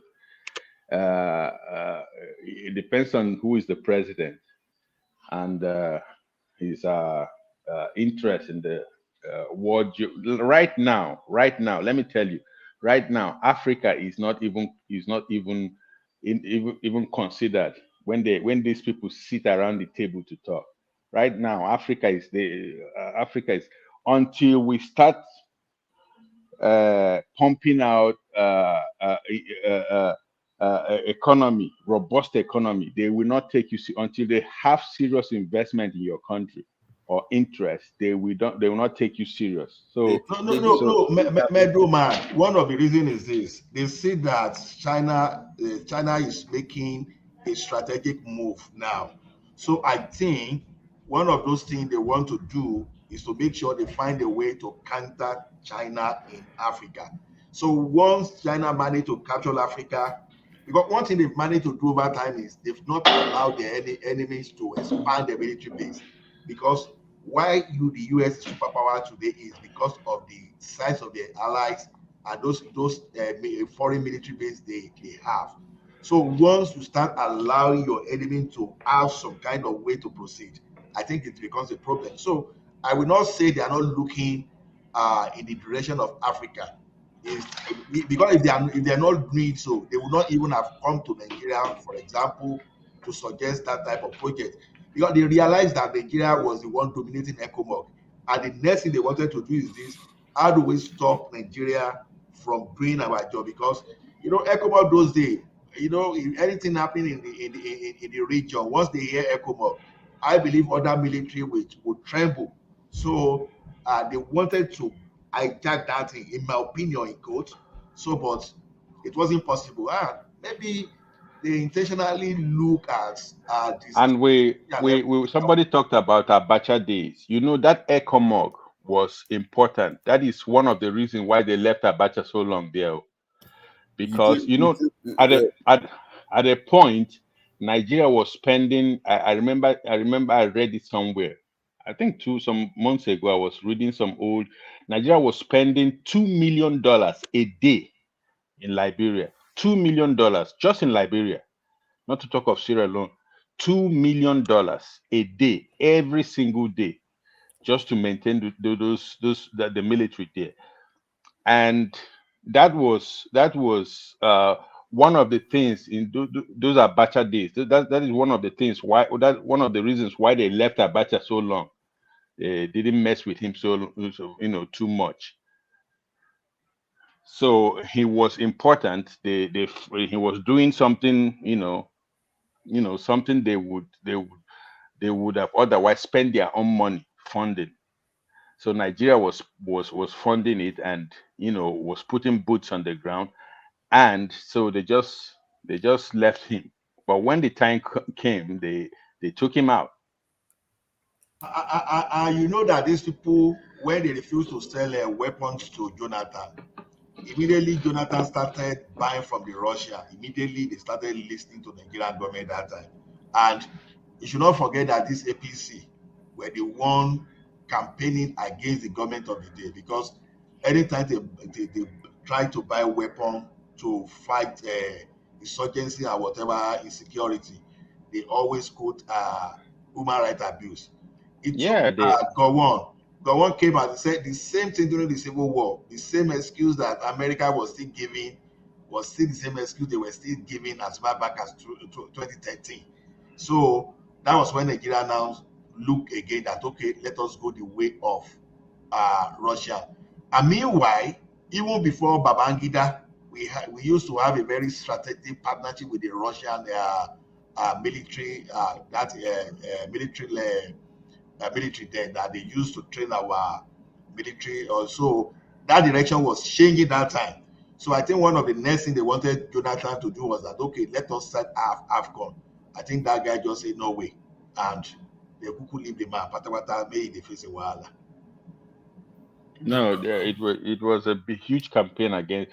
It was a media, social media, international media campaign against Jonathan. It was difficult for him to survive. They were saying that what tipped the international community against Goodluck Jonathan was the fact that he signed that homosexuality law. Gay something. Yeah. That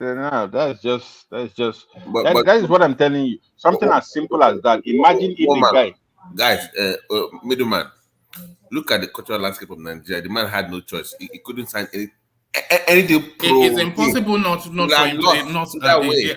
You can't blame him now. They He had no have thrown choice. him out of Aso Rock.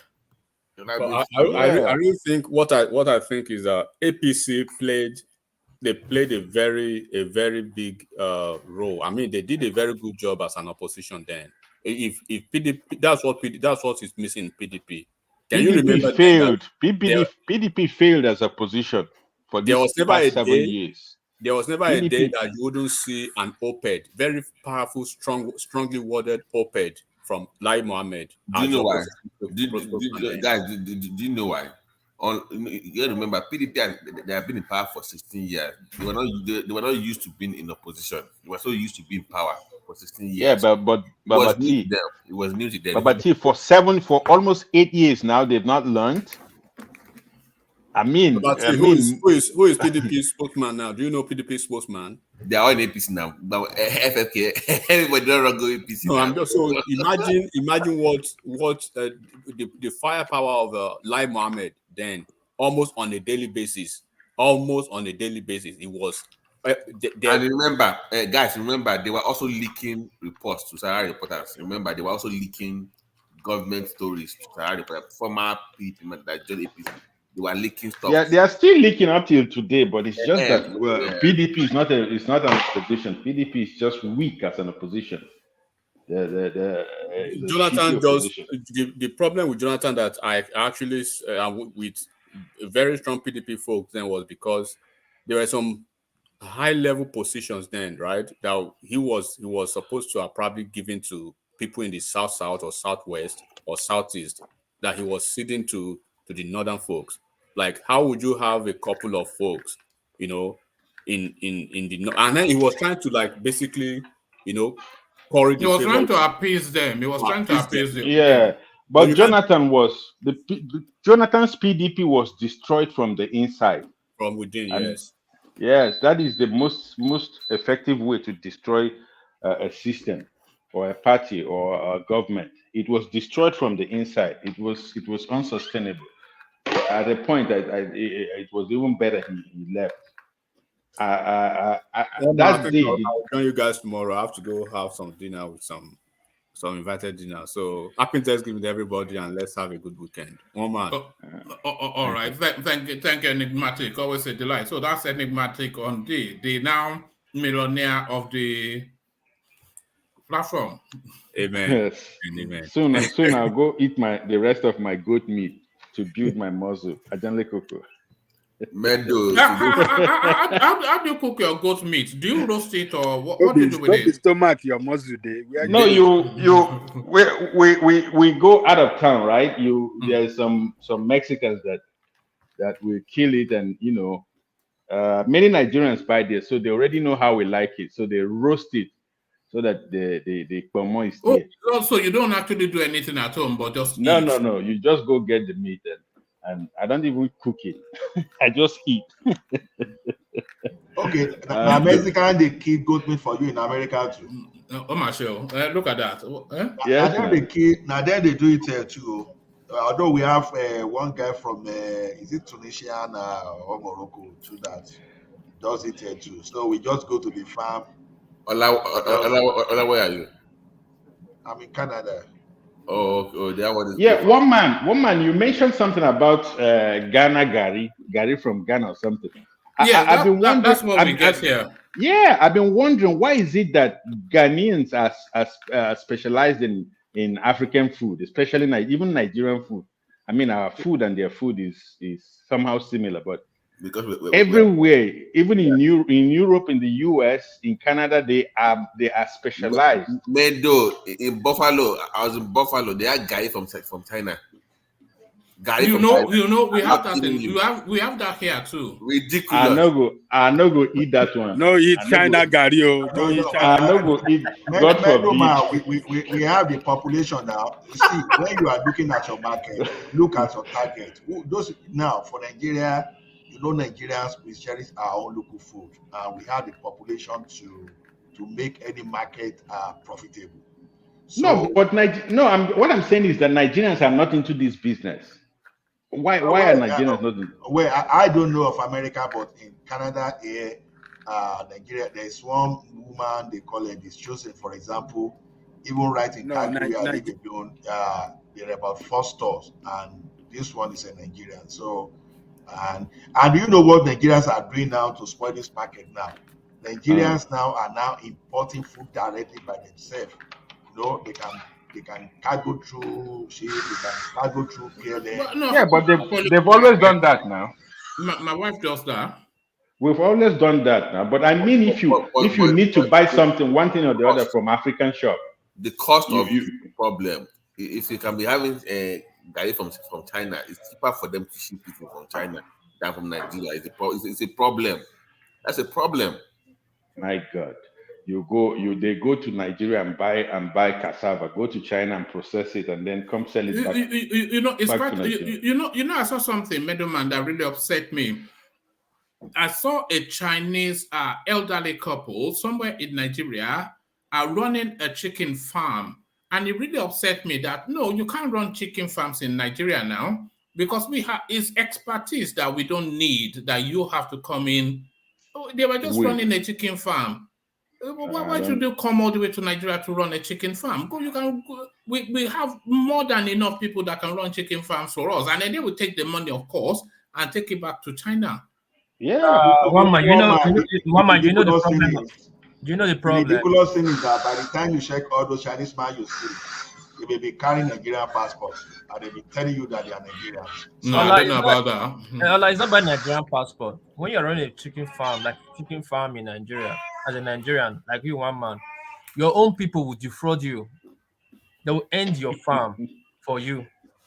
But those Chinese, they our own people, like we were talking about Buhari, let the Chinese man employ the African man, he will tend to be loyal. And the Chinese will bring some kind of their business idea they have for like 20, 30 years, how to put people online. One So, piece you're talking as if I'm sensing some emotion in your voice. You're talking as if no, you're talking from experience. Are you no, talking from I have a experience? share. I was having a share with my friend Uh-huh. in Lagos here, in Ireland. This all this mall. He opened a mall, big mall, and they They killed him. default. His workers were killing him in his presence. He was a big guy that have to leave abandon all his business and come to the mom sitting in Razor every day. Still, they were still defrauding him. Didn't they kill All those that people. girl from the UK? The one that came back to come and be the hotel in Nigeria. They killed her in No, Nigeria. not about kill as in shoot. Oh, right. His staff were killing him.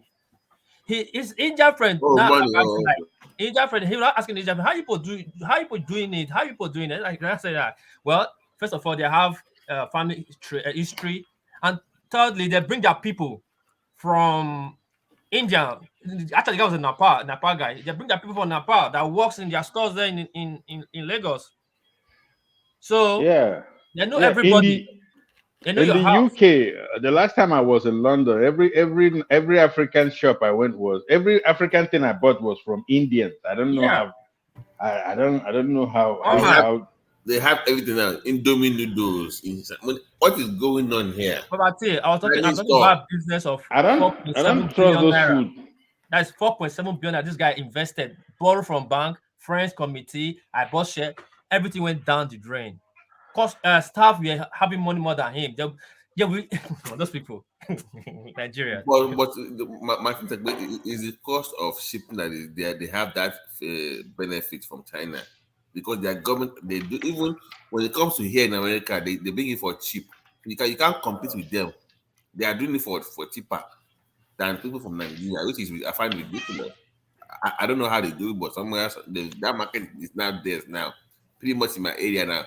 Go to China store, you can buy even the typical dry fish from Nigeria. They have that one too. In China store, dry fish from Nigeria. Don't eat that one. Oh. Don't eat that one. Oh. I'm like, what is going on here now? We have our own store now. Why are they selling Nigerian African stuff here now? That's... Did you hear about the Nigerian girl that was discriminated against by a Chinese restaurant? Where? In Nigeria. Yeah. Where, man? In Lagos. In Lagos. No, I know the one that happened in Zambia. That's what I heard. Where they went and they chased them out. They don't slap. They told her they don't slap black people in Lagos. She was in the. Like maybe last year. And the business was still standing. No, I think the Lagos state government shut it down. No, you have to shut it down. You have to shut it down, and they have to be expelled from the country. That was last year. I think I heard about that last year. Yes. But that happens in African countries too now. They can try that in other African countries, but in Nigeria, this guy married a Chinese girl actually, and they went to this restaurant and they said, no, she can only come in. He can't come in. He's like, why? He said, because he said, oh, this is Zambia. I saw that too. In fact, I saw the clip. Let me show you the clip of the Nigerian girl. It stunned me. My friends and I have been asked to leave this Chinese establishment. Hey guys, welcome to this channel. Please subscribe on your notification bell. So there it is. No blacks allowed in Nigeria. There it is. That's a turn. I saw a story about a girl, a Chinese Nigerian. I think the guy is the father is from Nigeria, and he married a Chinese, and they have this girl. I think she's 21. She's so pretty. So she was invited to become like a model or singer or something. So she went into the contest and she actually won because she could perform. I don't know, maybe the Nigerian blood. So, and she was getting these racist emails and messages. And the Chinese journalist was outraged because she was having an interview and the girl actually showed her the messages she was getting, racist messages, like monkey, go back to Africa, and blah blah blah. So the Chinese journalist was talking to her Chinese people. He said, why would you do something like this? She is Chinese. She doesn't know anything in Africa. She was born here. She grew up here. She speaks Chinese as well as any other Chinese. She knows our culture. But why? What I want to understand is, why would you discriminate her? But when it is a white person that comes here, they are worshipped like gods.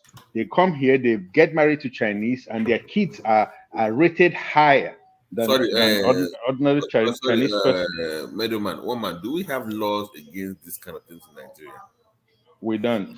We're starting to. There's a law that came into force a few months ago that they don't want non-Nigerian images on advertising in Nigeria anymore. So I think they are headed in that direction.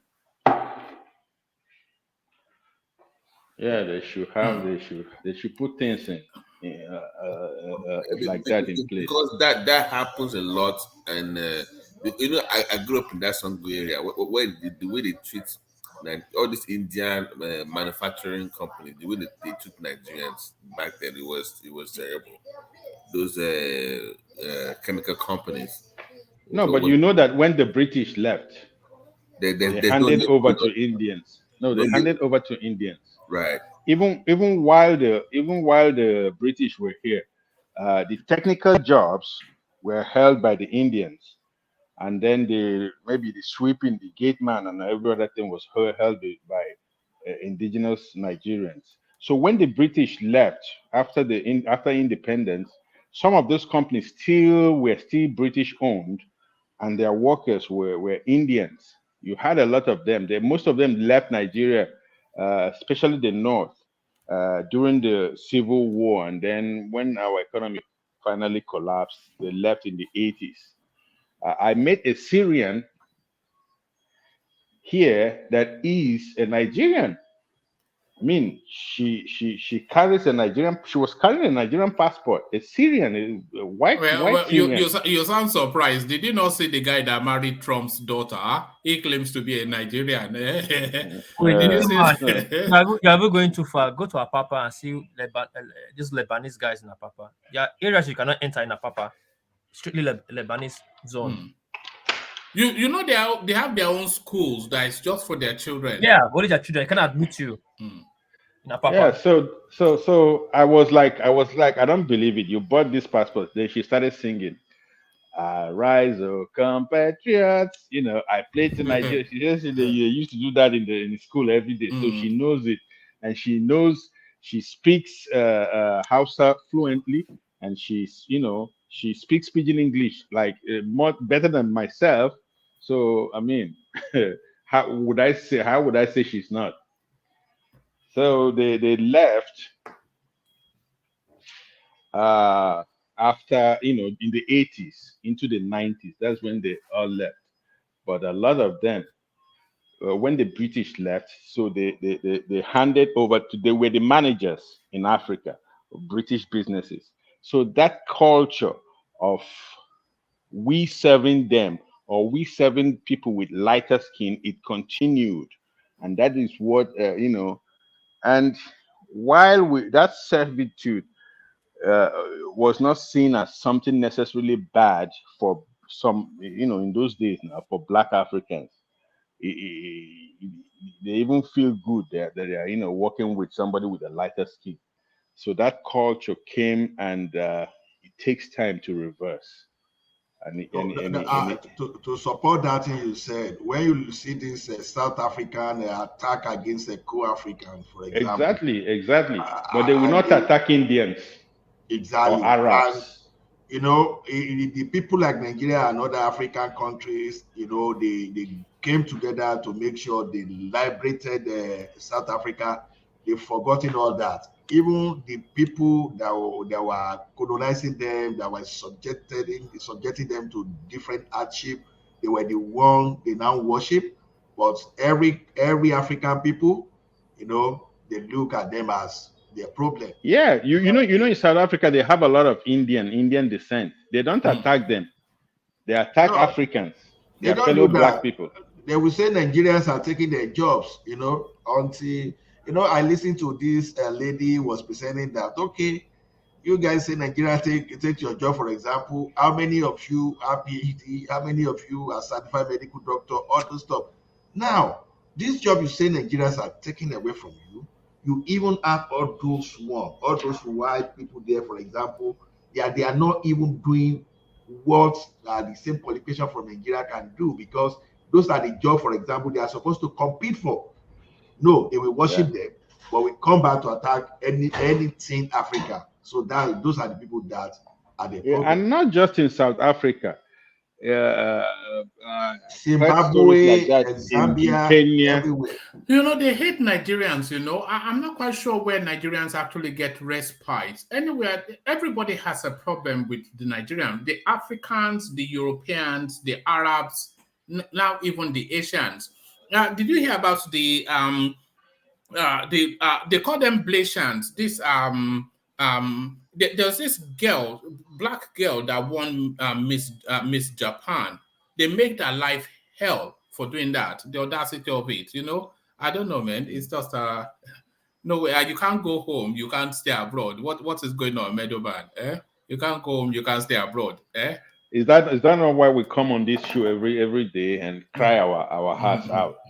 Trying to this is therapy. I mean, if you think of Nigeria, you come here and do therapy, and then maybe you sleep a little bit lighter, but it will change. It will change. It is a cycle. It is a cycle. I think we are getting to the end of the last take. It must either change or break because no, it will change. It will change. It's getting almost beyond human endurance. What that space is, yeah. Yeah, it will change. Africa, one country needs to get it right in Africa. That's why I was asking about how they were treating Nigerians in Qatar. That are we going to be there in Qatar very soon? As you know, they already destroyed us in Dubai already. No, because your people go there after, like they go there with only maybe their backpack, and then after 2 years they're driving the same cars as some Qatar people and living in. I mean, they start wondering what the hell are you doing? Why are you entering in coffee shops where they can enter? I mean, in restaurants there you pay $250 just to have dinner, and you see Nigerians, going in there and doing that, and even their own original black people, the black Qatarians, they have their limit. But we don't recognize those natural, unwritten limits anywhere we go. That is one problem. We end up appearing. Other Africans, they will go and they will establish that limit for themselves. We don't. I don't know what it is. We are naturally arrogant people. There's a global distinction that is fast being made between the African and the Nigerian. I don't know. And the Africans themselves, they recognize that. So they'd like to have a Nigerian in their mix, especially in the workplace, because they know that the tolerance of the Nigerian person for nonsense is very low, and their ability to push back against it is very high. You can't like even the Africans will tell you that, man, you guys, the way you talk to white people, you're so confident, you're so cocky. I'm like, no, I'm a Nigerian. I like white people, but I don't think nonsense. So, but like I said, our president is not doing us justice now. No, that was. But I don't know if anybody has anybody observed that. No, you are correct. I was going to back what you said up. You see, in December 2006. We're going to South Africa, so we now have a stopover in Kenya. So now, why some Nigerians were just coming from, some people transit there to Dubai. So they just came, and Nigerians there, because there was a delayed flight. The flight was delayed, so they were saying, okay, people were going to sleep over. If you see the way Nigerians scattered at the airport, oh my goodness, not be small thing, and some people started demanding for refund. So they were saying they were going to give them $100 to say. Some people say, lie, no way. That way until you give us at least $200, no way. And this Kenya Airways official, they refunded. Now, the three of us that were going together, they now ask us that, you guys are from Nigeria, so why are you not behaving like others? I said, how were others behaving? I said, those guys were Nigerians, say the way they were. So I said, okay, we're not interacting. I said, okay, why can't your security people try to calm these people down? You know what the airport official told us? He said, you have one of the strongest presidents in Africa. That Baba in Kenya, they even say, Baba will give us red eye. That's what they told us. That's what they said as far back as 2006, that Baba will show us red eye. So that they don't play nonsense with Nigeria here, that if you harass those people, that Nigeria will speak. So, we just had a lot of interaction. So that was when they used to respect Nigeria. There was a time, although we know that Nigeria crossed the boundary, that they granted Nigeria Airways in the United Kingdom. What did Nigeria do in retaliation? They granted all the British Airways in Nigeria. Yes, I remember that period. So those times, it will be fire for fire. And that time, you dare not try rubbish with Nigeria. So that now when he give us mouth now, not be like today again. When did that debilitation start? When did we start to head in When that we direction? started going cap in hand, asking for No, money. it was IBB that Yeah, it destroyed was that that our destroyed pride. our country. IBP destroyed our country. No, Anyway. whether it was IBB or not, whether IBB or no IBB, that was going to happen. A country that was being mismanaged. We used to spend money now. I remember when my uncle came to the US first, and then he came. He visited, and then he came back to Nigeria. And he was telling us that him and his friend, they went into like a mall or something. They went and they were buying like winter jackets, like for $800. White people were just with their that was like in the 80s. White people were just looking. Back in How those can days, they saw Nigerians in the same way they saw the Arabs. That yeah. when the Nigerians come, the money is here. So and they could change their naira at at the airport. They could carry their naira from Nigeria and they just change it to dollars at the airport. So the naira. Up until the late 80s, middleman in bureau de changes in London at least, you had the naira listed. You know this bureau de change when they'll show you with South African rand, you had the naira listed. That's the thing now. So this was going to happen. We kept spending and spending and spending, and at a point we will get which way we are today. So it was going to. And our leaders, they know how to steal. When you steal money, you hide the money somewhere, and you have trouble at home, and those people keeping the money for you, you just have to compromise on some things. I was telling some people on this show thing in was it like 3 years ago or thereabout, that the reason that the like of the Attorney General of Federation will quickly react when those congressmen wrote Nigeria that time was that if those guys decided to press further, they have something to hold, or they have something to hold these people to ransom, because we are talking of Nigerian leaders that they have shady deals everywhere. If they are not in America, you find the United Arab Emirates, all those stoning wet. So by just a little letter or just light threats, they will respond immediately. So I narrated the story here one day that I was even on the street of Calgary here. I met some politician here. Now those politicians, they just approached me. They said, "Are you from Nigeria?" I said, "How did you know?" He said, "From my look, from my accent, from everything." And okay, they said, "Let me guess, you are an engineer or 90%." I said, "How did you know that again?" They say, "If Nigeria is not a 90%, they'll be an engineer, they'll be an accountant, they will be a medical doctor." They listed all those professions that they know they can identify Nigerians with. I said, "Why?" They said, "Because Nigerians are the one doing all those stuff." We were now discussing. You know what they told me? They told me that, "Did you know that Jonathan's son attended University of Calgary?" I never even know that Jonathan gets son now. And I asked the person, "How did you know?" I know he has a son, but not of some chubby kid like that. I didn't know it was of the age though, because he looked quite Exactly. young. He told me that, "Do I know that the son attended University of Calgary?" And I asked him, how did you know?" So his friend laughed, because these people, they were around 60 to 70. He said, "It's a politician. They are bed of same feather, so they know themselves."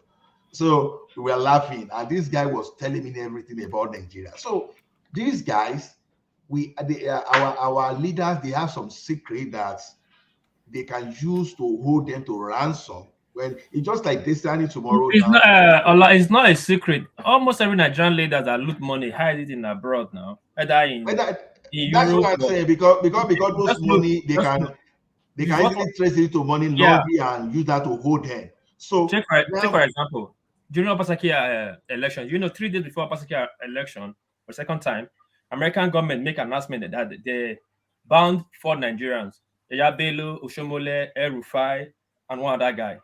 Do you know in that announcement, Yaya Bello lost? They put them on visa ban, right? Yeah. On that announcement alone, Yaya Bello lost $47 million. On that announcement alone, because Yaya Bello just did investment 3 months before that announcement in Vegas and some other place on property, but worth for $7 million. Can you just imagine you are not using a visa ban to threaten our leaders? You remember this time when America refused some people in the federal ministry the visa that Obasanjo had to call the high commissioner, or what do they know, the consular there, that I heard that your boys refused my. It was a popular joke then. I think it was around 2004 thereabouts, that the consular or whosoever had to respond by coming and pick all those passports, and they have to grant a visa. That was when Nigeria. Now it now got to a state that even a sitting governor, for goodness sake, in Nigeria, that they are now threatening them with visa ban. Is if you've not done something wrong. And they've threatened them again. Oh, they told them that if they mess with the election, they mess with the election, they will be banned. That's how useless all these leaders have become. So if they cannot respect our leaders, can they try that? Look at what China did to Saudi Arabia on this investigation about one of their princes. What did Saudi Arabia did? They bullshit Canada. They just when Canada tried into China too, they just look at Canada as a go to whatever you can do, go and do that. But if we're to be in case of Nigeria, believe me, Nigeria will produce those people because of what the leaders have done, and they want to protect their stolen empire. So that is how they brought the country down to a nail. That so you can't blame Yoruba will say bí ìyá ńlá bá gbé ní ṣánlẹ̀ kéékèèké á máa gbé ní ajáde gbogbo ẹjọ́ ẹ bá mi interpret. If they want to solve the Nigeria problem from one side, just one angle, for just one angle, they should work on our banking system. They should allow a law that will allow these people that steal their money keep it in Nigeria. I agree with that. If not that, we will not. Nigeria will keep going down because Japan here they steal money. Do you think they don't steal money here? The minister that they assassinated before he died, he was having a case on his neck hanging, a corruption case. One of the cases was 400 billion yen. The other one for his wife, 40 million, about 400 million yen that used to buy a school property, convert to himself. Even the agriculture minister have to commit suicide. But we're not telling them not to steal, just to steal and work now. The difference between African politicians and other countries is that money. Africa will still. They will open factory in Japan, employ people in Japan. Same in America, same in UK. But in Nigeria, they'll steal the money in Nigeria. And next minute, Vum is in Cape Verde. Or do you know how many European country, small European country that Nigeria money developed with all this stolen from? What is they used to do that in Nigeria before? They would steal the money and keep in Nigeria, right? Until the like of Umar Rodiko, they have to, you know what made Umar Rodiko escape from Nigeria now before they try to repatriate him through the diplomatic bag and diplomatic means. Now, during that time, when they stole that money, they will keep that money in the underground tank or overhead tank, all those stuff. So the first thing the next government would do when they come will be to change the currency. That was the reason Buhari administration changed the currency. It was in 1984, 1985, just to make sure that all those money stolen by the politician that will become useless. That time, our politicians just went advanced. That okay, we now find a solution to this problem now. Before, we used to steal this money and establish factory here. We are not going to do that again. We will steal the money and take the money outside the country. So that's just the situation. The best thing is the country now. So the best thing is what Atiku want to do, but unfortunately, we don't realize that thing because you allow the private people to do the enterprise, all those businesses. Don't say you want government to be competing with NITE. You want government to be competing with all those private businesses or model, but give the thing to private people. When you give it to private people, yes, there will still be corruption, but this corruption will be different from the one we used to have because, like the type of system we used to have those days, it's like maybe like government was even running like almost 50% of the business enterprises. So it was a like national cake. So the best bet for Nigeria is just like Dangote is operating. Give people and let everybody, if you are going to embezzle under Dangote, let's see whether Dangote will not handle you. So if you can do that, to reduce the number of that stolen wealth, it's just a matter of time. We are going to get our financial system right. But that the politician will steal money today and they will keep the money in Nigeria. Yes, if they are keeping the money in Nigeria, it's for those people that cannot find means of taking the money out, or they want to use it to buy votes during the election. So it's, we've come a long way. No, but it's a cycle. I believe it's a cycle. I believe I believe Africa will be the next in the next 20 years will be the They next. said it's the new frontier. Yes, it is going to be, because you cost of production, cost of manufacturing, cost of labor in the Asian countries, in China, India, is now too expensive. If you add that to, and the markets of these producing countries is the West, it's Europe and the US, so and the Americas. So and in these places they cannot do the manufacturing. You see, Tesla has its largest manufacturing plant in China. So does Ford and GM and Mercedes, and all of them. They all have their largest manufacturing units plants now in China. But the thing is now that China is no more that cheap labor kind of place. So they have to reduce these costs. That is why it is very, very important Nigeria resolves this electricity problem. We have to produce electricity and make it cheap, so that they can manufacture. They come. Sorry. China is still very good in cheap labor, but this trade war they have with America. America is trying to cripple their economy and their business, whatever. That's why people are moving out from China, not because the labor is becoming expensive. Now they are moving The to labor is becoming. These people. In the last 10 years, these people added 100 million people became upper middle class in China in the last decade. So these are people that are not going to do cheap factory work anymore for any kind of money. You understand? Medro man, that's a complex economics, though. We don't without talking too much about that. You see what is happening now is this. It depends on whether these people want Africa to move in that direction. Global trade is even more of policy rather than technology or whatever you want to say, because exactly is the policy I'm talking. Is the policy side I'm talking about. What the point I was trying to drive. Example here. Just a minute. I made one example here. For example, look at what they call it fuel glass. That fuel glass, what they do is that they produce glass for GM and some manufacturer in America. Do you know what they do now? Before they used to import all those things from China. Now, during that Trump time, when Trump was giving them a day, what did they do? They went to America to site a robotic plant there.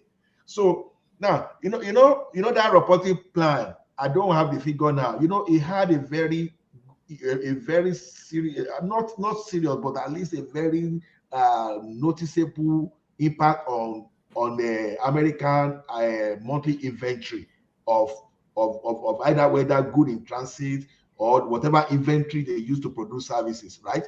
So because what they were doing that time was that they will produce almost just in time to supply those people and a cheaper labor. So it is causing cost of glass to come down just because they cite robotic sites. So what am I saying here is this: if they want to nullify everything that is happening, cheap labor, all those stuff, they can just go robotic and face the service only and make sure that what we are talking about is going to be within the region.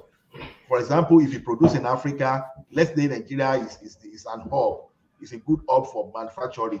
That may just be serving the sub-Saharan Africa alone and nothing else. And instead of Ola, let me tell you where I was going. what is happening if you because they build these things, and it's not just high-tech products. It's from office papers to plain parts. They build these things in China.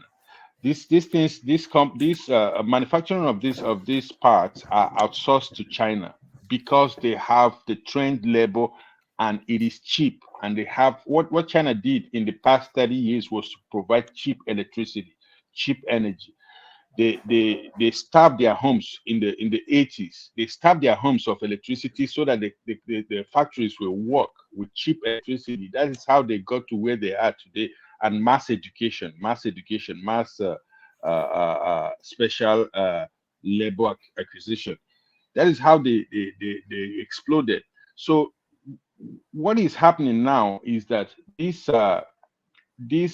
you could pay a Chinese worker in the 80s will earn $2 a day.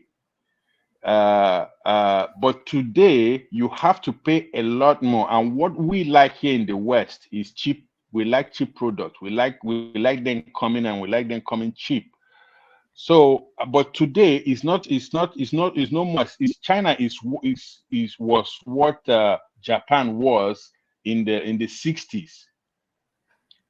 Cheap labor. So now Africa is going to be the new place. Why? Because Africa is closer to the consuming world, which is the West, Europe, and the Americas. And it still has cheap labor.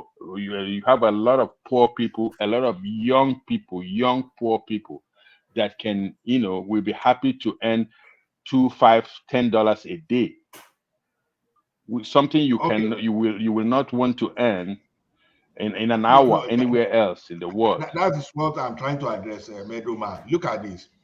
The emergence of China crashed the economy of the Europe. Do you agree with that? Now, I was working for a company called The NCR. manufacturing. Yeah, yeah, I was working for NCR. So they said this plant they have in Dundee. They have one plant in Dundee where they manufacture ATM. And the Wincon stuff too, they have this plant in Paderborn. So I need of Paderborn.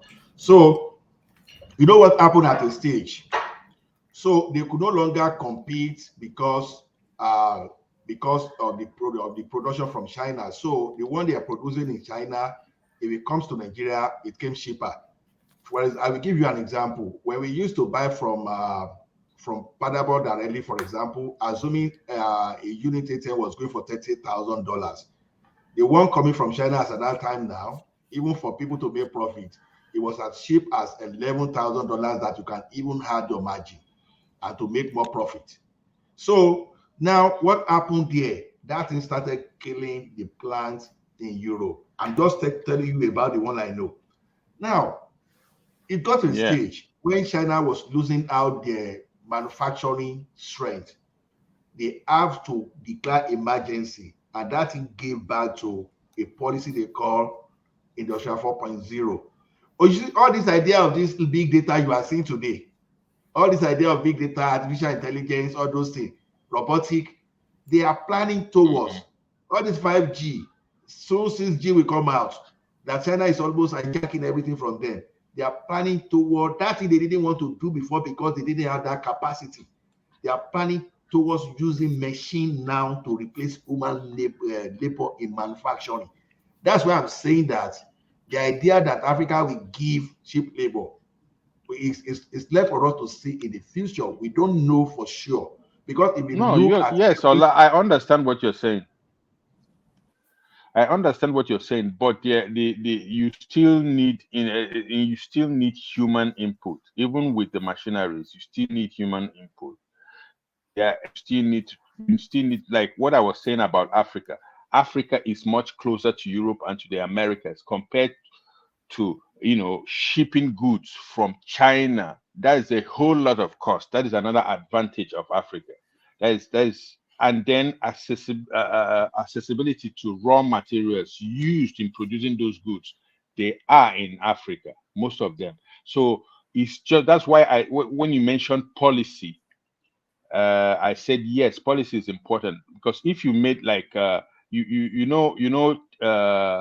Elon Musk was trying to mine lithium from Nigeria, but the Nigerian government wanted him to produce the batteries in Nigeria. Then he will have an exclusive access to mining the lithium. That is the kind of policy I'm talking about. Because if you mine the lithium there and produce the batteries there, then you create a value chain inside the country before it is exported. That is the kind of policy, or the nickel used in mining in building the batteries. It is mined, I think, in Congo or somewhere. If governments can put those policies where you are not allowed to export the raw nickel without processing it in the country. Meadowman, do you, because I Yeah. recall that story too, when I think it was actually in a summit at the Middle East when the minister in charge of that space was Yeah. approached by the Yeah. Elon Musk. Yeah. Do you not think that was just posturing? What facilities does Nigeria have to support that sort of industry for them to ask Musk to come and cite? Was it not just posturing, just for the cameras? No, it's not. No, it's not. It's not. Nigeria doesn't have to have any because Elon Musk, he's in it, like his manufacturing plants are almost always self-sustained. They generate their own electricity from solar, and they run the plant.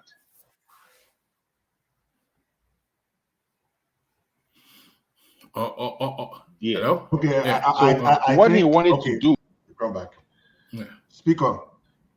So carry on, Benjamin. Yeah, so he didn't. What he needed. So the kind of industries he built, the kind of plants he built, are always self-sustained. That is the one he has in California, the one he has in China is self-sustained. He doesn't even need electricity from the outside world. So the guy was saying, if you can do this in the middle of a desert, why can't you do it in Nigeria? I mean, come on. You just take the lithium from the ground, you take it to your factory, build it there, and export it as made in Nigeria Tesla battery. I mean, if you can do made in China Tesla, why can't you do made in Nigeria Tesla battery? And then Africa is a hard place now. You guys see thinking. So, but That's very correct. The kind of policy. Yes, that's the kind of policy you are very I'm talking correct. about. You are very correct, because I know that some of these coffee shop like Timothy and what's the name of this American popular coffee retail outlet, and what they do now is that it's more backward integration you are talking about. At least they go to the country where they source their coffee beans, where they put their plant there, they train the people there on the technology. No, don't even go far. Don't even go far. Use Copenhagen chocolate. They buy their cocoa from Ivory Coast, and then and nobody knows where the cocoa is coming from, but they are the largest exporters of chocolate in the world, and the best chocolate. While the cocoa is produced in some faraway place nobody knows of, nobody ever hears about. That's the kind of policy. If you want our cocoa, you come build your factory here, process it here. Exactly. So that's the kind of policy. I agree with you. Yeah, that makes sense. That makes sense. You know, the Ghanaian president had that fight in Switzerland not that long ago when they were trying to mock him that, and especially we enjoy importing your cocoa. And he said to them that don't worry about the cocoa, it's the chocolate now that we are going to be exporting to you. You know, they import cocoa for $2 Yeah. and sell them chocolates for $100. Yeah, the best chocolate in the world. Oh God, man, what they have done to that country, that continent, only God knows. So these are the policies, and if you look at Nigeria is endowed with natural resources, human resources, and global position. If you look at Mappa Mundi, you find out that Nigeria is right in the center. So So if you build manufacturing or plants there, it is close to every part of the world. It is close to Europe. It is close to America. It is close to the Americas. So you can. It's not manufacturing like cars or computers, but what the most profitable part of these goods are the tiny little, maybe the chips, maybe the nuts, maybe things like that. You outsource them. That's what companies do. Yeah, the value chain. You Yeah, go on. yeah. So you outsource them. Okay, GM manufactures cars now. It doesn't even manufacture in the US anymore. It manufactures it in Mexico. And then, but the tires are manufactured somewhere else in China because it's cheaper there, closer to the raw materials there. And then maybe the electronic components manufactured somewhere in India and programmed in China, and they just bring it together there.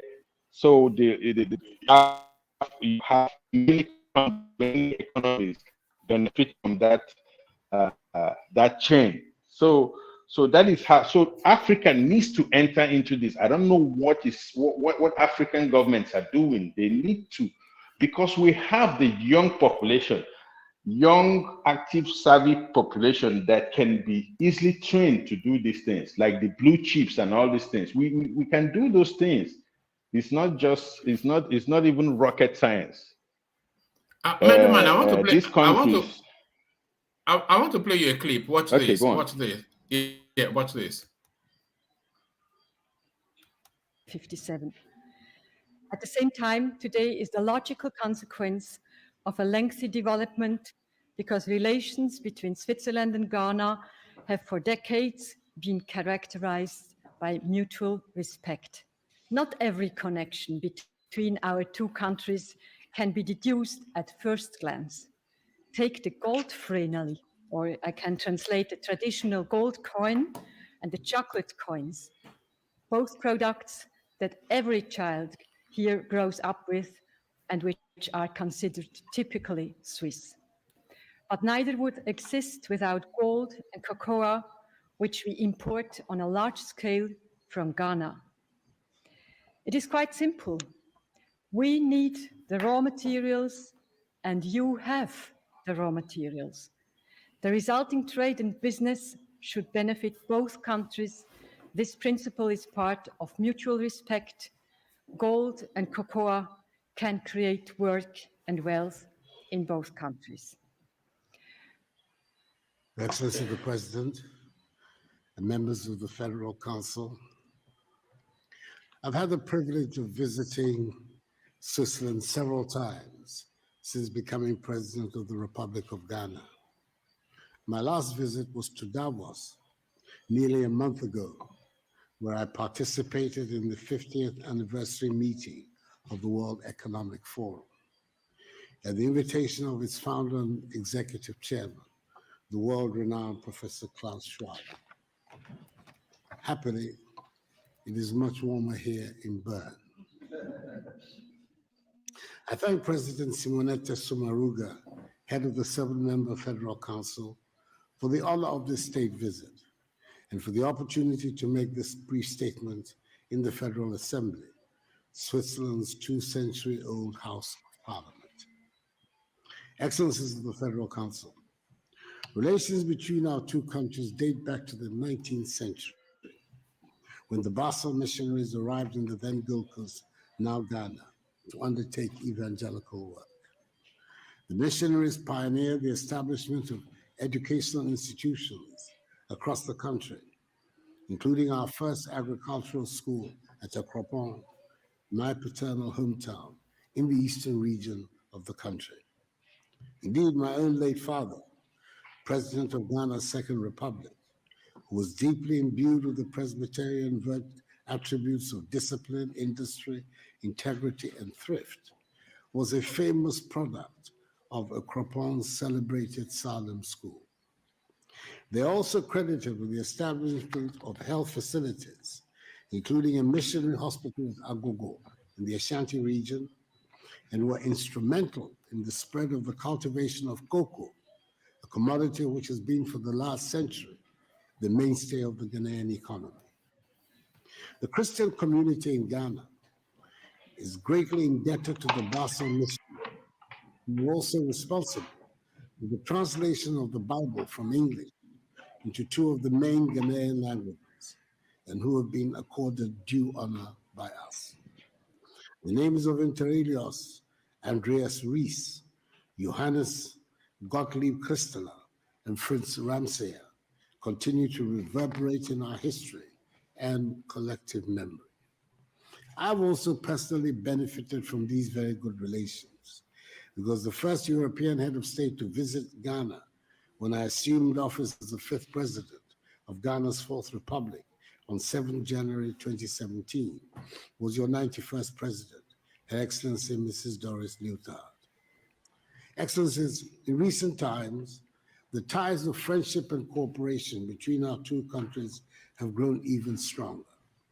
Technical and financial assistance from the Swiss government, which have provided to the Kofi Annan International Peacekeeping Training Center, have helped it carry out its activities and achieve its vision of becoming the preferred center on the continent for training, education, and research in matters of African peace and security.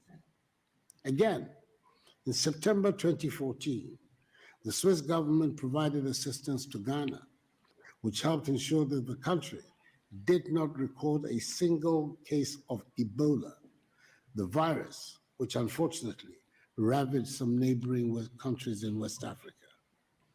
In May 2017, our two countries signed a $2.6 million United States remittance grant facility to help lower the cost of remitting money to Ghana.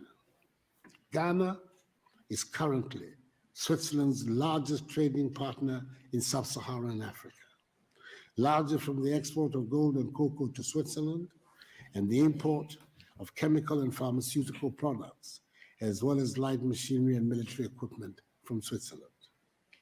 However, as I have stated on occasion, Ghana no longer wants to be dependent on the production and export of raw materials, including cocoa beans. We intend to process more and more of our cocoa in our country with the aim of producing more chocolate ourselves, because we believe that there can be no future prosperity for the Ghanaian people in the short, medium, or long term if we continue to maintain economic structures that are dependent on the production and export of raw materials. We intend to add value to our raw materials, industrialize and enhance agricultural productivity. This is the best way we can put Ghana at the high end of the value chain in the global marketplace and create jobs for the... All right. Middleman, have you ever heard "get lost" said more elegantly? Have you ever heard a more elegantly and eloquently? You know. Oh. That woman was mocking him now that you will give us raw materials and then we will, because we don't have a break. You monkeys go pluck the cow. What was the cow? Apes obey, you know. But I love the way he just. I love it's one of my favorite. I love the delivery. I love the way he just put her in a place. Why can't we have presidents like this, eh? Why can't we have presidents like this? You know, you will give us raw materials and then we will produce cocoa and then bring it to your supermarket. You must be mad. You know. Now, watch that video. Remove the Ghanaian president and put our president there. Tell me if he will be telling that woman what this guy just said. We say we double the production of cocoa so that you can have more cocoa. My government. You just the federal government. It's just. Oh man, we are our own biggest enemy. We are our biggest enemy. No doubts about that. We really are. We really are. Because the ideas are not far-fetched. That's it right there. It's not anything new. They all know. So why don't they do it? He said it, but has he done it? That's Is the the thing. Yeah, it's just posturing, isn't it? Exactly. You know, apart from that, we even have a lot of way to go in Africa. And even if you even look away from raw materials, even people like us here too, are we not raw materials to these people too for their product? Those of us that That's what I was saying now when I said we're endowed with human materials and raw materials. We have it all. You just saw the new petroleum, the new oil drilling in the north. Soon they will tell you that they found billions and billions of cubic meters of gas. I'm telling you that I said it here one time. The quantity of gas Nigeria has not really been, quantified. It is more than what anybody is telling you. I was reading one place that we have 100 years of natural gas reserve. Nigeria has 100 Yes. years of over. I think we're in the top 7. What 70? Yeah. But our own has not been really quantified. That's what one scientist was saying, and this was Oyibo saying it. They said yes, he included Nigeria. He said, but the thing with Nigeria is that the real quantity of gas has not really been quantified. The Nigerian government and the successive governments in Nigeria have always focused on oil, but the gas is enormous. 100 years of gas, 100 years of over $70 trillion worth of gas reserve in that place. Oh God, it's unbelievable. All right, gentlemen, we're fast. Yes, we're fast approaching the 6-hour mark, and you all know what that means. This conversation could have gone. I think this is one of the more, it's just like there's the three. There's 7 people on the screen, but there's just about the 3 of us. And I think the audience, they are so enraptured they couldn't even think to buy me coffee. So in a huff, in anger, I will leave. But before I leave, we have to say goodbye. So I'm not leaving in anger. That was a joke. So no, I really enjoy. I enjoy these conversations. That's just the thing. Otherwise, I wouldn't do it. I really enjoy it, especially when it gets to this after-hour ones when we've abandoned the politics. We're just gisting. We are just gisting. It's addicting. Yeah, yes. Yeah, it's addictive. We are all hooked up here. Yeah. Yes. If you decide one day not to do this thing again, we will sue you. Look at that. No, one man try not. Let's not try to. Otherwise, let us start doing a business continuity plan if you want to decide that. All right. I mean, if it continues to be this fun, then I'll be self-harming not to do it. So People, it's just so enjoyable. Yeah. All right, brilliant. So gentlemen, we seek to start to round off. Of course, you know where we're going to land. Although he's been so quiet, I doubt if he's still with us at Dan Lekoko. But we kick it off with engineer, who I'm certain would have gone to bed, although he was doing some test or exams on engineer. Yes, you could hear from his voice that he was just about ready for his bed. So have a good night, engineer. Thank you. So thank you, engineer. And of course, Babati has been quiet as well, which will suggest that we've lost Babati. So Babati, closing remarks? All right, thank you, Babati. So thank you, Babati. World Peace, he likes to trip me up. So you won't trip me up. I know you're there. World Peace, closing remarks. Thank you, Ahmad. Yeah, like I said, the conversation was very rich and nice, and so I just decided to stay back. Like I found my new calling. I like to interject and listen. Anyway, first of all, let me thank the people on the comment section. May I use my favorite trademark? May I use paging? Make una buy coffee, thumb up, like, share, and buy coffee. Do what I say, not what I do. Either I'll do my own Agbuyaka. Then quickly I'll greet the panelists, One Man, Ajale Koko, Babati, and the rest. Get your PVC, vote your candidate, and vote your choice. One Man, thanks, peace. I'm out. All right, brilliant. Thank you, World Peace. So thank you, World Peace. So from War Peace, let's go on to Ola. So Ola, closing remarks. War Peace. See this your GBT you say. You know, say we day we day foreign land. You say maybe we grab our BBC. How that go take happen now?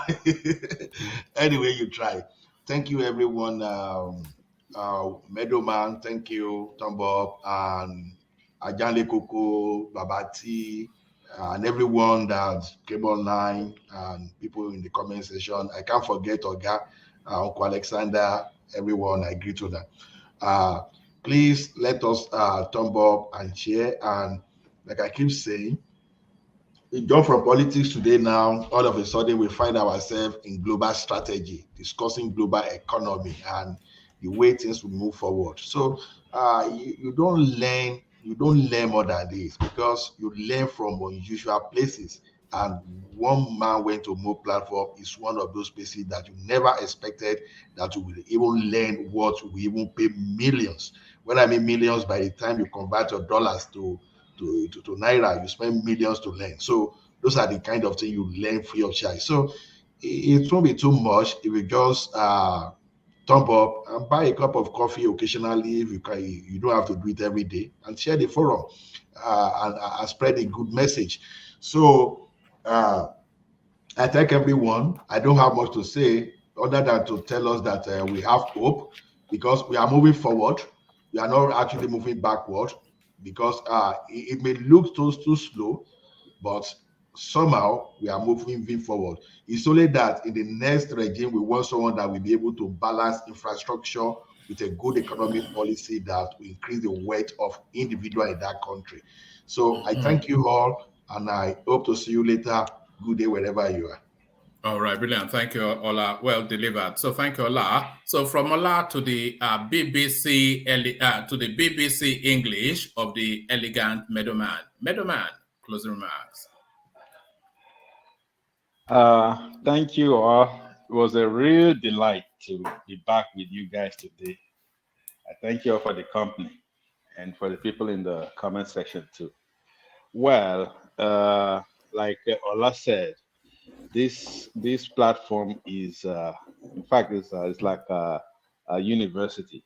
So we learn a lot here. We make our little contributions, but we learn a lot. Every day we learn a lot, especially when we, shift leader from politics to current affairs in Nigeria. We learn a lot from each other, and occasionally we also, chip in our little anything we can chip in. So it's been a delight. One man, thank you for the platform, and people, please thumbs up and let's keep this fire burning. As of Nigeria, well, the political cycle, if you look closely, you find out that there is an evolution. Yes, it is. We sometimes we find it slow, but it is evolving, and the maturity is kicking in. And that maturity, it won't start with the politicians. It starts with the people, because when we learn, when we understand that we can hold them accountable and they know that we can hold them accountable, they will do what they have to do. But if they know they have our votes because they're from our tribe or because they're from our religion, they will take us for granted, and that is what they have done all these years. So, but I'm optimistic. I'm optimistic that that maturity, that sophistication in among the electorate is slowly but surely kicking in. Thank you all, and have a great night, and happy Thanksgiving to everybody. All right, thank you. So happy Thanksgiving to everybody. So that's the elegant Meadowman. The elegant Meadowman. So after the elegant Meadowman, the man of the hour, the daddy of them all, the Don Juan of Dallas, Ajanle Koko. Closing remarks. Yeah, thank you, one man. And thanks to every one of you that came on the platform today. Today's session is another wonderful session. Very, very the middleman call it call the platform a university. One man went to more university for people around the world to come and learn, and particularly when it comes to Nigerian politics. This is the place you can come and learn and hear the best of the best analysis. And it's today is quite impressive. The contribution of everybody was quite impressive. So I hope every one of you will come back tomorrow to come and do another rounds with one man, so that we can continue to uplift the platform.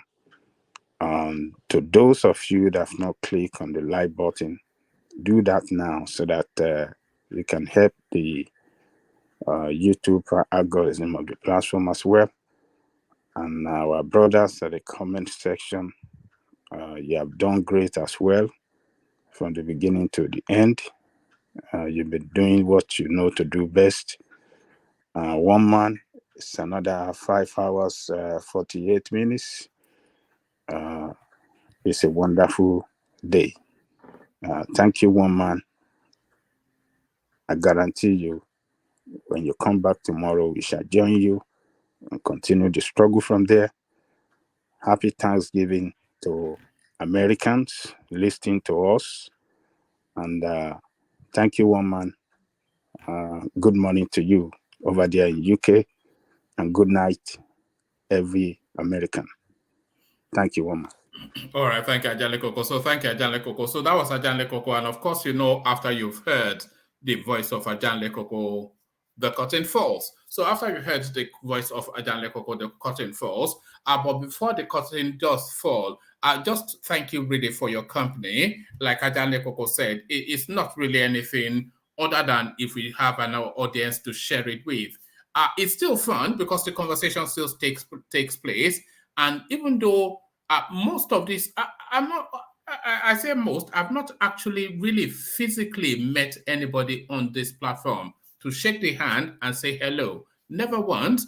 Maybe I've spoken about maybe our 4 people thereabout that we've shared phone numbers. So no real, but I still consider you guys friends. It's just the most bizarre of things. So it's the most bizarre of things, just hanging out in the evenings with your pals, sort of a thing. So that's what happens around there. If that is to your, if that's your picadillo, then this is the place to go to. So I'll leave it there. Carry conversation on with you in the comment section over here. I say, peace.